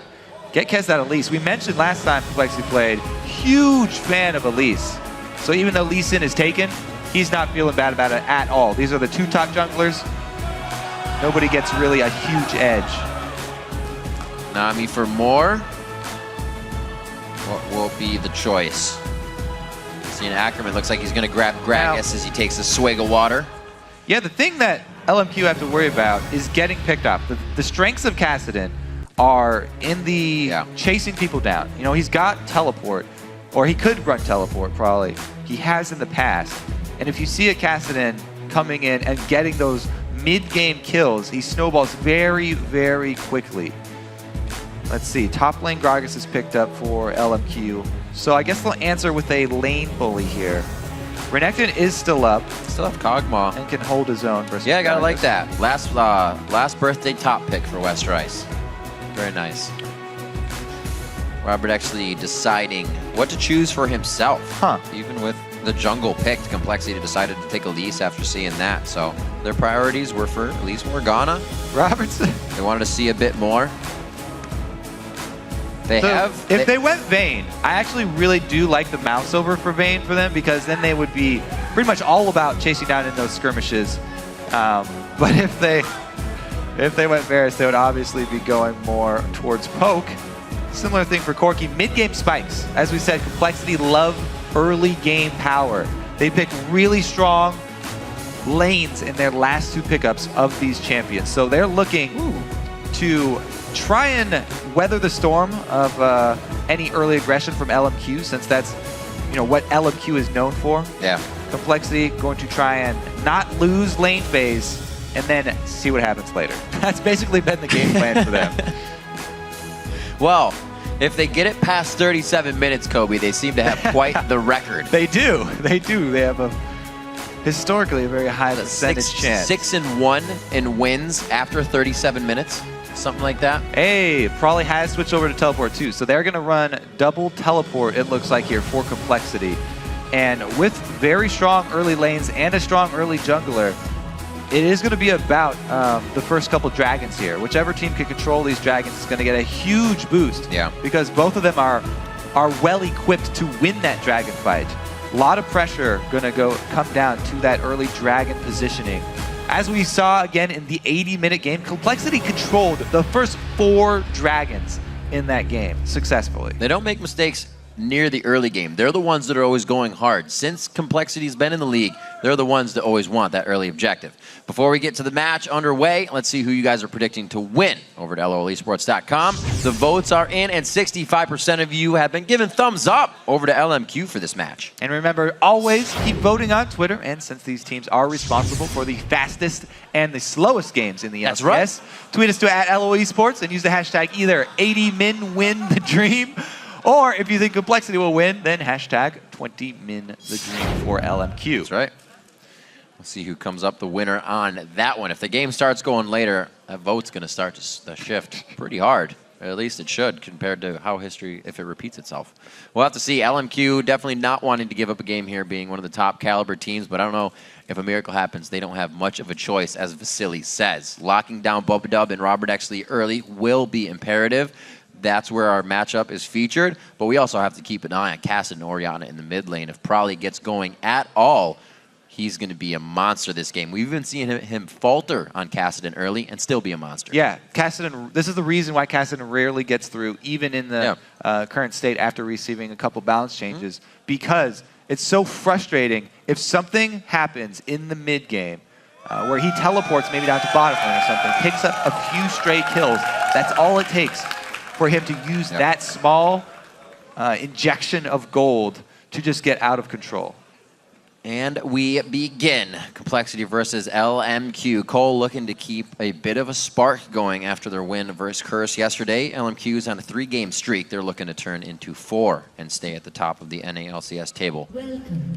Probably not, or I should say just rarely getting this pick in middle. See if he can carry the team. Yeah, we will see how much pressure Xiao can apply to Prolly. Kassadin, it's gotten much easier for him to CS under his turret with the changes to his W. Auto attack reset and adding a lot of extra damage so that he can easily execute those minions. That coupled with everybody pretty much starting sustain openings on Kassadin, going with the flask plus additional potions, means that he has more often than not been able to easily CS through the early game and just wait for his opportunity. He is 1-2 so far on Cassidy, so this could even up his play on it. Orion is a good champion to pressure him, though. Yeah. He gets a lot of shield on harass shield. down. Auto attacks plus Q movement in order to shove the wave. That means it's going to be important for Prolly's positioning. Stay away from those minions on his side. Yeah. We'll see, though. Standard lane's going to start out, so a lot of the pressure then is on junglers early because opens up the map for a lot of moves early. Lee Sin and Elise looking to make pre-6 movements to try and acquire first blood. They'll be making their... Oh, man. 80 minutes to dream. 80 minutes to dream. Out to a Here big start. we go. It's already 2 minutes. We have another 78. Let's see what Xiao can do. We're talking a little about the jungle pressure, Kobe. It might just be easier for No Name to hit middle before 6 if they can. Xiao is known to have the better farm. He may be ahead in levels, and he may be able to take that advantage on Prolly in the mid lane. Prolly hasn't had the best results when he plays on his Cassidy, unless the team can get him going. It's just a must-have. Let's see here how this bottom lane gets off to as well, because Robert on Corki wants an early lead, but if he's in range of a Thresh play... in the world? What in the world? He's alive. He's alive, but that was huge. He took 2 of those Flay passive shots from Moore. That was a huge chunk of HP, and talking about watching Prolly's positioning, that was just a misstep by Robert X. Lee right there. Misclick for sure. Because he wants to get his Q down to hit both members of LMQ. Forgot about his spot there, and Moore gets an easy Flay onto him, forcing him back really early. That's definitely big for a Lucian lane, because Lucian is no slouch in the early game. Yeah, definitely a mistake. CSing within melee range as a ranged auto attacker. Slow going for the mid lane now. We'll see if this actually draws Kez down to the bottom lane. Let's try No Name. Oh, Prolly actually gets tripped up by the minion, so he's going to take a bit of extra damage. Very nice for the side of LMQ here to keep putting pressure on every lane. So far, they've only got something to work in the top now. Let's see if he can make anything happen down bottom, because all the summoners were blown already on Robert. Oh my gosh, they don't even have the ward either. They're trying to play it carefully. They know that he just ganked mid. Yeah. So it was a good call from Prolly. They're just counting it out. Strong communication here for Complexity in the early game, because it would have been terrible for them. I mean, the lane is pushing. Robert and Bubba Dub, if they were tunneling on this bottom lane, pushing up there without summoners on the Corki. Does Kez play follow the leader, though? No Name comes down bottom, so now he does. Maybe they can catch some aggression off of LMQ thinking, hey, summoners are down, we can go a little harder. He starts to back off as well. Not wasting too much time, already back on golems. No lead for really any team yet, except for the Silly himself in that bottom lane over Robert. Right, and that is being balanced out by the birthday boy in the top lane, Westrice. Got a few minions over Ackerman, using that early game of Renekton. Yeah, that increased experience range. No Name just getting a little sneaky EXP steal from Xiao. Might cost him. Level 5 cast it into 4 Orianna right here. He's saying thanks. That's all right. He'll pick up the CS somewhere. See if No Name continues to put the pressure on Prolly. We see Kez, right, going to be in the back pocket here for this, but Prolly maybe still too has late. his flash. There's no ward put down by No Name here, so he's not going to see Kez coming up right behind him. Doesn't get the jump, though. Slow moving. Very good control by both junglers to be on each other's tail or initiating a fight. Yeah, and once again, Kez going with the same build he went last time on Elise. Going to Quill Coat into Ancient Golem. Yeah. Because he likes the utility build for his team. He wants to get as many picked up so many wards as possible. Quill Coat and Ancient Golem going to provide those to him. He also gets a Sight Stone on top of that. Bubba gets played in, though. Still getting pushed around in this lane. Bubba and Robert trying to trade back a bit of damage. 45 to 30 in that right now. Vasily feeling pretty good about himself. Robert still waiting on heal and flash to come back up for their last engage. Vasily did have to blow Flash within that. Yeah, uncharacteristic for the Complexity bottom lane. Robert losing in CS here. We'll see what route Vasily wants to go here on Lucian too, because Lucian is one of the most versatile AD carries. He can go Blade build, but much more popular now is the Infinity Edge start or Static Shiv quickly thereafter. Early armor here from Ackerman because he's facing Renekton up in the top lane as well, rushing the Glacial Shroud. So he won't start with the Rod of Ages that we've seen so many Gragas go for. Now armor is going to help him in lane in trading, but he will also miss out on the sustain from the Catalyst that builds into Rod. So more potions as well he's going to have to pick up. It's pretty dangerous too if Probably somehow gets going very fast. He's going to be behind on that prioritization of his items.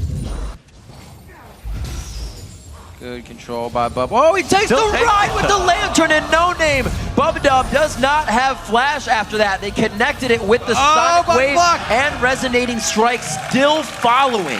Unfortunate for Cole. Great play in first blood for LMQ. Yeah, Bubadub, he didn't immediately retreat after the hook hit him. Right. Well, it looked like he was like, aha! That was the perfect false play. It was like, I black shielded it. What's he gonna do now? And Moore says, I'm still gonna take this ride. Whee! And he brings No Name along with him. Bubadub is toast here. Man. Great play there from Moore. Lantern ganks, always the strongest way to go, especially with Lee Sin. Outplayed the so much of his own mobility. Good focus bottom there because Complexity have been a team. Most of their wins come when Robert gets a good start. And he's looking to still give that to himself. Buys a Sheen to try and be able to trade back the same amount of damage here. That's risky as well. He's not going to have the health from the Phage or the safety. Yeah, straight up BF sword for Vasily is going to be a that damage spike. Huge advantage for him in lane. Abilities and double shots going to hit much harder. So LMQ doing a great job recognizing the pattern in Complexity's wins, attacking that bottom lane strength very early, and pretty much neutralizing Robert here, especially since they took out the Tristana. The Corki's not going to be nearly the end game threat that they are used to having. Let's see what the movement gives us now. Looking at inventories, we do see the Sightstone in that bottom lane as LMQ was able to grab a good amount of gold off those first assists. Bit of plays that they had. So safe down there, we don't have to see No Name returning, but he has, knowing that they need to shut down Robert Exley and Bubadub even more. West Rice is fine in the top lane. And I like No Name's pathing actually, because Kez is focusing on this hard farm, defensive, just warding Elise to try and ward all the river entrances for Complexity to keep ganks off that way. But he just went straight for a lane gank. There's no way Kez is going to sneak wards into the lanes this early on. And now, going for the early dragon here, No Name bought his own pink ward for this. So captain of the team making some good plays here, also some good smites to secure it. Kez was still off farming, and so he had to back to the base to regenerate. That ward up in the blue buff from LMQ doing some work for them. Xiao getting all the CS he can always. No Name plays this style too. You can see, obviously we said Kez is farming, but that 29 CS, he's focusing on snowballing the lanes, knowing that's, like you said, where Complexity wins it. And he's always been okay with Xiao taking his farm, still somehow coming out even with the other jungler or on top. Yep, and he will be content this time around too. Plenty of wards inside the LMQ jungle, though. That's the result of this Elise style play. So he will know, at least for now, No Name is up top, and West Rice can play accordingly. Not overextend too much. Both top laners building pretty defensively just for the lane matchup, so should just be shoving wars, and really the big difference is how well you get your last hits on these minions. It's a bit more difficult for Ackerman since he has to do it from range. Oh, not gonna get the cannon there. Unfortunate indeed. Sometimes you just get nightmares about that. Watch it die in front of you. Wow, he rushes the completion of Frozen Heart. Not even gonna go with the Iceborne Gauntlet. interesting rush there because there's not a lot of attack speed based. No, Corky's firing missiles. For complexity. It's not like a, whoa, Crawley gets ulted in and the ignite! That's different. Oh my gosh, the calculation. I'm just kind of awed right now by Xiao's play there. His understanding of the turret limit he needed. Yeah, yep, that was exactly. Great. Probably just got schooled by Xiao there completely. Very well played. And he's got blue buff. Didn't even lose HP doing that tower dive. That was so not clean. only does he get the kill, he gets complete tower pressure, forces Kez into lane. It's a huge relief for the other lanes of LMQ. Xiao doesn't have to roam to affect the other lanes in the game. Taking it over straight from mid and keeping that pressure up. I've always wondered what Lomo meant. I think that was a pretty good definition right there. Great play coming out of LMQ so far. Confidence behind the players, and you can see. So this play by No Name has been set up by Xiao. Yep. Because he forced Kez Got to the lane. all the spiders. That's horrific. Kez must feel horrible. He'll be back. He'll have more spiders. No worries. They did get the 80-minute vote, so they'll be all right. 12 minutes into this one, Ackerman just throwing out some gas in the top lane. Bubba Dub should stay safe here. They are going to try to close in onto No Name. Good ward clear coming in from LMQ. A little bit of a tight spot, but they still get what they want, and Vasily is still farming 113 to 97 in that lane. LMQ making some good moves around the map. It's definitely complexity trying to adapt and react here to all of their gear. Yeah, and LMQ showing them how they like to play the early game. It's been basically a difference of junglers here. No Name's so much more aggressive than Kez. The old ward-heavy style worked for him last time. He keeps drifting right into damage. It's so hard to keep someone like Lee Sin in check, and No Name is constantly making moves here. Whereas Kez is stuck picking up the pieces. Xiao's out of mana, but he's got No Name at his back. Probably, he's on like 3.5 rifts now. This is going to cost upwards of 900 or more mana for him. Misses the Q. That's going to be an escape for Crawley. So walks out. Wasted flash there from No Name. That will curb his aggression a small amount. Xiao does not want to leave this cannon minion wave up. He wants to shove this before returning to base. And relying on that increased regeneration when he's low of the Athenes, he's able to do it. Knowing his limitations all too well, making the plays look easy for himself. 1.6 thousand in the lead. They're able to hold that steady. Most of that gold is between mid and the jungle, which is exactly where they want the forces to be right now. Ackerman's doing fine in the top lane, holding off on Westrice with that Frozen Heart so far, and he's actually able to start getting that Negatron Cloak in right away. Not even boots for this. This is a complete lane-for-lane purchase they got going on here. Yep. And Westrice completing Spirit Visage. Yep. Helps him out quite a lot in this. Renekton does have an innate sustain as well. Throw sand in his eyes. Jukes one barrel. Gonna mean it's an even sort of trade here, but Ackerman relying on passive regeneration here. Look at that, with Drunken Rage up, he's hardly doing everything, even with the W on, doing multiple strikes. Remember last time we saw Westrice go full tank, so... Yeah, well, yeah. These plays, not gonna hurt too much for Ackerman. And he'll probably be able to go whatever he wants now. Full tank for Ackerman so far too, though. What he's planning with this build, because when it comes to team fights, looks like they're pretty much just going to fully rely on the Xiao Vasily combos for the damage. Ackerman going way more towards the utility Gragas style, which definitely falls off hard late game. Both teams thinking the same thing. He's going to be able to execute more precisely. Looks like nobody. The sweeps come out, and they feel like 10-second wait is what they want here for Dragon. Good clear. Pink ward goes down, and LMQ gains a little bit more pressure. They also have Ackerman on the rotation. He's not going to need to teleport, so they're getting something out of this. Whether it's going to be Dragon or Turret or both. Nice influx of gold coming in for LMQ. Westrice has his teleport available, so LMQ can force at least a teleport advantage here if they make Westrice come to the Dragon. See if Complexity make the call to stay at the turret. Remember, this is a full tank Renekton. Can't do a lot of damage quickly to the turret. Yeah. So Ackerman might even be able to defend it there. Yeah, what a great play. Mid turret was prepped for damage. Even if Westrice got that, they were still behind on trying to come back for what was taken. So LMQ setting too many things in place and making the dominoes fall. Westrice taking a little bit of damage in the top lane, but after that, they're pretty much hitting each other with the wet noodles. Kassadin coming in though. Yep, he's leaving. Just kidding, probably. They don't want to go for that dive. Maybe? No, he finally left. Slow moving, but Complexity is trying to get some kills for themselves. Get Probably going. Is he going to take it again? That's way too close to a turret. Bubba could flash him into the turret, so Moore with a very smart move there not to take the death sentence this time around.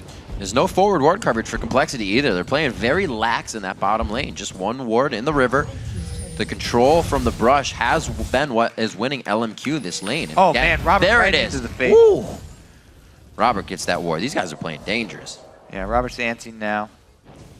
Knew that there was a possibility, and a good ward able to keep him safe. But that being said, Complexity, it's looking pretty bad for them, honestly, with their team. Really, they have to rely on something happening around the next dragon. It's kind of a not much has happened, but that's the thing. They need their team to be ramping up. Yeah, that's the problem. Right. Frawley here needs to be a big factor for this team. Because Westrice, again, is going full tank. It looks like at least he'll have the slow burn of Sunfire pretty soon. Great dodge out. The binding.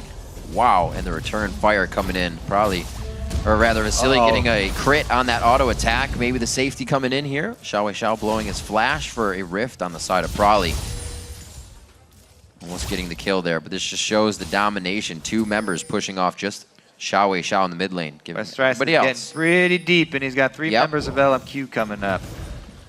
Should be able to get back in time. Ackerman gonna try and stop him. He body slams the slice, but not the dice. They're going for the dive instead here. Teleport to the bottom lane, so it's going to be action all over the place. Will they still decide to execute in the top lane knowing this is going on? Bugged up, gets hit up immediately. This means Probably's going to have to act right now. He's got the damage. He will come up with the kill. Probably eating the culling for breakfast on that one as Vasily gives him every single bullet in the chamber. They come up with some very nice cleanup kills. Yep. There's the move from Frawley. Westrice got it atop as well. He's somehow still farther. Yeah. Complexity do get their mid-game. Kassadin rolling a little bit here, but you can see they check for Dragon as well. Still down. At least they clean up the pink wards. Flash in from Bubba to get the slows down, but what a lantern from Moore. Flash lantern. Won't save them, but they get an answer kill here. Bubba going down. Sadly for LMQ, it did go to Moore instead of Vasily. Probably again. Oh, the Kassadin gets rolling. Will they give it to him? Yeah, probably another kill. Complexity turning it on. The Force Pulse comes out. Bit of slow, but not enough after the explosive cask. They are able to get out alive. Complexity making up a lot of ground. Brings it within 1,000 gold now.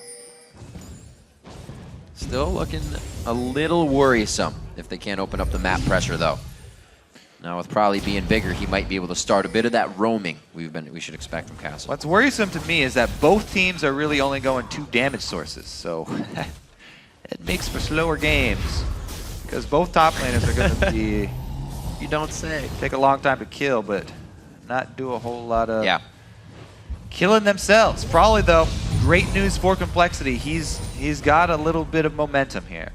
See what he can do with it, because Rod of Ages for him is almost fully stacked. Only 4 more minutes for him. 24 minutes will be the mark to get Probably fully charged up. He can keep it going for the team. Like you said, if he gets more kills, LMQ is also putting everything in place to stop that. The Talisman of Ascension we don't see very often now being built up by Moore for the extra chase on a Rifting Kassadin, on a Valkyrie Corki, and everybody trying to get out of the fight. So very good placement in his items by Moore. We'll see if the rest of the team can get on board with that. Keep the train rolling down the mid lane. The other thing that this does to the game when you go with 100% tank top laners is that it puts a lot of pressure on the AD carries to have strong positioning in the team fights, because they cannot go down early. They need to be able to not only stay safe, but also continuously auto attack throughout the fight. Whoever's AD carry basically stays alive the longest are the ones that come out ahead in these tank-heavy team fights that go off. A lot of importance put on Xiao Xiao as well for the crowd control that he will be adding with his Orianna. Good turrets for LMQ to grab. They may be up in gold, but they're actually down in that turret control on the map. Well, Westrice, he's on an adventure right now. Like does get some deep wards down. Yeah, so he should be able to get out safe. Those two are never going to kill each other. He can prep his split push. Him going with Sunfire Cape is going to help him out a bit in the long war that he's going to have. Whoa, Complexity really wants something. Over minions. Yeah, they want dragon control is what they want. Right. They were looking for a good binding there. Good prep here. They can blow us up. LMQ will not want to give this up, though. They'll definitely want to fight this. Yeah. See if they can do it. Wow, they get zoned out. Vision control too strong for Complexity. LMQ funneling through this very narrow corridor as well. Westrice going to try to provide some birthday defense here for the rest of the team. Ackerman's in the front, hardly taking anything as he presents himself to the fight. Coming out of lane, he did finish the Spirit Visage. Very, very big along with that Frozen Heart for the team. They're back to mid, trying to clear down this wave. Well, LMQ, or Complexity did need that dragon to get back in this. Grabbing the third one, very important for them to bring the gold back to even, but they have been zoned out from their mid lane. Again, they're calling for a split push. Well, whoa, Westrice deep into the fight. Probably hasn't really rifted just in yet for the AoE damage. There's way too much. He does it right in front of the face of his opponents. Fearless probably goes in. The shockwave hitting on the end. He forces himself into the culling damage to make sure Westrice gets out alive. Robert Exley doing what he can. First by Triforce, still not enough to take down second tier bottom turret. So you get about half life on both turrets, but teleport's also blown for both top laners. Two-man defense here. Can't handle this turret, though. Good pressure. The ball just being placed enough to give Kez something else to think about. Robert's coming in for the flank, 4 versus 5, if they can catch up. He's seen They're lagging just behind, on though. the outside of that ward, so he's going to have to put quite a diagonal cut on this one to slice the pie. Getting the face of LMQ. He decides to not Valkyrie over the Wraith Pit. Very, very smart. They're going to go for mid lane because they have the push advantage now. Whoa! That's that pen build. No, actually, it's not the pen build. He comes out with a golem, and he's still coming out very strong. Prolly's there to answer. Don't think No Name expected that to happen. Good job of Complexity. They're forcing the long, drawn-out retreat from LMQ so that they can take advantage of the mobility of this Kassadin. Probably finds himself another pickup. That Kassadin, letting that Kassadin through is so dangerous. When have they not blind picked it? Just right off the bat. It's like they were testing Complexity. Almost you know what? Almost every team. They'll take the test. So far passing. Blue buff is up for him as well too, so he can purchase his items first and then go for well, he's going to go for the blue right now actually. It's really strong in Kassadin because he's fueled so well by mana now after the changes. He can stack up a lot of charges on Riftwalk for extra damage. People don't realize how much that actually starts to cost. It's a lot. You pretty much put yourself out of the fight in a few rifts if you don't use them right. Gold just about even. First time LMQ has really been on the deficit end. Even picking up those 2 turrets quickly wasn't a big enough influx of gold with the last fights Complexity was able to bring out. And Westrice, again, kind of has done his own thing. We've seen him multiple times far off in the jungle, getting wards down that are assisting Complexity and making these long-range moves. It seems like they're kind of just scurrying, and then they take your turret after they push somebody's summoner spells off. Very coordinated. Coordinated chaos, if you will. It's like driving in New York. We'll see if Complexity can find themselves any more picks. Because they're doing a good job spreading out LMQ. Whoa! And Brawly's going aggro on Vasily. Sonya's active used for that harass. Gets the calling out. Very nice. If they can get this minion wave pushed up to the turret, they lose a lot of clear. Xiao's half on mana. Ackerman can still provide some barrels, but he is not the ability power carrier this game. What they've earned with this aggression is the red buff steal. So Kez draws LMQ away, and they actually come away with a buff steal anyway. The question posed by Complexity was, which buff would you rather have for LMQ? LMQ do choose the blue one, which is the better choice, but Westrice happy to take that red away. I think they gave it over to Robert. And that will help them out in this siege. Such an advantage to have somebody like Prolly on Kassadin. Fearless right now in his play style. He didn't even have a super good early game, but still makes it work, like we said, with the team. When Complexity can get around him and facilitate some of those kills, it takes off as it should. Also, picking up the early Zanyas for Prolly is going to help out Complexity because that is the hard engage if they want it. That's their main mode of engagement because other than that, they just have to rely on the skill shots landing. The Elise plus Morgana that we go over all the time, being very long duration CCs, are, since they're skill-based, not reliable. See everybody giving each other a bit of breathing room here. Robert actually obviously feeling safe on the front line with his Valkyrie, as we're going to see Prolly returning back down to the bottom lane. Now, does Complexity kind of give LMQ too much room to work around this, get more wards out? Because right now they're doing a great job at suffocating them after really being pushed back into their own base. Westrice somehow still holding that top turret after finding a lot of aggression towards him in the early game. He's been keeping the split push going as well. Complexity can go right to their 1-3-1 if they really feel they want to.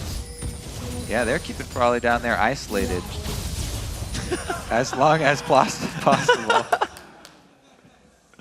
Oh, dear. Dyrus, ever the student, always looking to increase his game knowledge. There definitely is a lot to learn here from Complexity. However, Robert himself has said that they don't even know what they're doing at times. That's right. How do you control a team that has no tendencies? Well, Westrice is going to shove top lane by himself. So oh, dear. Settle in, Riv. Settle in. Go ahead and pop open another drink here. Will they trade? Okay, so again, this is a full tank Renekton, though, so he won't be able to take that turret quickly. Oh, the hook onto Prolly! Gets out. I'm sure his finger was hovering right over his Zanyas on that one, but it's going to go over to LMQ. 3 of 4 dragons in the game. Westrice doing what he can to the top lane. Tank necked in. He's going to be banging his head against this turret for quite some time.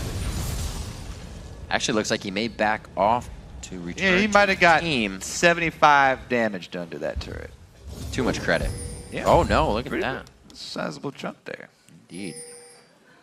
Underestimating Tank Renekton. But not too much. All right, teleports both up for the tanks up top as well. See if they can converge on a fight, because Westrice is looking to cut him off, but the team's not there. Right so through. Westrice has had, good dodge. Oh, he can get over a wall. I was going to say slice through the wall. It would look so good. He throws the ult on, actually. Right into Basili's Says, face. bring it. 4v1. Westrice wants a birthday party right around the red Baron buff. We're going to see if they get it. Prolly. No name's going to get hit up. Prolly takes him to the side room, tries to give him a little bit of what for. 12, he's going to go down. Kez is going to finalize this one. They're going to continue the fight. More presents to be open for Complexity. Does Westrice get one? No, it's stolen from Kez. Give the guys some cake. They're going to continue this fight as it looks like LMQ is running for the hills on this one. Westrice goes to the dive in. That's going to be another rift just in a second. Got to be very careful as the whole team is going aggro. Ackerman wants to get back over the wall. His flash is up, but is the range there? No, it's not. Baron now to be completed by Complexity. 30 minutes on the clock, and they take a 3K lead. What a job from Westrice. Dodging skill shots, buying time for his team. Wow, Xiao steals the blue buff on I don't his think he's exit. getting away with it. No, that dissonance. Oh, he got slowed. How many stacks does Prolly have on his One rib? for one. 3 stacks. Fight him. He's, oh my gosh. Yeah, he doesn't have any more mana. Now. He's just got to keep track of him, though. Robert's coming in hot. Uh-oh.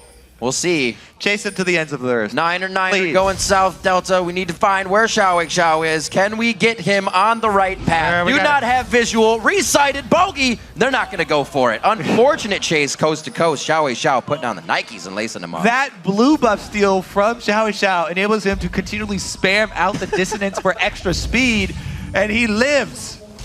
Wow. Fight another day. However, the rest of the team went down. Let's not take away how big of a win that was for Complexity. Westrice. This is ridiculous. Dodge number 1. He buys time for the rest of his team to get there the whole while. Everybody RSVPs from LMQ to this. Yeah, everybody comes in. He even gets a good chunk of the Silly's life. And Bubba Dub flashing right into the center of the fight. Probably is really the big winner here, though. Huge chunk onto No Name, and then dodges the hook just barely. Goes back in with that important Zanyas, and able to finish up the rest of this fight. Going. Really, the key is Xiao is on the other side of the Baron pit for most of the actual fighting. Yeah. So LMQ were basically fighting a 4 versus 5 that whole time. And he comes in with a very late shockwave because he wasn't there for the most of the fight. So it looks like easily dodged. Complexity has brought a bag of miracles this game, Kobe. According to Vasily said it was going to work. They can create things that you will not expect. And right there, Westrice helps the team turn around a 4v1 situation. Bubba Dub bringing out Twin Shadows to get a little more fight on. I asked Westrice what he wanted for his birthday, and he said just not to die for one game. Just hasn't done it so far. Look at that. He's doing what he needs to. And he was the one who started that whole fight up, by the way. Yep. Full tank Renekton. So far, he has his cake, and he's eating it too. Not something we allow a lot of people to do, but he's deserved it today. Slow moving now for LMQ as they figure out where to regain ground. Everything is warded out in their jungle. They're pretty much resource depleted. Just Wraith is the only thing Vasily can take right now. It looks like we got Robert X. Lee catching up in that Farmville onto Xiao. 6K gold lead as well. They jumped up quick. That influx of gold is so hard to control when it comes like that. I am just not sold on full tank Gragas. Not a fan. But we'll see if they can pull it off later here.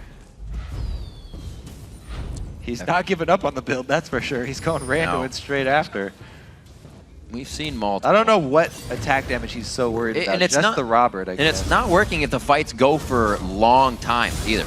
If these extended fights happen, it's still Westrice being tankier, coming out on top with the use of his added health from the ultimate of Dominus. Robert actually tanking a few shots for the better of the team again. What a man. And I do like the itemization from Robert, the choice to go Infinity Edge after the Blade and Trinity Force. He wants to get the extra crit damage here because he wants to target anyone who's not Ackerman. The flaw of a full tank Gragas is that you can just ignore them, and Robert can go after whatever other target he pleases. Keep your eyes on Prolly as well. I believe Prolly will be completing a Void Staff with that Blasting Wand pretty soon here because he's going to need to start cutting through some MR. Nope. Death Cap. The MR, not really a big factor yet. Actually, nobody did build the Locket here for LMQ, so MR not really going to be a big factor. Goes for the Death Cap. Try and get that high burst onto Vasily. Yeah, featured matchup, Robert X. Lee and Vasily. Robert X. Lee doing a very good Westrice job. so back on sneaky court. here. And he makes his way all the way out. Deep in enemy territory, surrounded on all sides. Gets away unscathed. He's had a lot of time to practice those escape routes too, because he finds himself deep in enemy territory quite often. Great dragon here from Complexity. That's what the full map of vision control will give you, by the way. LMQ cannot venture out to contest it. 2 threats from LMQ. Not working out. They really need to get a great shockwave. If one of their threats is not in the team fight, we saw what happens. Xiao not able to add anything means basically only one doing a lot of damage here would have been Vasily in that last fight. And now it's not enough to keep up. 35 minutes on the clock. Slow and steady wins the race here for Complexity. If they can keep pushing like they are, the 3-1-3 now set into place. Kassadin, or probably rather on Kassadin, can keep that harassment to the bottom lane. They're not going to be really able to do much but spread themselves thin on the side of LMQ. 1:30 left on the Baron, so Complexity is more than happy to keep this going without any aggression. They're just going to get the waves in place. They do shove up bottom. 1.5 minutes is a long time to wait for this Baron, but Complexity have said they have no problem with waiting. Probably even tweeted out he went to the bathroom before this game in preparation. Make sure he wouldn't have to take a bathroom break this time around. So he's ready. Strapped in for the long game. Just gonna try and starve out LMQ. It's like Complexity are bringing their tactics from the 1200s or something. Like to cut off that supply line. We're coming up on it, Starve out Kobe. their enemies. We're coming up on the 37-minute mark. Complexity's record after 37 minutes. Hugely better. 6-1 Yeah. after that 37-minute mark. Are we gonna see that Super Saiyan after all, Riv? We might. That takes another 34 minutes, actually. LMQ trying to get Vision back in their own red side jungle. I like that preparation by them. 30 seconds left on Baron. You need to have a clear path to Baron because you don't want to let Complexity get away with that. LMQ looking to regain what they can. Find out most of their jungle is gone. Sharing everything right now. The buddy system is imperative for LMQ. Obviously not getting much out of just soaking up experience with each other, but the safety is really what they're concerned about. Somebody can be picked off by Prolly. Well, they don't really have the vision. We're to be going alone. way past 20 minutes to dream. So anybody voting for 20 minutes to dream still is yeah. Tough luck, guys. That is no longer an option. It's not, not indeed. Go! Boop Oh, he goes. splits! Oh, nope, no good. So they at least know what the direction of two members are, knowing that there was a ward being placed by someone sneaky up in the top side of the jungle. Yep, we got somebody on the radar here. No Probably name. goes in. Getting hit up quite a bit as they start to control. Look at this. As soon as Complexity feels like LMQ has gained an area, they say, wait, there's wards here? We want to take those back. Westrice again starting a fight by himself in a pretty one-sided situation. The rest of the team's coming in. Bubadub just gets completely deleted from the map. That was huge damage coming from the team. Yeah, Vasily gonna take matters into his own hands. Big 5 versus 4 power play from LMQ now. They turn their heads towards Baron. That's risky. Maybe they'll just get top outer turret. 4 versus 5 in this situation. It's only the support that's down for Complexity, so it's still a risky play for LMQ to go for Baron. Yeah, just looking for the top outer turret, maybe. Wow, they don't even get that. So 1 kill on a support, that's it. Not a big change. This turret still stands. Westrice's birthday turret still up. 8-4. Looks like Prolly's now going to take control of the top lane as Westrice, with his teleport up, now takes the 1-3-1 split push to the bottom lane for himself. Oh, Complexity man. just playing textbook right now, but they're not getting any further just yet. The base seems to be a diamond-plated wall that they can't get through at this point. Let's see what they bring to cut through next time. Yeah. Taking some time, though. Taking some time. They're working on their tech, Riv. Yeah, that's right. I gotta a get while. I gotta get the upgrades. Man, I should have taken a note from Prolly for this game. I didn't learn from last time. Too much tea. 40 minutes on the clock. All right, Super Tank Wars down in the bottom lane have actually come to a stalemate. You don't say. Yes. And Westrice shall recall. You know, the last item here, or the next item for Ackerman does look to be at least a Void Staff, so he will at least be able to penetrate a little bit of the defenses that Westrice has been able to accrue. Oh, don't fight this mark this time. You got to slow, though. And a binding into a lantern. Complexity fuels these long games so much. They have the lead, and then they do little things like, we got you in a binding, but we don't want to take it. We'll just make you back, and then we won't aggress on it. Now another few minutes passes, and LMQ feels a bit scared, and Complexity feels like they want to get another binding just to scare LMQ. You know what really is the biggest factor in these games? Who's got the better ergonomic setup for their gaming chair? Yeah. Really, you got to worry about throwing out your back at this point or something. It's true. You need to have the top of your monitor at eye level. That's right. You can really mess up. Your wrist should be same level as your elbows. Don't as well. float your pinkies. No bending. Yeah. Never float your pinky as well. Make sure that's touching. Ackerman's your going for a fight apparatus. though. Black Shield stalls all action. I think, oh my god, he goes to the back line. No name so far into the Shockwave! Shockwave on to Bubadub. He was the only one that got hit there. He goes down though. LMQ is trying to turn things around and they just put the iron down onto Complexity for a quick fight in the mid lane. Cole has been dictating everything until now. When LMQ turns it on, that's when they get the lead. Westrice answers though, gets 1 kill for the team that might be enough for them to hold. It doesn't look like the inhibitor turret is going to be what they can hold, though. Probably comes in. Ackerman getting pretty low. Remember, that's a full tank Gragas, though. Not an easy target. No Name and Xiao Xiao. Probably the ones they would go after. Probably's on the chase. They're going to turn around. It's just him and Westrice, though. Risky play here. Oh, But man. Silly takes half a hit. Back and forth. That is pretty big, though. Close. Inhibitor turret going down, having at least an opening in the base. Yeah. Is very, very big. Honestly, at this point, for the LMQ. About 6,000, 7,000 gold down, LMQ should not have been able to find that fight. Yeah. I will never second guess Ackerman ever again. Started that one out beautifully. And No Name was able to get in, even though he wasn't able to kick Robert into the rest of the team straight backwards. Chaos. He kicked him sideways So let's watch into the this one rest more of time. Robert's team. So Ackerman starts it out and they get the black shield.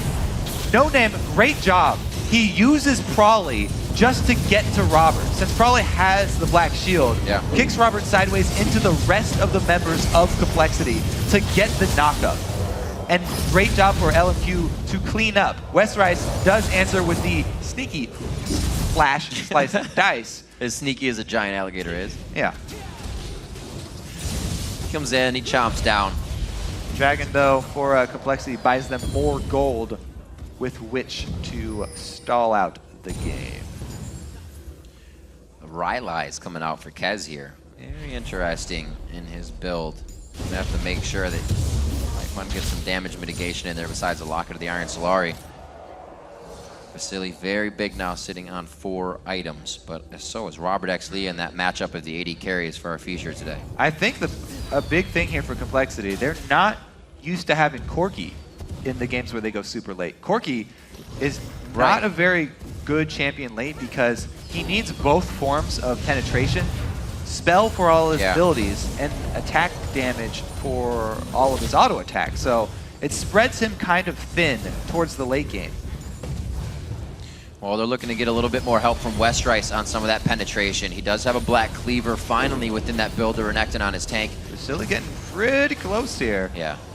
It's a dangerous, dangerous game for him. No no Triforce on Vasily means that they're not crushing down these objectives, or structures, I should say, too fast. They think LMQ is going to be going somewhere towards Baron. They have the right inkling on that one. Teleport is up, as probably goes to the bottom lane, so remember that. They've got a couple ghosties here on the way too, but those ghosties just save their life, actually. It's a really good buy for these games where Vision around Baron. Whoa, Talisman of Ascension. There should be a teleport here from Prawley, though. Westrice was all right to do this last time. Izzy, this time, though, the team's a little too far away. That's a 70-second timer. Probably with the Guardian Angel stays alive for just a few more seconds. We'll still be able to participate. Vasily in a bad spot. So many shields and so many heals. Vasily stays alive. They finish off the last few members of Complexity. Only 2 are left with 70 seconds average. Oh, they could end this game here, Rip. Could be the game ender. 7,000 gold down, 6,000 gold down. LMQ moves into the base after Complexity taking full control of the game.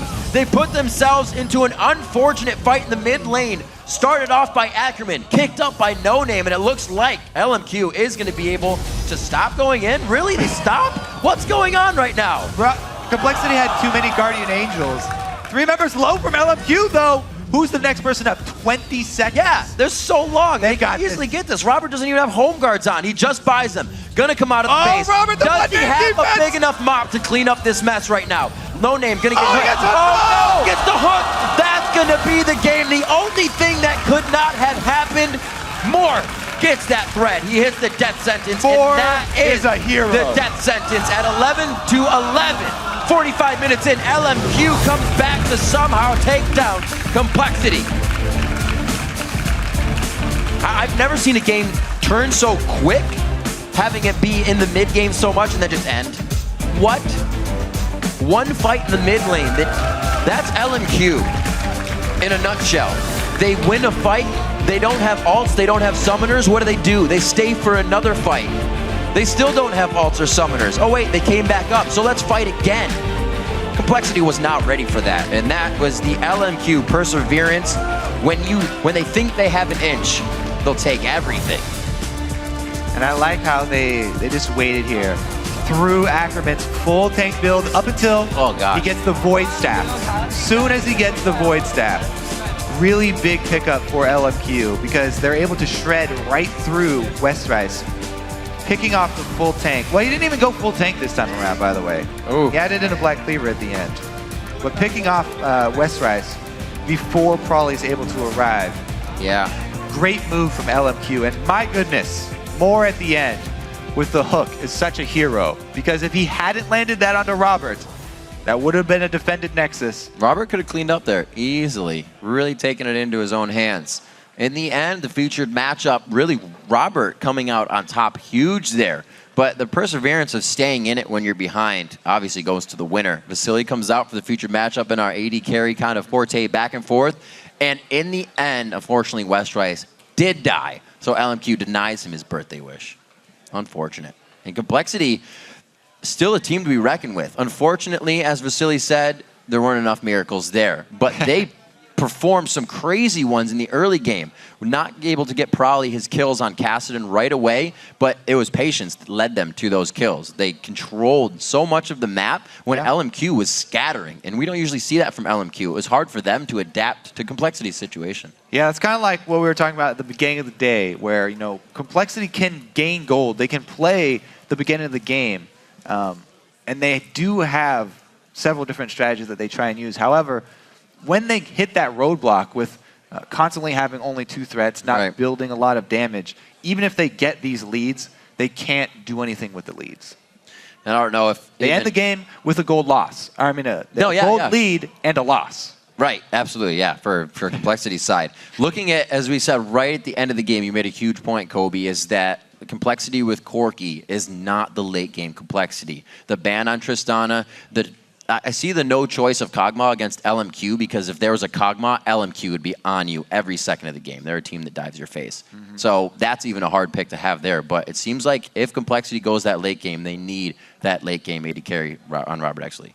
Yeah, seems like even just throwing their hands in with the Kog'Maw might have been a better choice. Right. Or we'll never know. We will never know. Well, we have 4 more weeks. We may. Let's toss it down to Dash, who's on the winner's side. Thanks, Riv. I'm here stage side with Vasily and Sharon here to help us translate.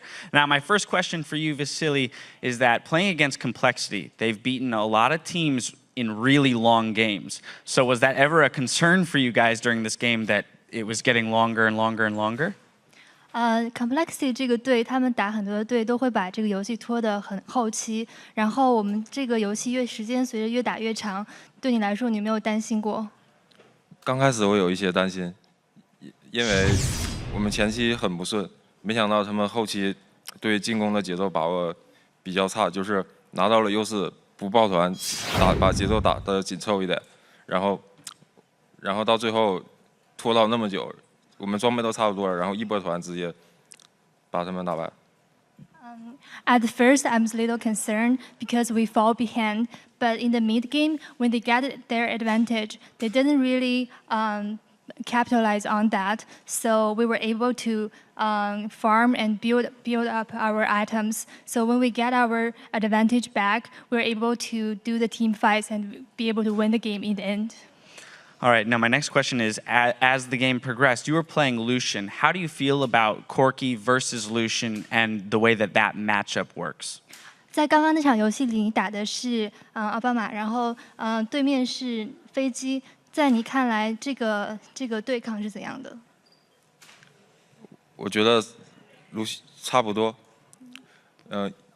因为他们对面有2个传送，所以我不敢打得特别激进。如果没有2个传送的话，我可以打得更激进一些，就不会只压了他10个不到。I think it's an even matchup because for the opponent team, they have 2 teleports. If they don't have teleports, I will be more aggressive. So, yeah. All right, great. Now the final question is, with that win, you guys are now tied for first again, and next week you play both TSM and CLG, who is sharing first place with you. So how are you going to prepare for your games next week? 现在我们是排在第1名，然后下个礼拜我们要面对 TSM 和 CLG， 然后你打算怎样去应对就是下个礼拜的对手呢？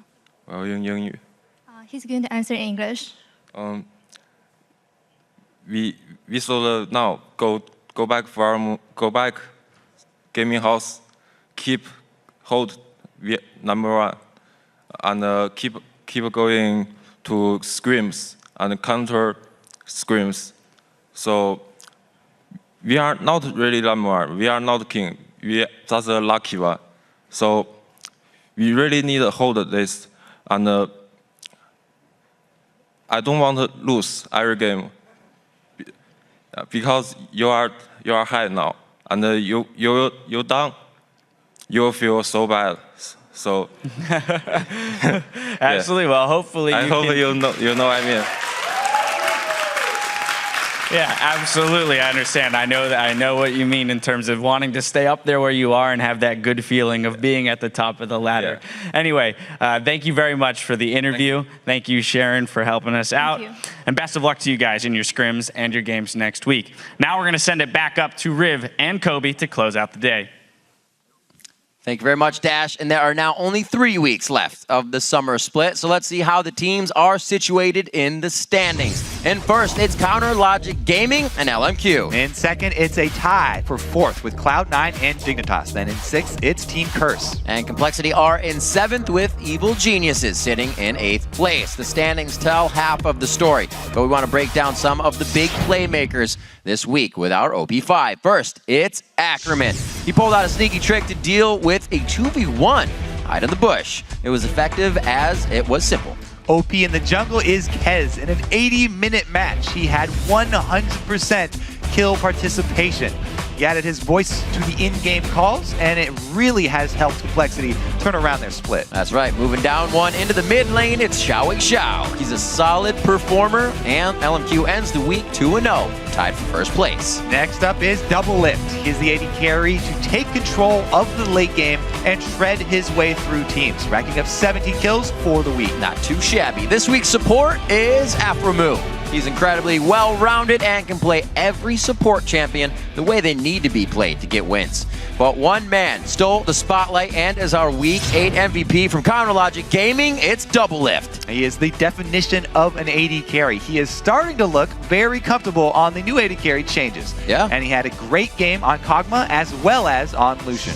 This commanding performance helped lead his team to a 2-0 week, and they are once again tied for first place. I guess everybody else is trash.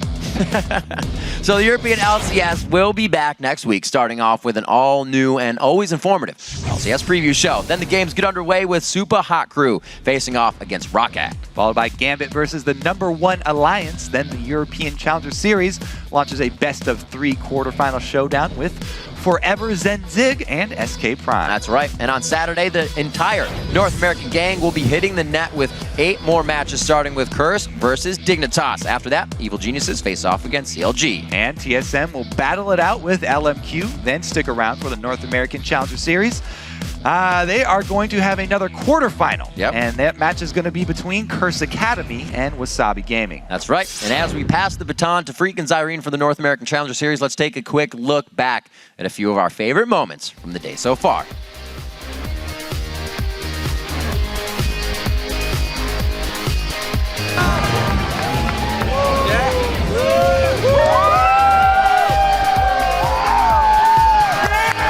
Quas takes a full ultimate coming in. Triple. And he's able to get himself out for Pobelter. A good hit. He uses the wild goat, but there's way too much EG on the fight right now. The quadra kill coming in for Alltech. High five. Good job, dude. Need some chicken up in here. In this sizzle. Frizzle my mizzle like the salt on the frizzle. Frizzle? Frizzle. I thought it was shizzle. But you can only perfectly play 4 members so long. Wait, he levels, but he gets stunned right at the end there. No, we can't reach if we're trying. Have you guys considered going to American Idol and dropping out of the league? The cavalry has arrived for Team SoloMid. They're about to instill some true Bay life on this game. Looking for the Nexus. The 1v1. The last shot for Turtle.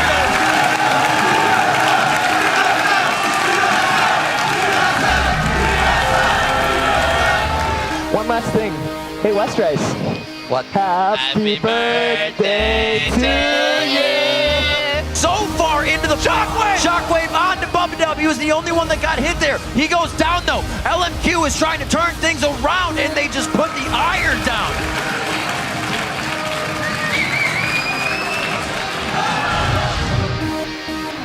Hey everyone, welcome to the 2014 North American Challenger Series, brought to you thanks in part to our friends at Coca-Cola. David Fricturli alongside me, as always, is Aiden Zyrene Moon. So I ask you every week, but I'm going to ask you again, how's it going? It's going pretty well, Freak. I'm going to give you the same answer I give you every week with that little bit of disdain in my voice. It's going pretty well, Freak. It's going on. It's going even better because I care so much about how you're doing every day. Today's quarterfinal matchup is coming up now.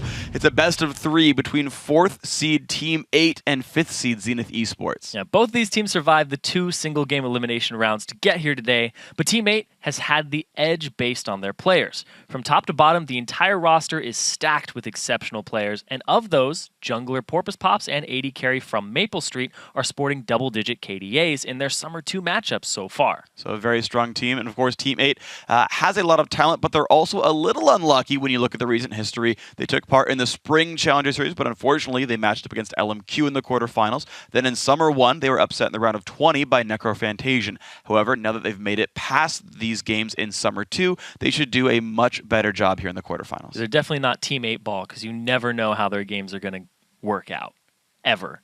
You sit there and you're just like, try again later. And that's exactly what they've done 3 times now. But looking at the other side of this matchup, we have Zenith Esports, who are the underdogs in this one by a huge margin. But perhaps they like it that way. In the round of 20, they upset the number 2 seed when they faced Gamester Gear and came away with an impressive victory. Yeah, no slouches on this roster. However, they advanced to the round through the round of 10 due to a forfeit, so they're a little bit untested here compared to the rest of the teams in the quarterfinals. Yeah, and up to this point, Zenith Esports tended to run their compositions around AD Carry Genshu, who had a good game against Gamester Gear, but today he's not playing. Instead, we'll see GG Jessica Jung stepping in for him. The bot lane matchup is definitely something we have to watch today, Freak. Yeah, they've had that together for less than 2 weeks now. Going to see how that kind of pans out for the teams. But here's how the bracket shapes up as the action gets ready for today. Team Coast swept Denial Esports 2-0 yesterday and will play in the semifinals against the winner of today's matchup, which is Team 8 versus Zenith Esports. Then, next week, the quarterfinals wrap up when Curse Academy takes on Wasabi Gaming on July 19th and Team LawPro battles Cognitive Gaming on July 20th. The bracket we showed yesterday incorrectly listed next week's matchups,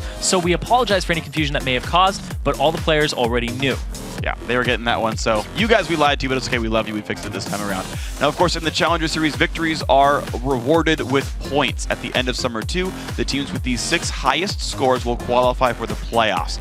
Leading into the quarterfinals, Team Coast and Team LawPro had already clinched a spot, but after the loss by Denial Esports yesterday, Curse Academy and Wasabi Gaming have also both automatically qualified. And at the moment, Cognitive Gaming, Team 8, and Zenith Esports still control their own destiny and can make it to the playoffs as long as they continue to win their matchups. Meanwhile, Denial Esports could still get some extra help getting up there. And also, if those teams that we just listed lose, there's still a chance. Right, there's the tie for 6th they could maybe go for and get themselves back in. Just depends on how this all shapes up. Now, if you're in need of some help keeping track of all those Challenger playoff scenarios, all you got to do is hit up a web browser and tune into lolesports.com. Under the Leagues and Tournaments tab, you'll find scores, VODs of previous matches, team profiles, and everything else you need to follow the Challenger Series and the LCS all season long. All right, so guys, it's time for today's best of 3 matchup. About ready to go. Team 8 going up against Zenith Esports. Team 8 is a name we've probably talked about before in the Challenger broadcast. They're coming in as favorites. Yeah, they're coming in as favorites, but they've had consistency problems in the past. But with the addition of Porpoise Pops, they've been looking pretty good. Right now, he has a 21.5 KDA in Summer 2, 13, 2, and 20 over 2 games. Yeah, and he's the newest face on that team, and he's always been a guy who was like on teams but very sort of unsung. Did like VVV, he's done a whole bunch of other teams. Right, he's been on a lot of teams that unfortunately never went very far, but this is probably his best shot at making it to the big leagues there, and these guys do look very good. On the other side, though, Zenith Esports have their own new face. We talked about him a second ago, but GG Jessica Jung is going to fill in as AD carry now for Genshu, a much higher rated player in solo queue. Genshu is actually sub 10 LP in Diamond 1, which is a pretty low mark generally for players in the Challenger Series. You see guys top of Challenger, you see guys 50 LP plus, so they've added a roughly 60 LP AD carry here, and I think it's an upgrade, personally. When you know when an AD carry has less ranking than you, should just put Freak on your team, guys. I would lose a teammate. I'm just saying. That is true. That is true. You'd lose to a lot of things. I would. Yes. A lot of teams. I would lose to most teams. Yeah. That's all I can say. I mean, I got nothing else to say. I got nothing else to say. I've played with you before. I know what you're like. Oh, wow. Yeah. But speaking of AD carries, we had to talk about Maple Street at the same time that we're going to talk about GG Jessica Jung. Maple Street, that double-digit KDA, 12.67 currently coming into this, and he becomes really the duelist of the bot lane, usually. Yeah, they just roam around and say, you know what, go ahead and take the 1v1s. I know last split we were talking about Altec being the best top laner of the AD carries because you just go by himself and be a Corki and get a bunch of farm. That's now Maple Street. Maple Street's now the best top laner among the AD carries in the challenger scene. And yeah, we'll see if the rest of the team can match up. I know he tunnels on champions like Lucian and Caitlyn a lot. These safe, like good auto farmers, good wave clear, so he can kind of be left on his own. And that kind of becomes an interesting sort of game plan is even though you normally don't tunnel on AD carry bans very much, there's two things that are interesting here. One is that Maple's champion was a little bit interesting in that he's not playing the hyper carries. And two, it's actually a play style thing. If he gets those champs, it allows teammate to play a certain way. Yeah, he usually goes for lane bullies and tries to dominate. Very similar style to Vasily, but sometimes he'll take the Tristana and Cog. But that's just coming into his champion pool because he loves Lucian. Yeah. It's his most played. Every time we see him, he'll usually go for that or Caitlyn very quickly. But since we're talking about AD carries, Zenith Esports, we talked about how they kept making their comp around Genshu. Easy would take a Nivea, their top laner, Acadian, would go ahead and take Trundle, and they would make a wall composition around a Kog'Maw. Right now, coming into this, when you ban against Team 8, it's usually against their top laner. Yeah. But right now, there's going to be some mismatch here in terms of power and where you're directing your bans. And I got to see what these guys go for. You talk about directing bans. I got to point out Acadian before too many bans come through. He is a top lane Tryndamere main, and he does pull bans for this champion. At least he did in the round of 20 and round of 10. So I do want to see if Kylie Trolls even respects that in the first place, or says, sure, I'll play Trynd, no big deal. The Yasuo ban, I actually like. Teammates been running a lot of Yasuo Gragas in their other challenger efforts and things outside of the Riot tournaments, so removing some of those might be smart. And they go ahead and they don't want to play Caston. They go ahead and ban that away. Yeah. It means they aren't going to first pick their mid laner here unless Twisted Fate is left up for them. But here's the thing with Team 8. They will either first pick their top laner or they will wait until last to pick it. They never pick it in the middle. They'll pick it first if they're looking for a composition around it and it was left open, or they will pick it last if he's looking for a counter pick here, because California Troll's champion pool is very unorthodox, but it's actually becoming very hipster. Now he's like, oh, I really like Renekton now. I like Shyvana now, after people stopped playing them and started playing other things. Right. Well, speaking of playing other things, the champion pool is changing around. Maple Street's Lucian does go away. I do actually like a lot that the AD carries are branching out finally. Instead of being like, we're always going to play Twitch and then Lucian and then whatever. It's like, well, some guys force Trist bans, some guys force Lucian bans, some guys force Kog'Maw bans. And we finally have them spreading out a little bit, which I'm glad we finally had that happen. Unless you're in Korea, and then everybody forces a Kog'Maw. And everyone forces a Kog'Maw ban. But that's understandable. Lee Sin does go away from Wild Mimo here. Does leave Elise as a potential first pick jungler then, with Eve also away from the pool. Yeah, I'm actually a little surprised here that Team 8 is banning out a lot of junglers coming into this, because they've been first picking their jungler a lot when they aren't picking their top laner first. Yeah. I've seen a lot of Evelyns be locked in first for them. I've seen a lot of Lee Sins recently. Yeah. When I was watching them and other stuff. But right now, just banning them away instead, making sure nobody gets a piece of that. And it might be the first pick Elise here. That would be my guess, but teammate knows better than me. Interesting. I don't know if that's actually okay, yeah. I don't think you have to pick Caitlyn this early on. That said, yes, it's a shared champion. GGJJ's, which is he's shorthanding GG Jessica Jung. His top two are Lucian, Kate, just like Maple Street here. So I can actually see in this metagame in the real sense of the word metagame, where these two teams you compare how they actually function. Caitlyn becomes the first pickable champion, but like only if these two teams are playing. So there's a lot of options here. Like there's a lot of really scary things you have to consider. Who gets Kate? Who gets the top lane pick? Okay, it is going to be the Gragas. And yeah, who gets the Elise? Like, I wouldn't be surprised to see Elise Kate. Yeah, that looks like what they would be picking up here next to try and take those two away, because they put so much priority on that top lane Gragas right now. I was talking with California Trolls. He thinks it is the top lane best champion right now, and Lulu is right in tow, but since it was banned out, you have to fall back on something else like Renekton or Shyvana, possibly a Mundo, to try and deal with it. But he actually fares very well in those matchups. It's hard to bully him out, and he does a lot of damage early on. Okay, well, right now, Cali Trolls is going to be set up to be that Gragas. I don't think he's really in the rest of the champion pools, but we've seen Gragas go mid lane in Europe. We've seen him go jungle over here in North America. We've actually seen him play support in Europe as well. So there's always the tiny chance that it's the flexible lane, but it's very likely he's top lane here. Zenith taking their time with their first set of picks, hovering Caitlyn the entire time. But you got to figure out if they actually want this one here. This is a very slow champ select. These guys are making sure they get exactly what they want. And a minute later, it is K-Delise. Yeah, that makes perfect sense to me. Granted, they won't have a hyper carry here, so I want to see if Easy still picks up a Nivea, and if Acadian still picks up Trundle and they go for a wall composition. Don't know if they'll go for it because Caitlyn's damage isn't comparable in the same vein as Tristana or hyper carry like Kog'Maw. Right, I don't think you have to play a big peel comp. Caitlyn's safe enough as it stands. That said, Nivea has really good damage. Nivea's a fine champ to run. You've got teams like Alliance are happy to run her with kind of any composition, and it's wonderfully powerful, and if you're frogging, it's good.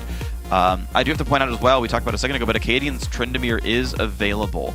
I feel like Trynd works okay against Gragas, but maybe the displacement's too much for the melee carry. Maple Street grabs Corki here for himself. He grabs Corki because that's the next thing that he's able to fall back on. And we heard Vasily talking about how he was playing pretty toe-to-toe in that Corki Lucian matchup, but the TPs were a big thing for him. Yeah. I think Team 8 might go Nocturne Twisted Fate here at the very end. Ooh, that's all kinds of interesting. There's definitely a real chance they can do that and play like a whole bunch of pressure. The only thing that gives me pause there is just that the Zenith lineup is pretty safe so far. Yeah. Morgana is the typical counterpick to Braum. Caitlyn is super safe on her own. Elise can dodge gold cards all day as well. So there are some things that would fight that as well. The other thought I have for the Zenith comp is, again, because Tryndamere's up, you can pick a team that's very, very wave cleary. Grab a champion like Ziggs here for the mid lane, something that can just get rid of minions and allow the freedom for Tryndamere to 1v5 the rest of the game. And I want to know what exactly Zenith keys into. And they could take away the Twisted Fate, but no, it's going to be the Morgana Ziggs here for the wave clear. All right. And trying to prevent that, exactly what you said coming into it.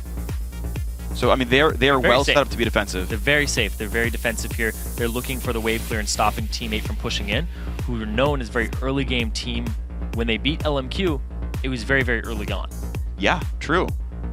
Look at that. There you go. Got our picks in here. That's awesome. So we got those going through. I'm just happy. Nailed it. This makes you feel so good when you crystal ball that stuff. Yeah, Nocturne TF. Okay, so Team 8. Throughout the Challenger Series, whether they've been playing tournaments outside of the Riot events the last couple of weeks or even stuff within the round of 10, round of 20, they've been playing these aggressive early game teams, things with a boatload of pressure saying we're going to outsmart you, we're going to outwit you, and we're going to keep the pressure on and crush you guys with kills. Team 8 has that type of comp here where they can keep the pressure going in. Zenith have a very different sort of priority here where it's like if they can weather that storm, I feel like they actually outscale here. I do expect the trend to come through. It will be hard from the team fight with this, but I do want to see how this matchup goes. And they're just going to hover on Skarner, but I feel like Trend makes the most sense here. Yeah, I'm going to talk a little bit more about this entire matchup that's locked in here for Team 8. Yeah. They have so much map mobility and map control right now, and also when you use the Nocturne ultimate, it's very hard to see where the Twisted Fate is coming in on. You can come into a bush and you'll be like, oh wow, now he's in this bush. Just randomly the Twisted Fate appears behind you or in a spot that you have no vision of anymore. So this is a great composition that they've brought here together. Porpoise Pops was always known for his Nocturne play in the jungle, and he falls back on it regularly, even though it's not a typical meta champion right now, because he just has that type of presence of mind about the map. Now it's going to be the interesting case then for Team 8. They can go on in. Zenith actually doesn't go for the Trend. I'm sad. I wish it was, but he's fun to watch. It is Trundle, though, so he's actually picked that every single game they've played so far. The interesting thing is, yeah, it's not a type of team where you're like peeling for Cog forever and ever. It's not, you know, the comp they were running with Genshu before. So I do want to see what Trundle does here because we have not seen Trundle basically at all since Gragas came back into the picture here. I know Gragas tends to build tanky. Well, some of them do, right? So like maybe you get a bunch of stats you can steal. I know Nocturne won't. I know Dota won't ever actually have the real stats to steal from in the first place. So I want to see what the Trundle actually accomplishes here because it doesn't immediately make sense to me. Yeah, it's also a very different composition here and playstyle from Zenith Esports because now they have Jessica Jung, or GG, JJ. We ended up saying that Genshu was their linchpin previously. Now, completely different champions in the mid lane, in the AD carry position. Top lane's the same. Yeah. Trundle versus Gragas matchup. You steal AD from him, and resistances. it's not really a big deal. Yeah, the risks are low for a while. This is going to be something we're going to have to keep a big eye on because California Trolls likes to run away with the game, and he's going to have a lot of assistance from his jungler and mid laner. It is a very sustaining lane for what it's worth. I'm just kind of still going through Both, the mind process in this one. Yeah, so we'll have to see what it ends up being. I do think that a little bit more AP-based Gragas's have tended to be a bit stronger. The full tanks just, I mean, maybe they can get the displacement going. Maybe that'll work out. I am a little bit worried about the total damage output of Zenith. I think they have some. Honestly, Ziggs, of course, a very high damage champion. The fact that I feel like Zenith's bottom lane is set up for success, Kate Morgana just together is strong against Braum Corki. Okay, Braum can block some Caitlyn Qs, Braum can block a little bit of the damage coming out there, but in general, you've got so much poke ability and so few ways to get in from Braum Corki. The only really saving grace here is that Maple Street could break Black Shields to let Braum get in. That's actually a fun little synergy there where he's like, hey, I expect this counter pick here, I expect this to happen through, so I'll break Black Shields for you. Oh, cool, new kind of games coming in there. Same with Kog'Maw if you wanted to run him, for example. Some of the magic damage AD carries have new synergies there to think about when you get these matchups, and that's a little fun mind game to play and as you go into the game.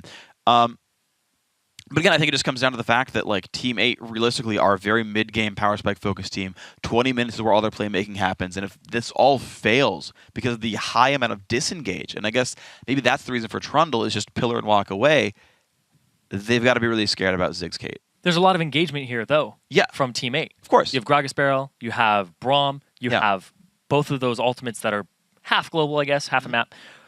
Big thing here, though, is the map pressure.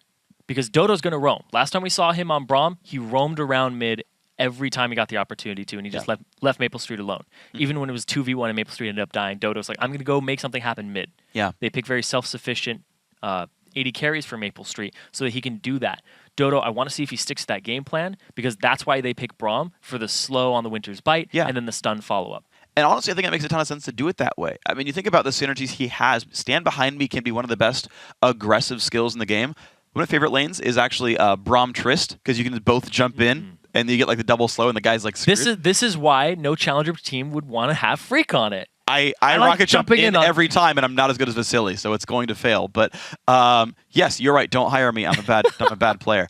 But the fact that you can jump in on TF, and one of the risks of TF, right? And it's the reason you have to like buy Zhonya second anytime you're on a team fight is I'm going to jump in and then be in the middle of your team. Yeah. If you jump in and Braum gets to show up and shield for you, TF gets to put some damage output down. If Nocturne dives in and Braum gets to stand behind me on top of that, suddenly Braum's in range to contribute a lot of threat, and they're as you talk about Dodo8 leaving the bot lane, going to roam towards mid, which I think is probably the ideal target there, leaving Maple Street alone on Corki, who is safe here.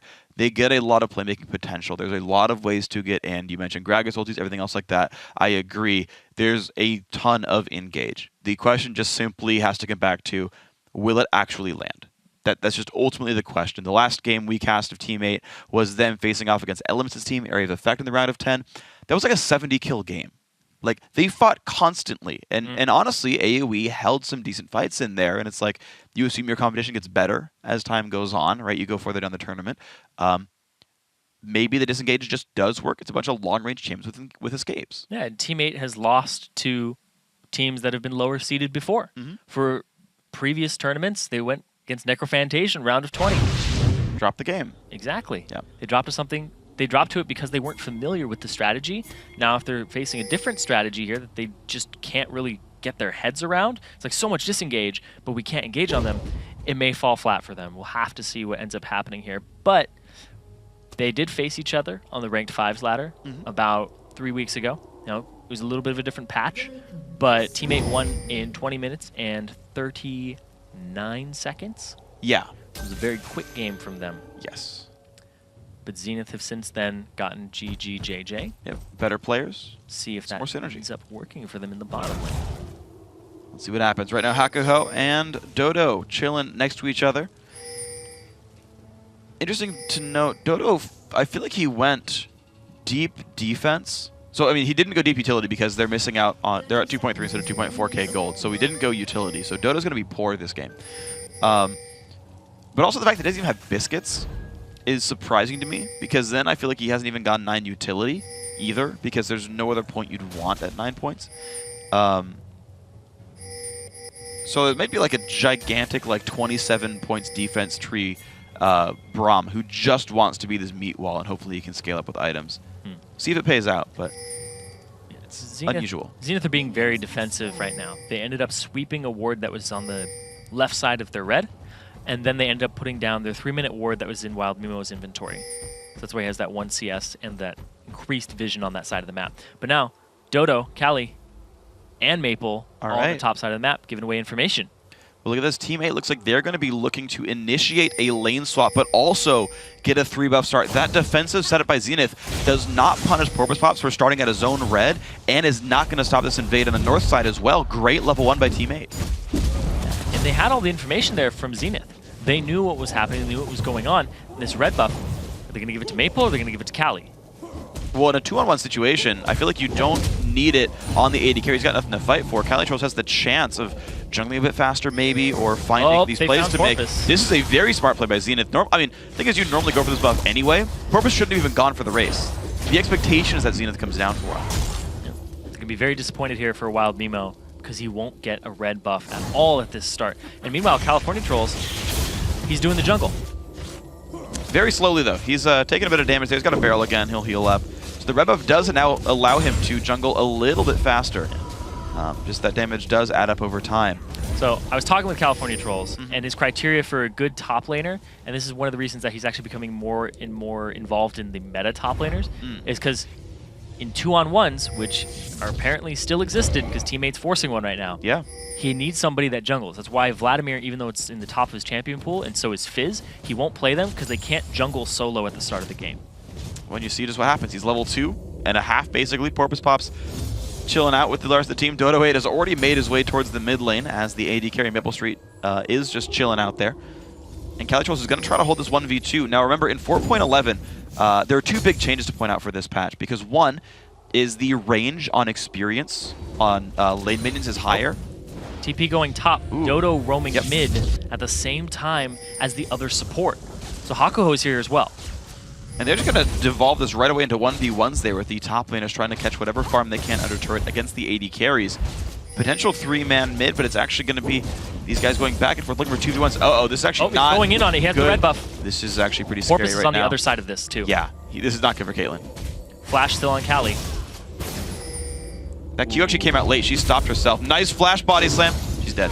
Nicely done. First blood coming in just after 4 minutes, and Calitrolls, the red buff Gragas, actually pays off. And that's really big for Team 8 as well. Calitrolls is the shot caller. When you shot calling from ahead, so much easier to do, and they start getting themselves some of this dragon control. They recognize the support Hakuho roamed mid to match Dodo's, immediately take advantage of that. And that's one of the reasons I like CC top laners in 2v1s as well, because they actually provide threat if you leave your support out of the lane. Complete lack of wards, easy to get the Nocturne in. Really perfectly played by Team 8. That was one of the things. It was, can you jungle? Do you have gank assistance? Do you have some type of sustain? And do you not run yourself out of mana? That's like another one. If you're resourceless, then you're fine. Hey, worked out. That was the kind of gank that Shyvana would not have helped Rekton possibly either. So hey, very well done there. Calitrolls making things happen. Mimo looking for a little bit of pressure in this mid lane, but right now not going to just find that.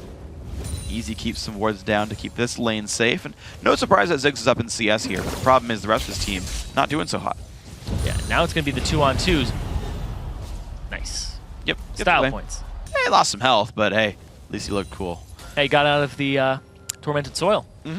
So didn't take that extra damage. Not so much Torment for him. Yeah, Gragas actually heading up top right now. Maple Street backed, and he's going to go ahead and go bottom, and they're swapping it back. It's interesting. So they really, really, really want the 2-on-1s. Kaylin Morgana, it makes a lot of sense. It's one of the best lanes you can have against Braum Corki. So you hide from the matchup, let Maple Street farm somewhere else, have Braum's Qs be able to do something useful. Well, another thing is at the same time, if you're a very practiced team, again, and you're scrimming high-level opponents, like Team 8 scrims a lot of really good teams, and you will 2v1 lane swap just to practice it. If you're Zenith Esports and you're not getting the same type of practices in, it's hard for you to learn. Absolutely. And then you're kind of learning on the fly while you're doing it in a very high-stress situation, so the calls get very panicked. And you got to hope that your shot caller still knows how these all play out. And right now, you're seeing a 900 gold lead for Team 8 just based on this early laning phase. The first blood is 600 of that, but another 300 just comes from the fact that they're winning just their farm game here. Yeah, Calitrolls 15 CS up, a kill up right now, and he's able to do a ton of damage to the support. They actually wrestled themselves dragon control by doing this move. And Porpoise Pops is in a great situation to gank wherever he wants. Also at the same time, Slushy just hitting 6, having the flash and the ghost. If he wants to gank Acadian, he can try and go for it. If he wants to gank top, he can go for that. There's a lot of options here for Team 8 with this open map and the fact that lane swap's in their favor. Well, right now, top lane not available till they get their jungler around Nocturne. Porpoise Pops is making his way towards level 6. This is now the available dive. They would have a 3-on-1 if they went for this one. Right now, he's still holding on to the lane. Turret is taking not a ton of damage. Maple's more interested in harassing Acadian than killing this turret here. Teammate happy to play a little bit slower of a game and just extend his laning phase to build bigger advantages. Another thing that's jumping out at me right now is Porpoise Pops has Quill Coat. He's not going for the Lizard Elder at all in the jungle on a Nocturne. Instead, he's going to go for the extra vision early and see what he can do to contribute to his team in that regard.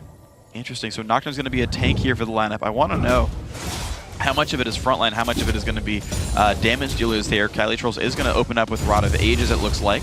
Blue buff does get stolen away very nicely by Team 8, but they've got their Druid lane down there. That's pretty standard. Now they pick up towards Dragon. Calitrolls has his teleport, so even if they get the Dragon, he can TP up to that top lane and not really lose any CS. They're keeping GGJJ up in that top lane. No teleport on that Caitlyn. No way to get there. I've seen Altec run that once, and it didn't actually work out for the guys. That was back in the Challenger Series last split, but here we go. Team 8 happy to crush this Dragon down rather quickly. More gold coming in. Now a 2,000 gold lead by 8 minutes. Very nicely played by Team 8. I'm thinking about it more and more, and Porpoise Pops, he's just trying to get very tanky because it might mean that Calitrolls is going to go Ro8 Ages and then just go more damage. Yeah, I mean, that's what I was trying to think about, of kind of piercing the champions together, because, and that's cool to look for. I do like AP Gragas. It's a bit weaker than it was back in the day, but that's fine. He was kind of overpowered, so I'm okay with that being less optimal. I do want to see how he transitions out of the laning phase, though. He's not really getting into these brawls. He'll just be surprised in a team fight, knock people around. They're trying to keep this river warded as much as possible so that Slushy doesn't roam. Because right now, it looks like he wants to roam and get this blue and then possibly make a gank afterwards. Haven't seen his first Destiny yet. It's true. I know whenever I play TF, I always like hope that I can get my first blue before I ult the first time. The 10% CDR is actually a pretty significant chunk off that cooldown. You always like feel bad when you like ult out and you're like, well, now I have blue. I won't even be up for my next ult either.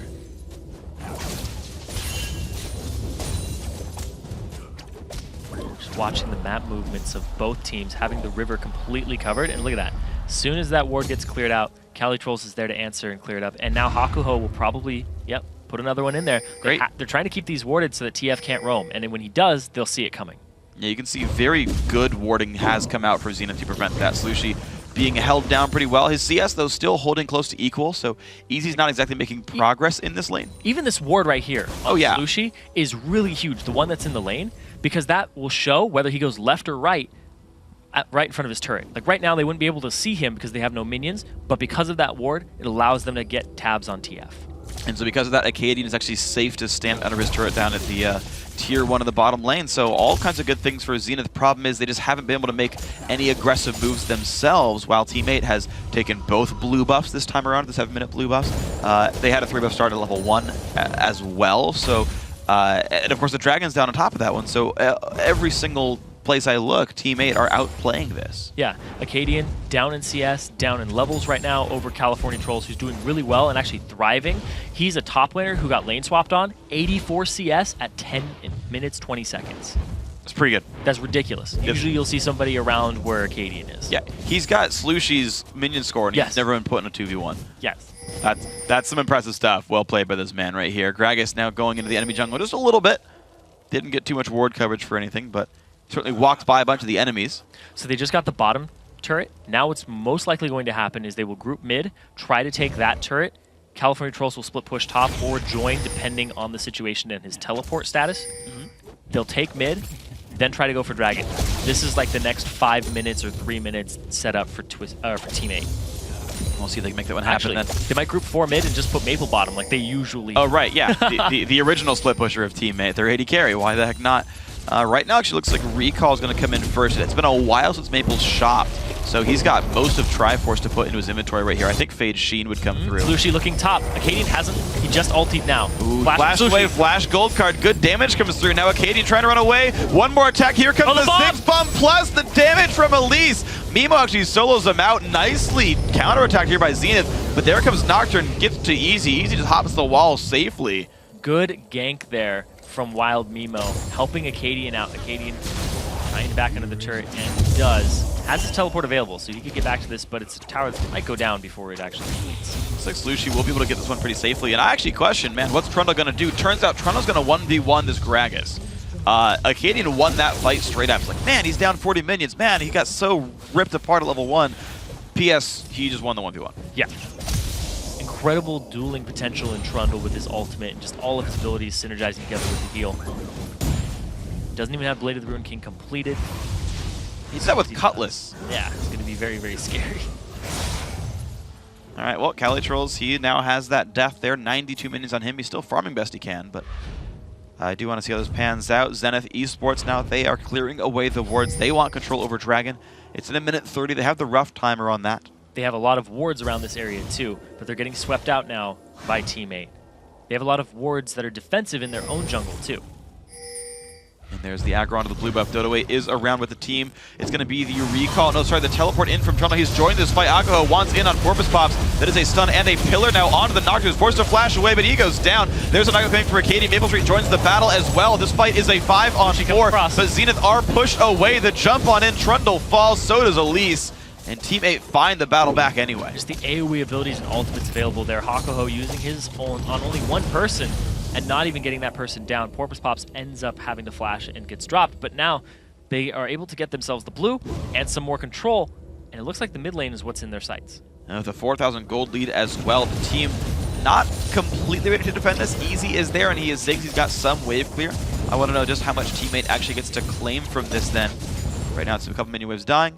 Here's the next attempt. Easy could ult this to save the turret a little bit better, but he's forced to back up. There's the ulti. Now will they tank this? Yep, 2 more minions show up. This is going to be the turret claimed very securely by Teammate, using that 4v3 on the map to claim a turret. Now the question is, do they back? Because they have 20 seconds on Dragon. If they back now, they forfeit it. Nope, they're going to be forced to stay. They've got one more wave to clear in mid. You're seeing Slushie walk up for that one. GGJJ, similar idea here for the bottom lane, but the sweepers are out. The ward's going to be coming down. Tri-Brush going to be looked at, and uh-oh. And they're going for GGJJ. And the flash, the net, but it's still going to be right on top of Slushie's ultimate. Black Shield comes in. Will it be enough? No, it will not. Slushie picks up another kill, and that is now a very secure Dragon. And the Dragon's going to go over to Teammate. Almost definitely. Wild Mimo, he's looking for something else at the same time. He might just get a blue as a little bit of a consolation prize. Well, Acadian's looking for a consolation prize of his own, going to the top lane to push this turret down. Teleport is up for Calitrolls, but he's actually forced he goes to top. teleport. Yeah, and will he get much? He's got the turret low. Acadian could have stayed to kill this. Instead, he's actually now stuck on the wrong side of the map. Cali chases this. He might go straight into Wild Mimo. This is going to be interesting. Yeah, Elise is lurking around. There's no wards on the northern side at all. Minion Wave's not going to be pushing in to drop turret aggro, though, so Acadian's going to have to take some damage for this one, but it doesn't even matter. The knockback doesn't mean much and just gets bursted through. Well done, Zenith. Yeah, it's a good map rotation there by Wild Mimo to pick up the blue instead of going and trying to contest the Dragon, and ends up where the TP was and no ward coverage. Yeah, exactly. Beautiful play by Zenith to get that one back. They are definitely fighting tooth and nail. The problem is they just keep falling farther behind because of objective control. 5,000 gold lead for Team 8. Even though they're getting answered back on, these guys are still making the better choices. Yeah, they're making a lot better choices across the board in the early game. They played the lane swap a little better. Granted, Zenith Esports are doing pretty damn well. Yeah, they are. Considering their position and how much people kind of voted against them. On the website, too. It was 89% for Team 8. Team 89%. Yep. Versus Zenith, people thought kind of 11%. It's a best of 3, first game in, feeling your opponents out. 4K up at 15 minutes. We've seen much larger gold leads in these types of matchups that people thought were one-sided. Sure, but right now it's still a lead you gotta really consider here. Team 8 doing the best they can. 2-0-1 on the Twisted Fate that did come through. Maple Street as well, 1-0-2 in the Corki. They tried to ban away his Lucian. They picked away his Caitlyn. Looks like the Corki's doing just fine, to be completely honest. There's these jungle builds across the board. Wild Mimo going with the Spirit of the Spectral Wraith on Elise. Porpoise Pops going with Hexdrinker second item. I'm surprised by Hexdrinker second, to be honest. Yeah, So I understand a lot of it in that he's not actually buying more health. So if he gets Trundle ulted, it actually doesn't affect him nearly as high. So that's kind of cool. And he is facing multiple magic damage dealers in the Ziggs, Morgana, and the Magic Pen Elise. So I do understand the choice of resistances. But it's a weird mix of like adding damage in midway through. He's using the ward from the Golem very effectively, and Slushy using his ultimate effectively as well. Acadian puts a pillar down, but Ultimate doesn't block Cali. anything to jump over the wall. There's the Ziggs ulti. The knockback into Acadian is beautiful, and the burst comes through. Slushy 8 now on a killing spree. Forbes Pop's got to be careful, though. He's in the middle of 2 enemy champions. Hexbreaker already pops. 1 shot to go, and lives up to his name. Porpoise pops right there, thanks to Ziggs, who gets jumped up in the air as well, but Easy survives it. Now GGJJ, the ulti in towards Cali Trolls, not going to hit him, actually blocked up, and now Mimo forced into the air, chases down, can't get it. Maple Street with a great rocket to chase him down. Now Slushy jumps in with the flash, finds another gold card, the wild cards to follow, and that is another good fight. Teammate coming out just slightly ahead. Wild cards are easy to follow, but that team fight was not. Maple Street ended up flashing in front of the ultimate, the ace in the hole. It was a really good play there from, and blowing his heal to try and keep California Trolls alive, and succeeding with it too. They end up getting wave clears, extra damage, and extra kills for themselves, making it a 6.5k gold lead. And it's just a number that keeps on growing with these guys. We watched that fight again, though. It was freaking awesome. So he goes very aggressive, but he doesn't have the backup and gets surrounded with the flash cocoon. Gets dropped here, uses his Duskbringer offensively instead of defensively, still gets popped up. Cali comes in. Easy almost dies right here, but then Maple Street, they make the call to defend him. Flashes right in front of that, ends up getting the heal off and saving his teammate there. Blown him up with a rocket. Yeah, he saved them both times. The flash and the ulti were required, I think, to keep Cali Trolls alive. So great play by Maple in that fight. Triforce, sorry, less per second, I disagree with, but at least his in-game play is good. It's very strange. The odd bro coming up big. General odd one, but it's Major Maple Street. It is an odd item build at the very least. That one I know about. Slushy is going to hold the bottom lane, though. Looks like you've got so many available split pushers. Gragas with TP, Twisted Fate in general as a champion, as well as this Corki that Maple Street likes to play, the escapable, high AoE champion. So I do want to see actually who gets the solo farm at this stage of the game and who's part of the main sort of crew. You're going to want some type of wave clear with it, but of course They all have their solo laners can. I'm counting Maple Street as the solo laner at this point. Yep, it counts. He's been soloing probably more than Slushy has. Yeah. I mean, that's not correct because he's down 2 levels. It's pretty close. Well, I mean, Slushy's been ganking, so I guess those are technically So Slushy's jungling. Duo lanes when he gets up to the lane. But right now, just looking at the map, Zenith are just so defensive in their wards. They don't have a single ward past the river.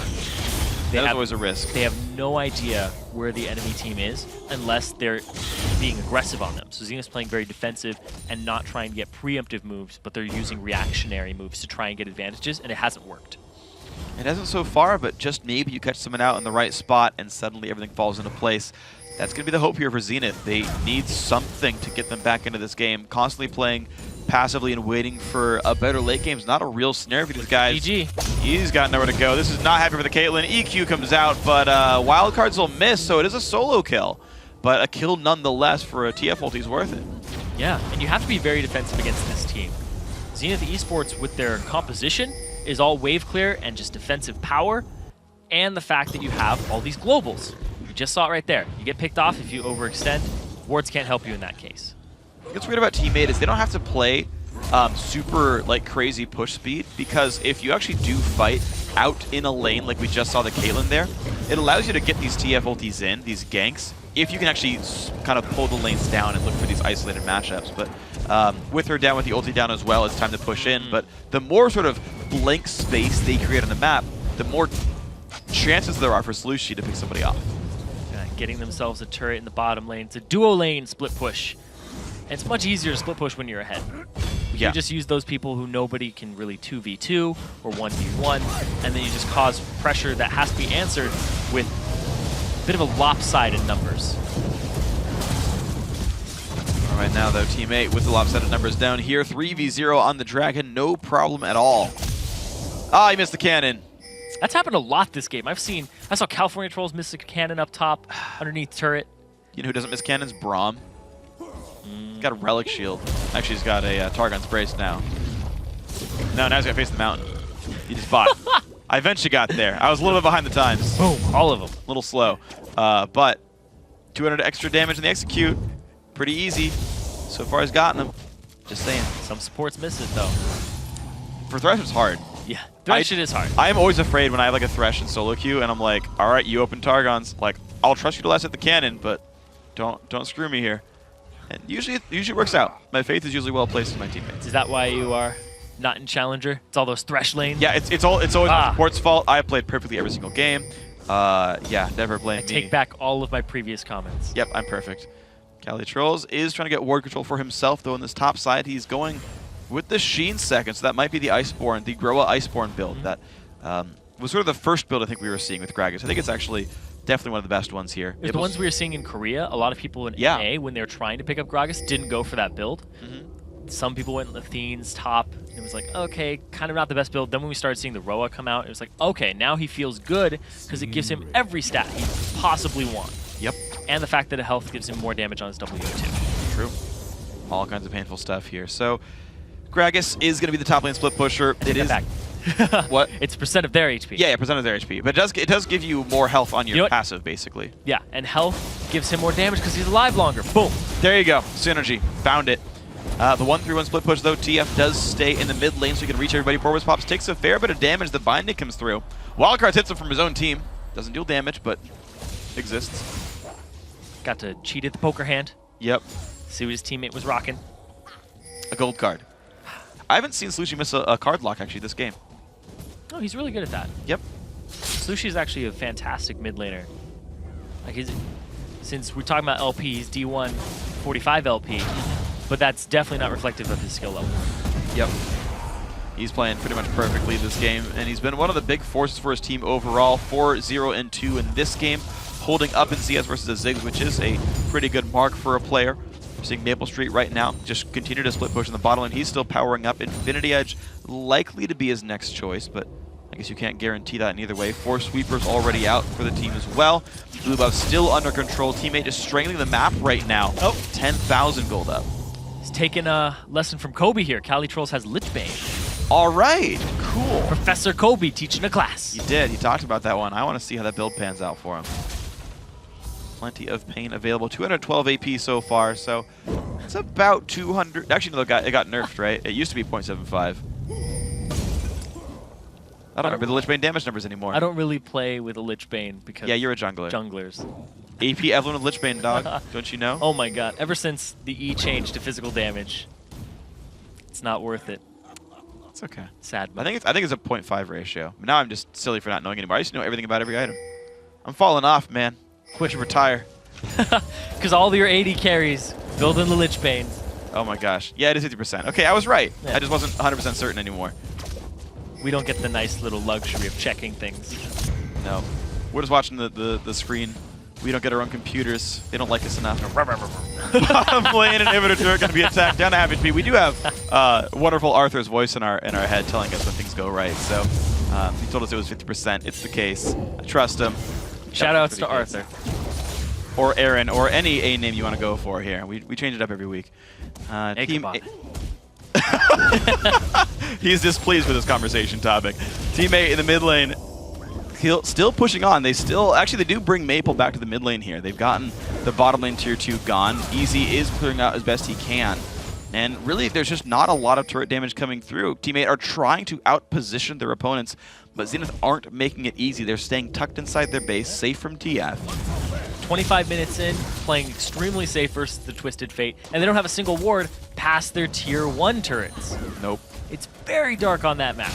They can at least see the routes back and forth between those outer turrets, the ones that are left over, but that is all they get to see. They have no vision of Theron, they have no vision of when Dragon might have died or respawned. The buffs aren't theirs. Yeah, it's a very difficult place to play from when you just don't have information. Every bush could have a Garen in it. Even though he's not even on the map. Yep, this is how it works. Garen is in every brush at all the time. Until you check it. Yep. Schrodinger's Garen. Yep. Usually the answer is no, but sometimes they pick him. But you can't even be sure.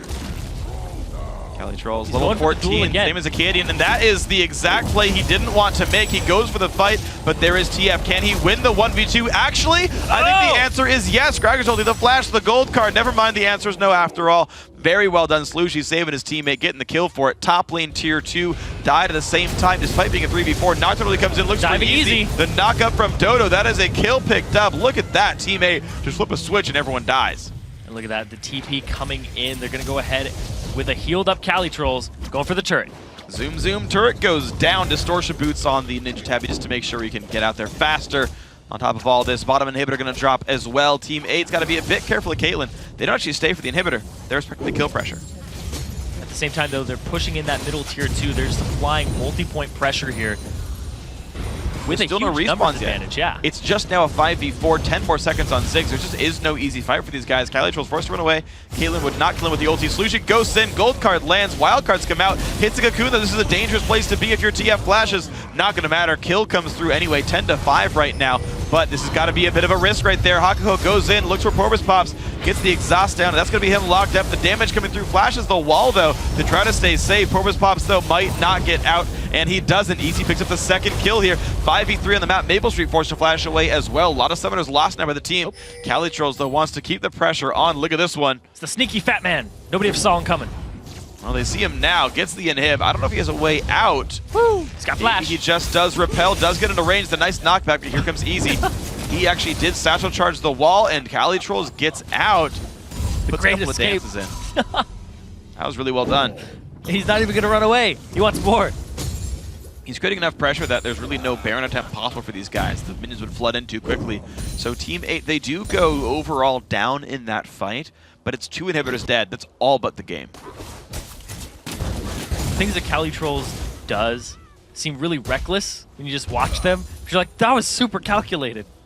Maybe. We were watching his Lee Sin all the time. He kept going in every time. I remember... to be fair, he had like the most deaths that game of That's anyone true. on his team. I was talking with some bronze players, and they were like, man, it's Lee Sin after my own heart. He makes bronze plays with challenger skill level, so they always work out. It's pretty great. It just, whenever he presses Q, it just hits it again. Oh, yeah. You can't even make the choice. It just automatically reactivates. He bound that. It's a macro. It just hits Q twice whenever he presses it. Porpoise Pops? Yeah! Spell Shield. Still gives 30 gold to the Morgana, though. He just walked all over that tormented soil. Yep. Didn't seem to care. Treading his feet, kicking mud. Yep. I feel like tormented soil should make Maokai grow. Just because, you know, soil and trees. If it's tormented, though, it should, like, strangle him to death. I mean, he's already tormented, though, with all the dark magics of the world. Doesn't really affect him very much. Teammate, though, uh-oh, Hakuho, there we go. That's going to be a very unhappy Morgana. The kid must be unhappy as well. Puts the pillar down, but it's still going to let the team walk in on this one. He's got nowhere to go. Gets the ulti down, puts the heals in. Not going to be enough. Slushy helping the team pick up another kill. Now Wild Mimo on the wrong side of the tracks. Cali Trolls just going to chase him out for now. The rest of the team closes this game out in a 4 versus 2. Spider lunges forward. Oh, the sliding barrel. Puts the taunt down, drinking up with the W. Killing Spiderlings. Why not? Get Wild more Mimo gold goes human from it. form. He knows he's dead. Yeah, they're killing the base right now for teammate. Same time, he's just chilling with him, making sure nothing happens. GGJJ. Nearly onto the fountain turret, so got to be careful on this one. Dodo keeping the team safe with the gigantic shield, and there we go. Nexus turret's going down under 30 minutes. The game length overall, 13-6. Aggressive the whole time, and Team 8 gonna bring down game 1. About 17K gold lead coming out for them at the 30-minute mark with 1 second. Yep. A little bit over. 39:01. Still, I gotta say, great game. They played exceptionally well. You called the picks, you know, TF Nocturne gonna play an aggressive style. The first pick, Gragas as well. And it was like, all right, guys, we're just going to wrest control of your map. Zenith a couple of times overstepped. You had GGJJ by himself at the blue buff one time. You had Trundle looking for the 1v1 against Gragas, knowing full well TF could show up at any point. And those kills just slowly but surely did come through. Teammates started to control the game. Yeah, Team 8, they aren't taking any risks this series. They're a team that's fallen into too many patterns, and I talked about it last time we saw them. Their biggest weakness has been champion select in the past. I've seen California Trolls pick a Diana in the top lane before and then immediately lose that game because of it. Then he's like, why did I even do that? So then he starts going with something he's more confident on. They don't risk their team comp. And that's a big change coming into Summer Series 2 now, is that they're just going to play what they are best at and what they can get. They aren't going to mess around. They're going to go full in on this. And it showed right there with their team comp. They were taking no mercy. Yeah, it's like the old Cloud9 style when they were like the undisputed #1 in North America was like, look, we've got these like 3 comps that work every single time. Until you guys figure out how to beat it, we'll just run it on repeat. If the champion's there, we'll pick it. No other second thoughts about it. Just like, okay, we're gonna do our research for bans, but just this every single game. Ash down the line. Ash Zyra. Yeah. I mean, it was good. And right here, it's hey, TF Nocturne. They play the map so well. That stranglehold is hard to play around, as you saw right there. I mean, Zenith have some really smart players. Yes. Some great individually skilled players. A lot of good talent on that team. Problem is, they didn't play perfect the entire game. It's hard to. Teammate capitalized. Yeah, Easy went 2-1-0 on Ziggs. He wasn't feeding. He wasn't giving anything up. Nope. They were warding the mid lane as much as they could. It's just those split seconds where Slushy roams or a gank happens, and then they end up on top, or the team fight blows up and teammate comes out on top. It's really hard to get back from that. 292 CS on Easy, highest in the game. Yeah. He did really well for himself as a farming mid laner and in terms of stats. But in terms of map presence, it just wasn't all there. Yeah, he wasn't able to really leave his lane. I never saw him like roam around and make these kinds of plays. And that is something that, to be honest, on paper, that's the one matchup those guys, I feel like they should win and need to win, is unlock that mid laner to go make plays. I do want to see even more from Easy and see him get something to happen, because I felt like everything else just went very obviously Team 8's way. So I think that's one place he needs to outplay. We'll see if they can do it in Game 2. Our team is pinging us to go back for a commercial break, but when we return, it's time for Game 2 between Zenith Esports and Team 8, so don't go anywhere.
Hey everyone, welcome back to the North American Challenger Series here. We've got a great game coming up here.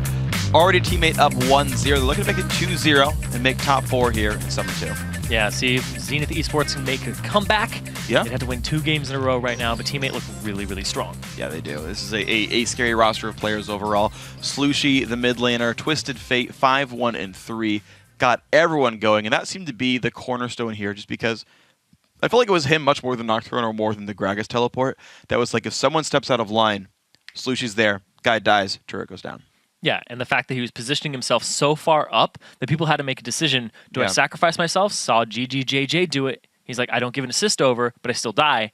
And then other ganks, he's like, I'm overextending all the way here, flashes to the other side of him, still gets the gold card off, and then they kill him under turret. Right, and so this was kind of the difficulty then, was this sort of full court press by teammate, the 1-3-1 push, TF showing up to assist any one of them if that ever happens, and it was a really well-played game. A practice strategy, we talked about them just trying to just run their comps, don't outsmart themselves, don't outpick yourself. That can happen sometimes. I've been in those mind games and lost them horribly. They do it all the time, too, on teammate. Yeah, so Cali Trolls, don't screw it up. You guys are almost there for what it's worth.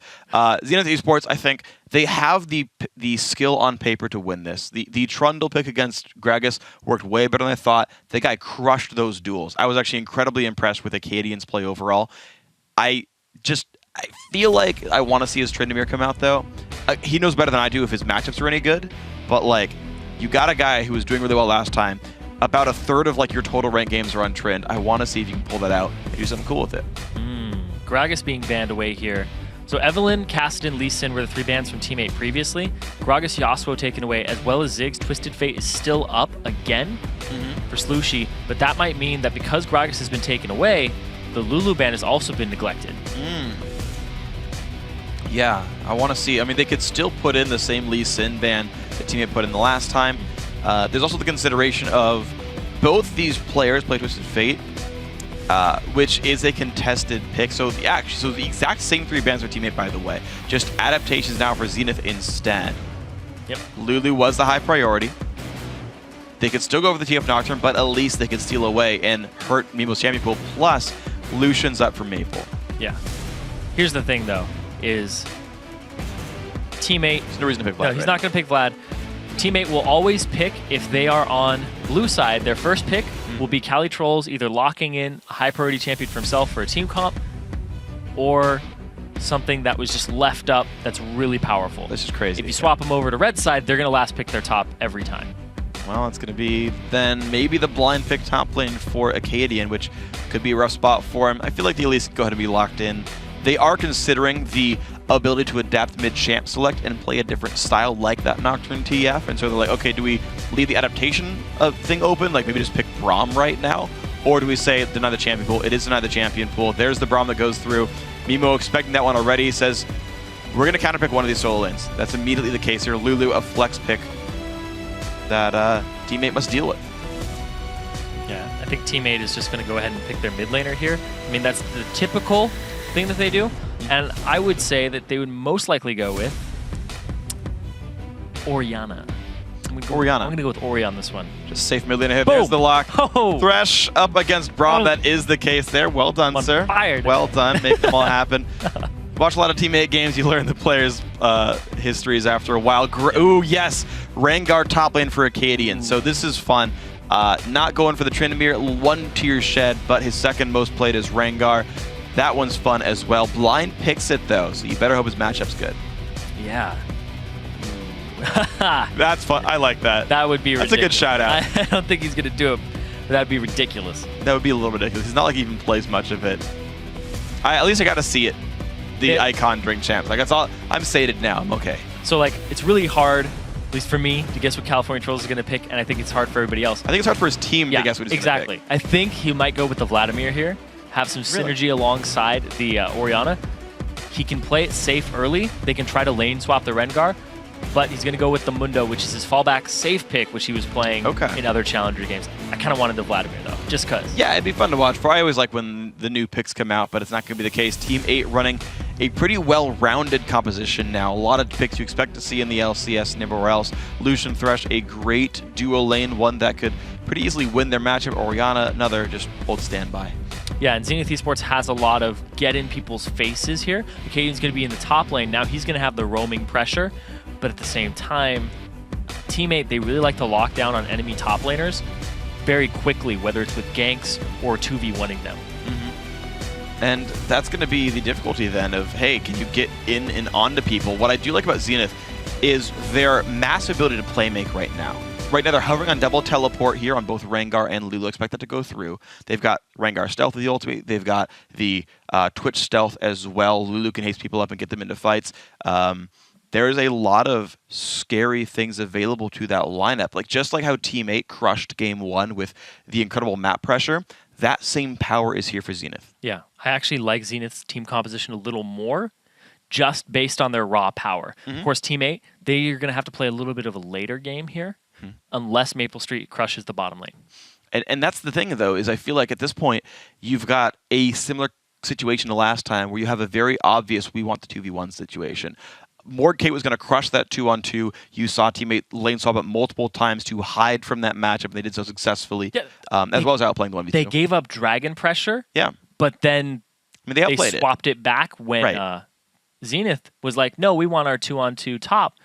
And then they got the first dragon for Teammate. It was a very, very tricky situation to manipulate the map around, and you ended up losing your Caitlyn. You ended up getting a buff very early onto Cali Trolls and denying it from Mimo. Just a lot of things went Teammate's way right off the first 5 minutes of the game. Yeah, and so you're right that like Teammate had outsmarted them, but in terms of this sort of situation right here, though, in terms of what Zenith is looking for, because I agree with you, I like their composition. I think Jarvan Lulu plus Twitch is a great sort of setup overall. There's a lot of ways to start up a team fight for these guys, but you've got a really weak 2-on-2. Twitch, especially since the nerfs came through in, I forget it was 410 or 411. I think it was 410. Losing out on some of his base AD, losing out on a lot of the early deadly venom damage early game. His base AD was ridiculous, though. No, it was actually pretty much par. He's actually on the low end now for base AD. He's the same as Ezreal right now. Yeah, which is actually on the low end. Ezreal, Ashe, Twitch are all kind of the bottom tier of base ADs, but you get really powerful spells. Like it's not like he's a bad champion now, right? Like it's whatever. It's just worse than it was before, but he's still good. But it just makes him a weaker laner. And when you face Lucian Thresh, which has constant just damage pressure, and because Twitch can't last hit outside of his basic attack range, you will take counterattack damage. You will get hit. You don't have much poke from Braum. It's not a good 2-on-2 for Zenith. I think that they will look for the 2-on-1, and as we saw, and as you pointed out a second ago, Teammate are really good at playing around 2-on-1s. So this is a risky, but I think necessary situation for Zenith to have a chance to win this game in the mid game. Yeah, I think since Maple Street got Lucian, he's going to be very confident, and they're going to 2-on-2 the bottom if they get the opportunity. They're just going to send them both down bottom, be like, we'll get dragon control, and we'll take it at like 3.5 minutes. We'll do whatever we can. If you guys want to lane swap it, but you picked a Rengar, are you still going to lane swap it? That's true. There's all... Well, so you heard about... I guess you were talking about what Calitroll said about his sort of top lane tier listing. Yeah. Both Muno and Rengar actually have been junglers in the past. Rengar actually is currently, in terms of sort of the standard pick setups there. So, of course, Acadian will be able to jungle with the champion if he wants to and get some of that gold income in. Rengar is definitely one of the top laners that really wants to scale up early. I think he is the top laner that has the most demands on him mid-game. Right? Like, Mundo is just like, if you keep farming, by 45 minutes, you'll be unkillable. Great, you did your job. Rengar has this period around 20 minutes where it's like, you better make plays with your armor pen and one-shot somebody. Oh, I think you miss out on a lot of the opportunity of Rengar. Well, also another part of that is since Bone Tooth Necklace doesn't lose charges when you die, roam, get those kills. As a top laner, you usually have the lowest kill participation in the game, and kills are far removed from you. So you want to stack that necklace up as much as you can, as fast as you can, and get those bonus attributes. That's true. Yeah, thankfully they don't give any direct combat stats, but they do give a whole bunch of utility, you know, with the jump ranges and the movement speeds and everything. So very much worth having. Hakuho did start out actually 2 sweepers on the team of Zenith. They really, really want to rob Ward Vision here to make plays. I want to see how well these sweepers are used. One's been used to get some vision in the mid lane. Acadian just went up and warded, but he didn't check the bush for Cali Trolls. He's not going to follow him in. I believe Mimo would have seen that trinket go down. They're getting their team together to make sure they can kill it right away. Yeah. Mimo and Easy going to take that one down. They have not shown their support, though, so this is going to make it... I think that was in the brush. I couldn't quite tell if it was stealth on release, but It ended up getting into the brush. Okay. All right. Maple Street. It's good. Scar, take notes. Jessica gonna spot Dodo, who puts a aggressive trinket ward down and actually sweeps out the pink. Oof, that Zenith bot. That is 100 gold down the drain and 30 more going to Maple. Not a happy place to be in. So just think about it. And that ward that Maple just placed down in that tri-bush, the way I place it is that little sign there. Yep. Put it on the top. It's got a little black dot on it. Yep. That's where you place the ward. Yeah, and pretty much anywhere like on the very edge of that arrow, like between like the neck of the arrow and the big sort of triangle. Yep. I don't know what to call the pieces of an arrow, but that's where you put it. Cali Trolls really trying to stop this red buff invade of Zenith. I don't think there's any way to do that properly though. Brom on him right there.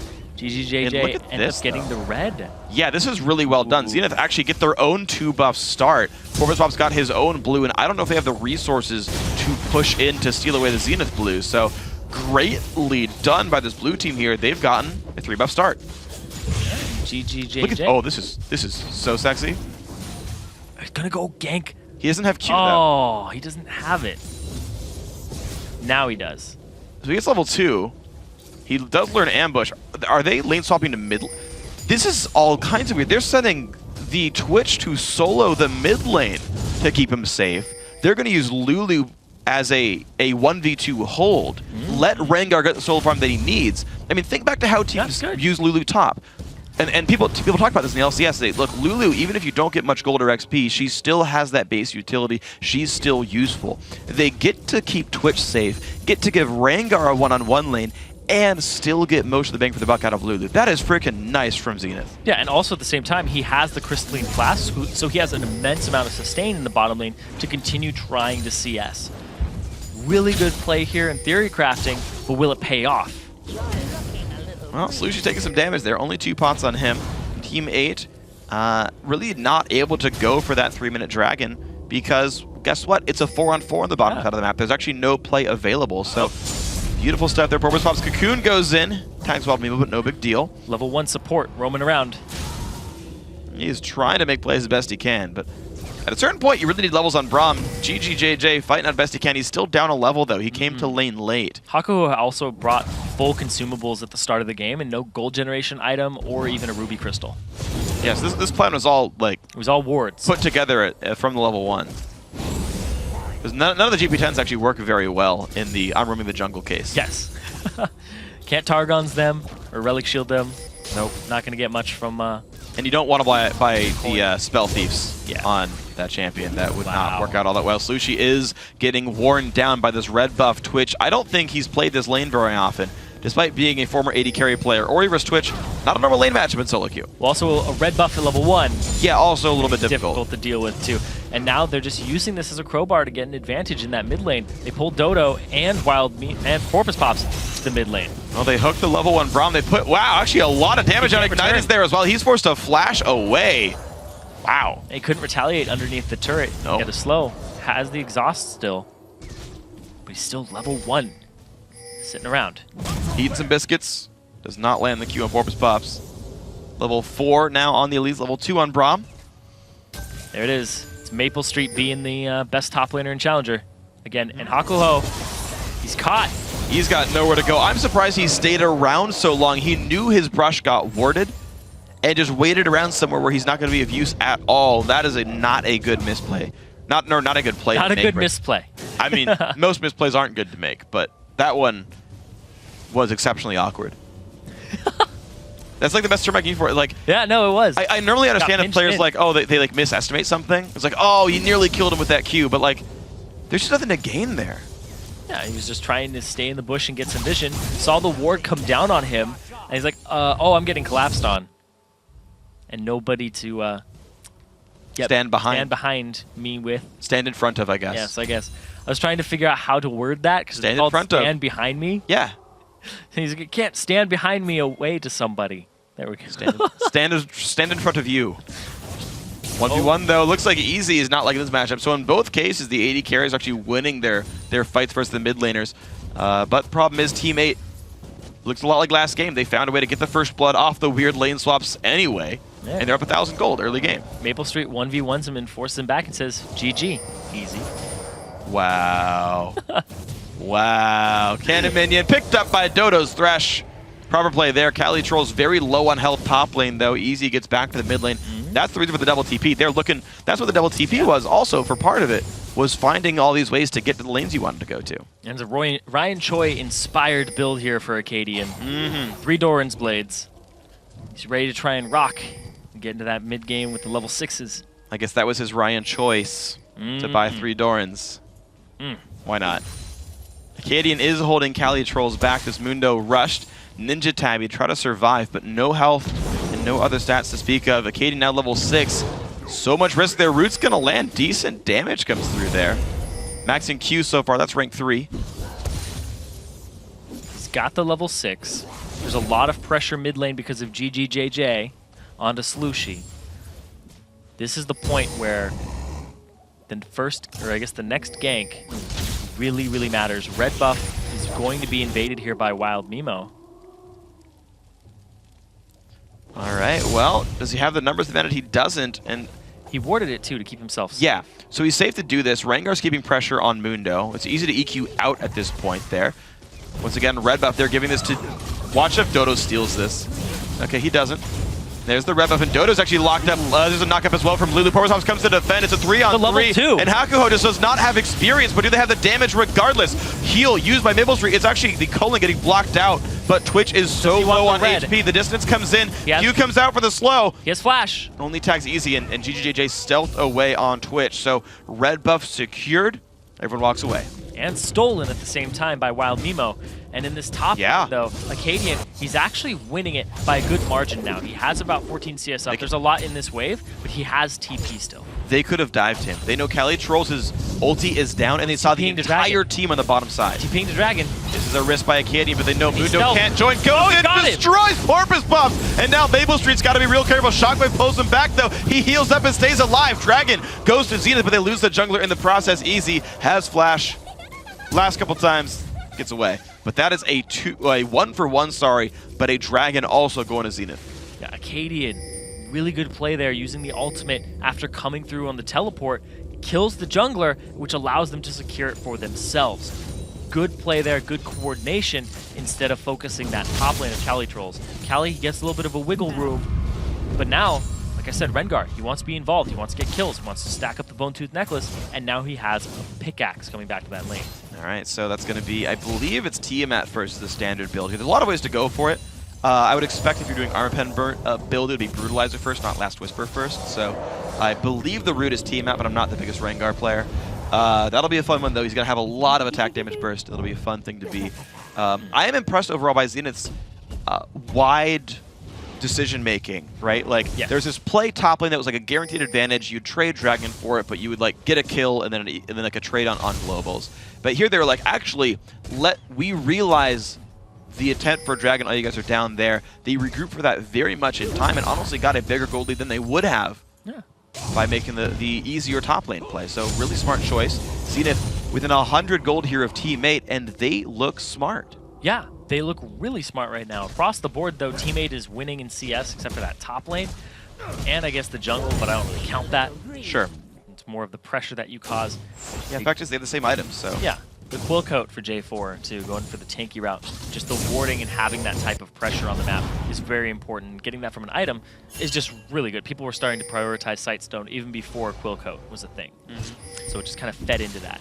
Yeah, it worked out pretty nice. We've seen a couple of Quill Coat Sightstone players, and it's been largely effective. I'm really a fan of Sightstone junglers myself. It's just so good, like as a player, like on a team, you're like, man, we have 6 free wards all the time.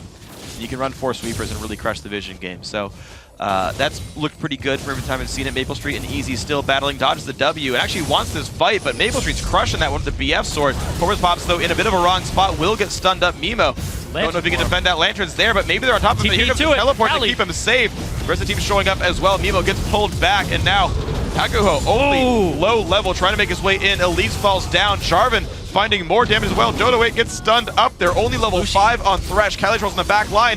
Hook comes in. They get 1 kill back onto this poor Lulu. Shockwave hits 2. They finally trade the kill back. So far, though, it's 4-2 in this battle. Slushy gets away.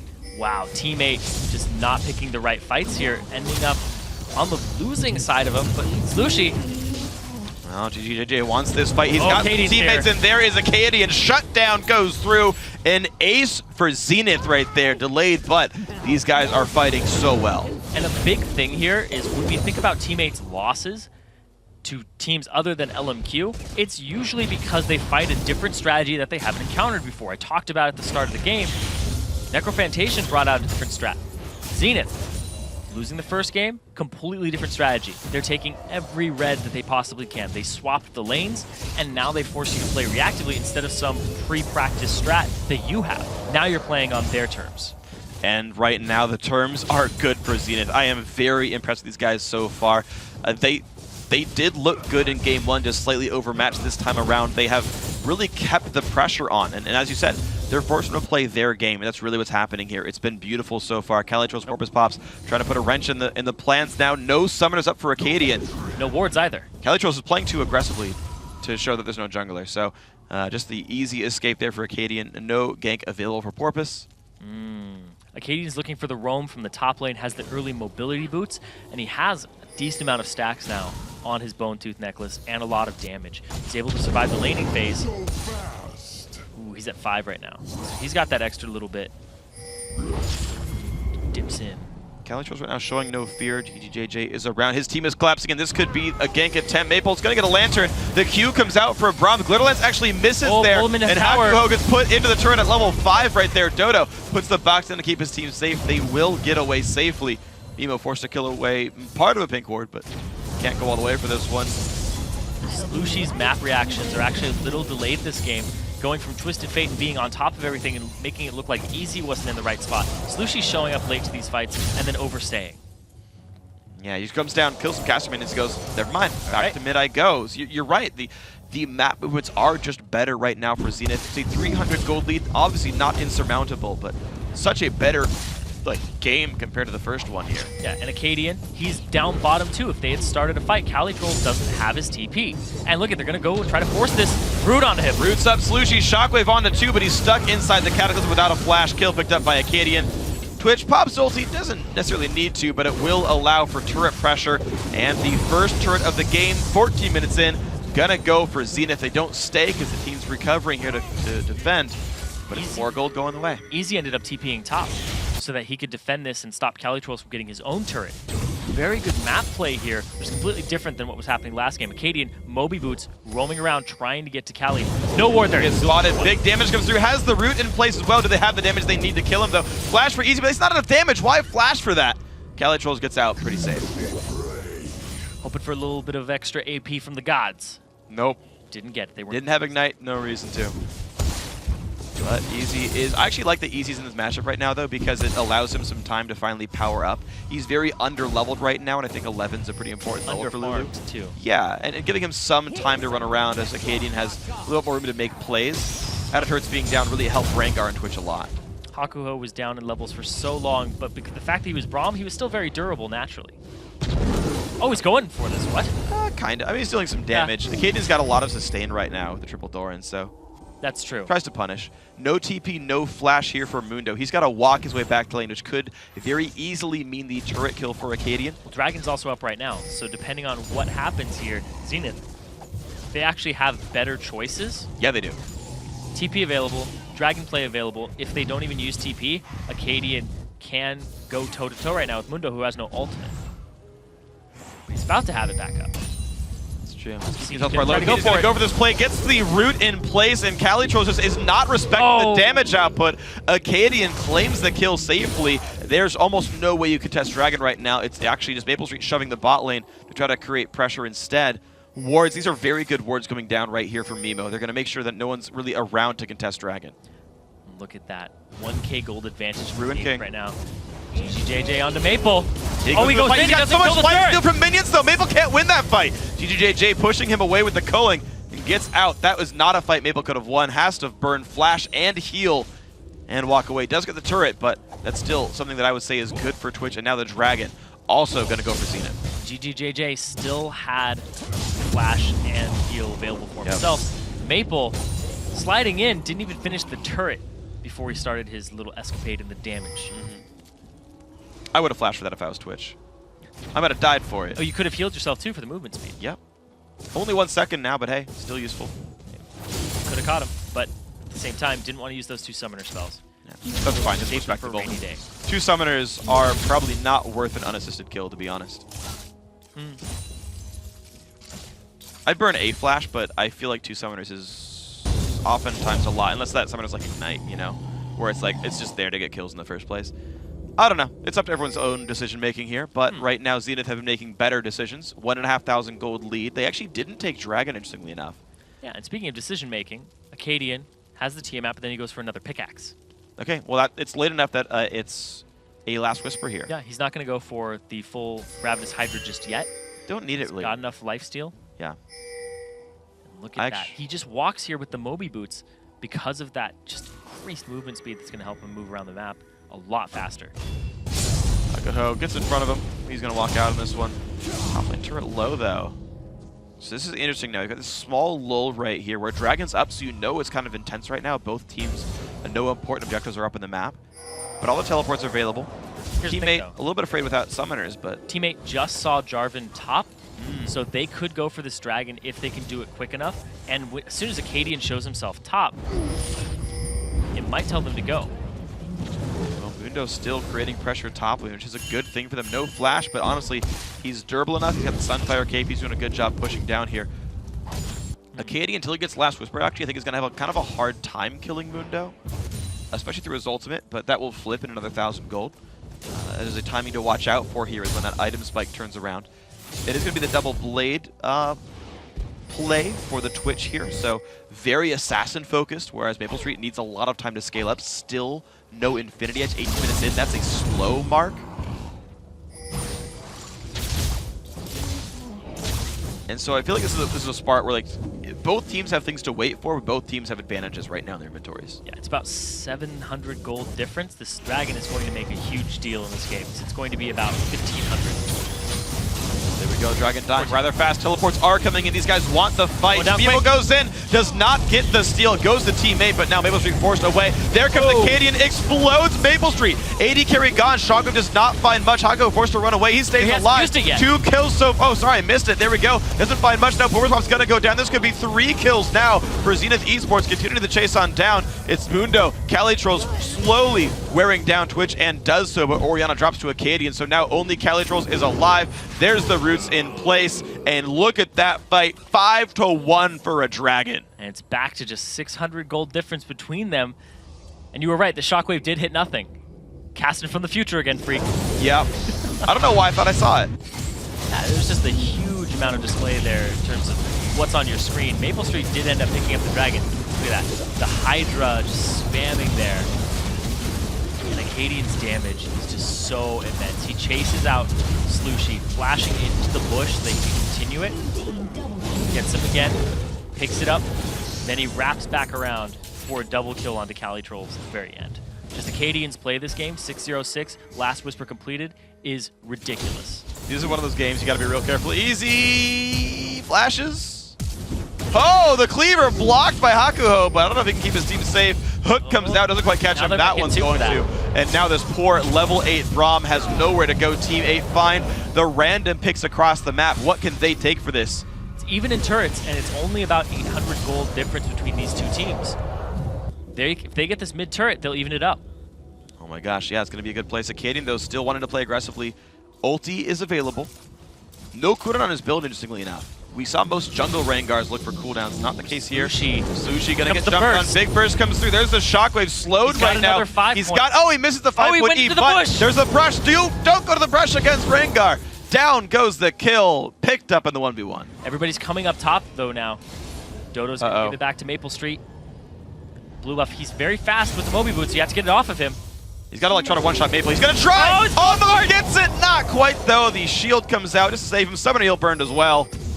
But that's a kill. Kill's a kill. Yeah, and the blue buff ends up going over to Team 8 now. And now they have a gold lead by about 500 because they got the mid turret, and then they just traded 1-for-1 in the top with more assists on the back of that kill. I'm surprised how fearless Maple Street was. It's like, there is a 7-0 Rengar in this brush. I'm going to walk into that. Utter trust and disregard. Yeah, disregard for the scary lion man who's got a brutalizer now. That fight would now be won by Rengar if he had gotten to buy before then. Just saying. Yeah. That fool's going to one-shot the heck out of Maple Street. And you've got to play around that. This actually is a very real thing though for Teammate. They've done, I want to say, a very good job of finding things to pick off. Teammate, Game 1 and Game 2, have found the kills around the map fairly well. What Zenith has done, though, is force really good team fights. They are willing to 5-on-5. They've teleported into both Dragon attempts so far. And that's what's working for them. That's the first red that Teammates got in this game. Yeah, it is. That's just showing how much control Zenith has had over this game up until this point. But right now, it's all up to Acadian, for the most part, to do damage to the backline and blow somebody up.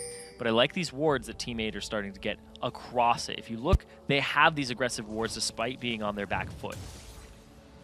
A lot of pink wards, too, lining the entrances of their jungles. So they'll see Acadian coming into most areas. And Hakuho caught again. You cannot ward out that far by yourself. He walked kind of by a ward and then kept going forward, and unfortunately, the hook was there. So poor Hakuho, 0-4-6. Not necessarily his fault. I mean, okay, he's going a little bit too aggressively, but the guy is not been receiving much gold. He's actually going for a Mikhail, so a very low durability situation here for the Braum, and it's making life hard. The no gold generation item delaying that as well.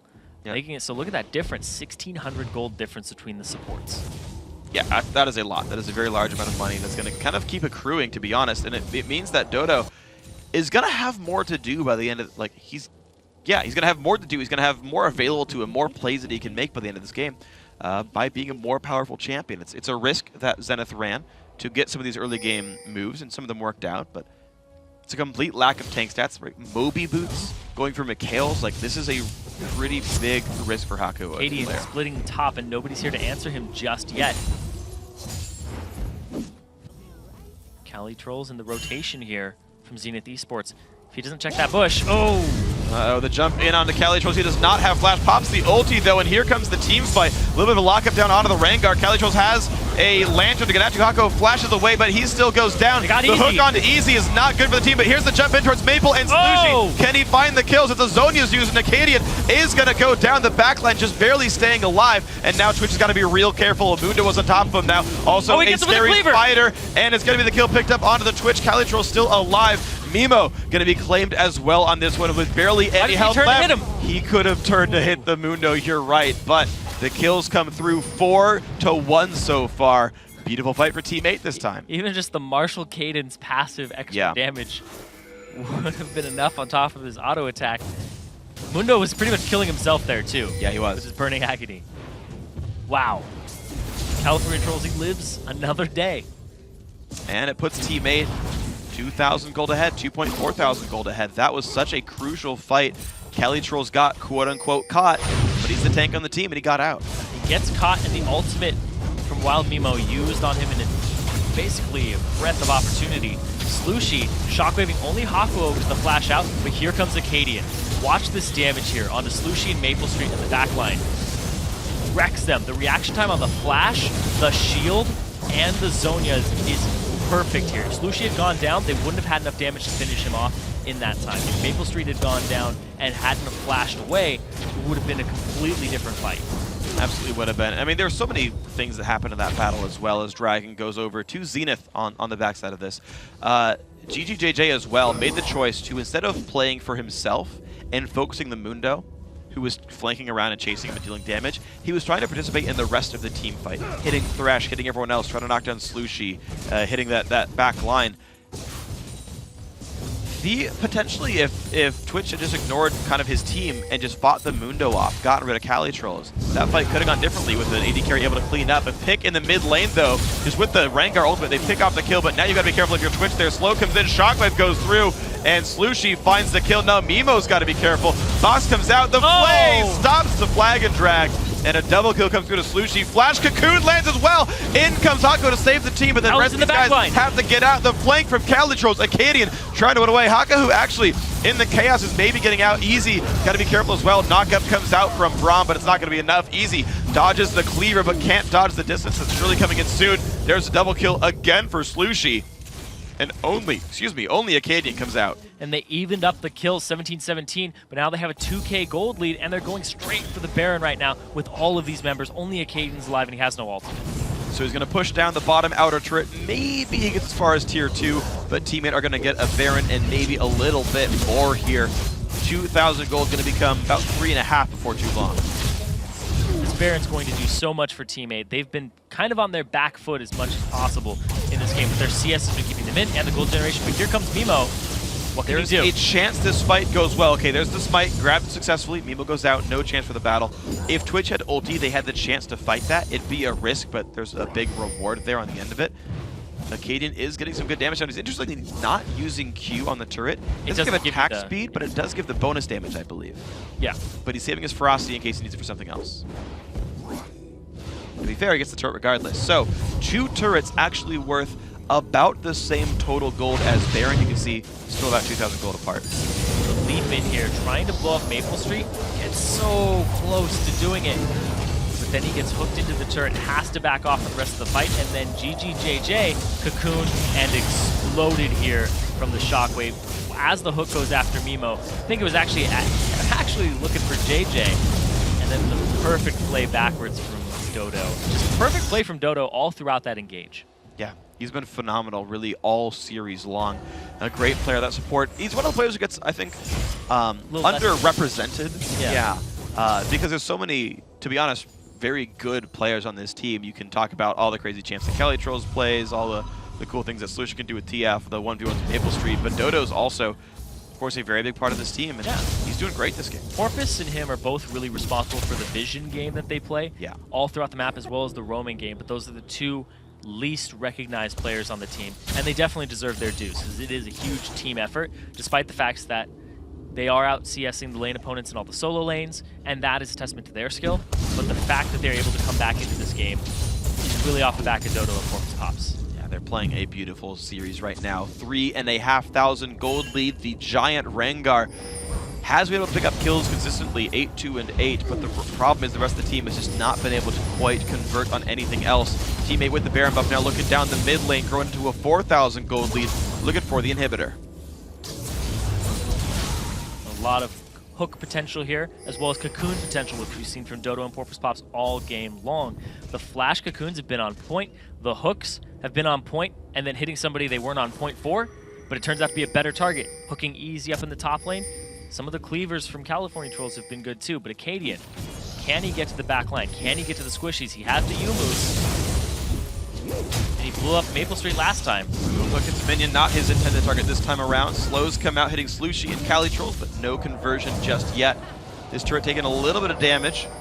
Cali Trolls could take the aggro, and yes, it's going to be Teammate pushing in for a bit of damage here. Ori's shield, and a couple hundred health off, and they'll wait for round 3. And Teammate looking to push the base in. Acadian's looking to flank. Looking for the side. At what point does the team want to go in? I feel like this is a pretty important battle, fairly do or die here for Zenith. I think they do lose the inhibitor before Baron buff times out, unless they make a play. There are minion waves top and bottom side. In fact, if Zenith wants, they could theoretically TP and go for the base race style play. This turret's going down slowly in a standing 4v5. Hakuho, they're taking a bunch of damage. He will get exploded, but the battle has begun in towards Lucy, in towards Maple Street. Can he one-shot? He does with Flash. The battle continues now 4-on-4. Acadian loses all his health bar. So Lulu only keeping him alive. Dodo8 losing a bunch of health. Shield still coming in, but there's GGJJ getting exploded in the back line. Great shockwave finds more kills, and suddenly Teammate are in on this with an ace. They have 4 members still alive. They're going to get that turret. They're going to get this inhibitor. They have some minions there. What is going to happen? Are they going to continue to push this base down? It might just be victory for them. It might just be game. Braum coming up in 5 seconds. He never even got to ult during that fight, nor flash away. That CC might have been just enough for the team to win the battle, but down goes the Nexus turret number 1. There goes the ulti. It misses the entire team, and Teammate will back out, saying we're too low to go for this. Get the map in a good spot, defend the turrets, try again later. Yeah, there's 15 seconds on Dragon. What are they going to do? But right now, Hakuho hooked again all game long. He's just been finding them like a magnet. But Acadian, he's been finding Maple Street like a magnet too. Even with the slide away, Slushy uses Zhonya preemptively. He's like, oh my god, there's a Rengar. Wasn't him. Just become invisible or invulnerable even though he's not the target. Saves the shockwave for that moment and has the wonderful pickup there. Zenith played that fight really well, but with Hakuho getting caught at the start, it just didn't go their favor. You said he didn't even get his ultimate off. He blew it there when he respawned. Yeah. Not gonna have it for this next fight coming up. And that's the problem I have. I mean, it's a risk, and I understand the upsides to it, but hold on, wait, fight. Mimo's got to be careful. He can EQ out. Oh, they're going for this battle. Mabel's going to take a whole bunch of damage, and he will go down. Can they get this on round 2? Lulu has the ulti to keep the team alive. Lucian's coming in now. Is around with the big growth. Dodo is low, but stays in this one. Here comes Porpoise Pops on the wings, doing what damage he can on Elise, but is losing health bars. Knockup comes through. Shockwave is available if they can find one, but Cali Trolls he can't take the has lantern. nowhere to go. Shockwave is massive, though. Big damage comes through. They kill off Acadian, and he stays alive the whole time. Just the regen, and nobody can deal with it. There's no Ignite on this team because they brought so many teleports and an exhaust. Nobody has that summoner spell to deal with Mundo, and that's the caveat of the strategy that they used at the start. Easy really would have been well served with a Morello Namicon this game. He wasn't facing a 1v1 against Slush. He didn't need the magic resist, and ideally he plays safe in the backline anyway. That look would for the have hook on Mimo. Mimo's not going to be happy, man, but he's fairly tanky at least. Does it set up easy for damage? And GGJJ, yes it does. Porpoise Pops does not go for the knockup actually. This Elise might get out. Easy flashes! The Q, can he get it? No, the shield comes out in time. Both of them forced a flash though, but now Team 8 are on the wrong side of this, but minions go into the mid lane. Minions in their base right now. Dragon is still up. Porpoise Pops, he's gonna back. He needs that HP before he can do anything about it. And Mimo is on clear duty. Problem is he's got no clear speed like at all. And Tank Jarvan doesn't kill these minions in time. Someone else needs to remove that. Acadian's got to get pulled in for this, and he will maybe, just maybe, save the turret, but it's pretty close right there. That means no one's around. Oh, you're kidding me! Hakuho steals away the dragon. Isn't even wearing the right skin for it. Dragon Slayer, nope. Just regular Braum. Actually, you should if you ever steal a dragon as Braum, your skin should change mid-game. Same thing with Pantheon and Vayne. Yes. All the dragons. What if you don't even want to be that? Doesn't matter. Ah. It's canon. Should be like the hunt when Rengar fights Kha'Zix. Yes. I see. It should be forced. Maybe in normal games. I think it'd be cool. Anyway, blue no, buff. It would be cool. Oh, Acadian steals blue. He crit it. He shouldn't have attacked right there. 662. High damage. So here's the interesting thing is, Hakuho finally has gold. He finally has a Giant's Belt. Maybe he'll survive through a hook now so he can get his ulti off in a fight. And I don't mean it as a flame on him. Like, it was a strategic choice to play really utility-based and low gold to make plays early on. Problem is, it's made him an untanky tank. Big Shockwave's gonna catch easy, forced to ult himself and try to run away. But there's a jump in towards Slushi, forces the Zhonya's out, but Braum goes down. Acadian tries to pick up kills, he's doing whatever he can. Jessica Junk on the side is hitting a ward right now. Finally goes back into the fight, but there's the culling on the wings. Can Jessica Junk do anything here? Looks like he really can't. More kills come through. Mundo on a double. Porpoise Pops just staying alive with shield as well. Mimo finally kills the Orianna, but has nowhere else to go. Only Easy's left alive with 1 kill for Zenith. And the flash comes out from Cali Trolls. Trying to end the game right now. He's aware. They're going to go straight for this. The inhibitor is going to get taken out. Teammate, that was a brilliant team fight. And they're going to get this last Nexus turret. That's going to be the game 2-0. Only about... Actually, heck, that was a shorter game. Am I recalling properly? It was a 29 to 39 the first time around. It was a 30-minute and 1-second game this time. All right, 30-minute game the first time around, but this one just 5 minutes longer, and Team 8, they claim it an incredibly close game, but 2-0 nonetheless. Well-earned victory. They're into the semis. Zenith, I gotta say, put on a heck of a show. Some awesome players there. I'm impressed by that lineup, but unfortunately, that one's not gonna come through for them. Yes, and at the same time, though, there's still a possibility for Zenith to compete for that 6th place spot if some of the bracket shapes up in a certain way. They need Curse Academy and they need LOL Pro to win. That way they'll tie, I believe, for 6th or 5th in points and can make their push on up. But they basically need the guys who won last time, got seeded in the bracket, to win again to have that sort of a tie. That's the requirement here for these guys. So we might see more of Zenith. We've seen... now 2 teams that have lost both today and yesterday. The 2 teams we've seen that have gotten 2-0'd look pretty good. And I do want to see a bit more from these guys. So, kind of on my side, I kind of hope for some tiebreakers here. But all in the same, though, Team 8 looked great.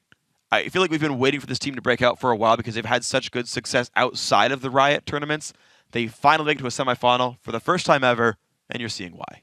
Yeah, they have been a really good team that has competed in other tournaments, Black Monster Cups, taking all of those since its creation so far and their participation in it, getting first place. Yeah. Pretty much not a competition for other challenger teams. They are up there with Coast in the top. Well, when they compete, that's usually how it happens in best of threes. Yeah. Like they have their draft phase down a lot better than I had seen previously in other seasons. So they're looking like they are improving as a team and meshing together very well. Well, you mentioned them and Coast. It's going to be our semifinal. And in fact, after today's matchup, here's how the overall bracket shapes up here for Summer 2. Teammate has advanced to the semifinals. Yes, they will take on Team Coast in 2 weeks. And the other semifinal match will be set after next weekend when Curse Academy squares off against Wasabi Gaming.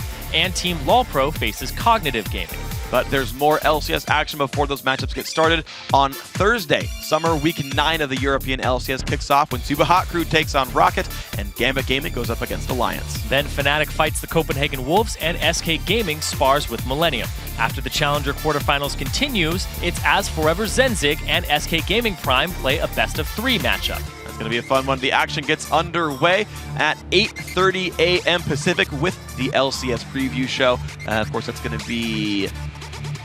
Now I just lost my place. 5:30 p.m. Central European Summertime. That's the one, of course, is how this all works out. A bunch of great games slated up here. And the Challenger action just keeps kind of ramping up. Of course, another week of quarterfinals ahead of us. But this is actually, I think, one of the best Challenger splits I've seen. There's so many good teams looking forward to see play. Going to be a whole bunch of fun. LCS games also ramping up. European LCS keeps jumping all over the place in the standings. North American LCS doing the same. This is, I think, my favorite split so far. Oh, yeah. It's a whole bunch of fun. So with that, we've reached the end of our time together tonight. Before we go, I want to say thanks again to our friends at Coca-Cola. Now for myself, Zyrene, and the entire live broadcast crew. Thanks for watching. Good night. GG. Shoutouts to Arthur. Destroys Porpoise Bomb. Kylie Trolls in the back line. Hook comes in. They get one kill back onto this poor Lulu. Shockwave hits two. They finally trade the kill back. Goes to teammate, but now Maple Street forced away. There comes the Acadian. Explodes Maple Street. AD carry gone. Shockwave does not find much. Hako forced to run away. The hook onto Easy is not good for the team, but here's the jump in towards Maple and Slugy. Can he find the kills? It's a Zonia's using. Acadian is going to go down the backline, just barely staying alive. So Lulu only keeping him alive. W8D2 losing a bunch of health. Shield still coming in, but there's GGJJ getting exploded in the backline. Great Shockwave finds more kills. Jessica Junk on the side is hitting a ward right now. Finally goes back into the fight, but there's the culling on the wings. Can Jessica Junk do anything here? Looks like he really can't.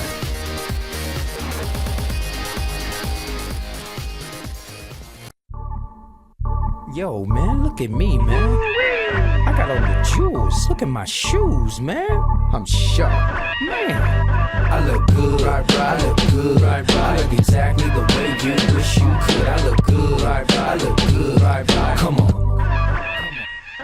I'm in love with a girl that I call old school. Sipping on my brandy, I'm feeling brand new. Got the feather in my hat because I'm just that cool. You peeping at my alligators bent kinda slow. They peeping at me pimping cause I got all the game. And even if the day change, it's all the same. You rolling up the block, but you in the wrong lane. You hating on a brother, man, you must be insane. I look good. I look good. I look exactly the way you wish you could. I look good. I look good. Come on.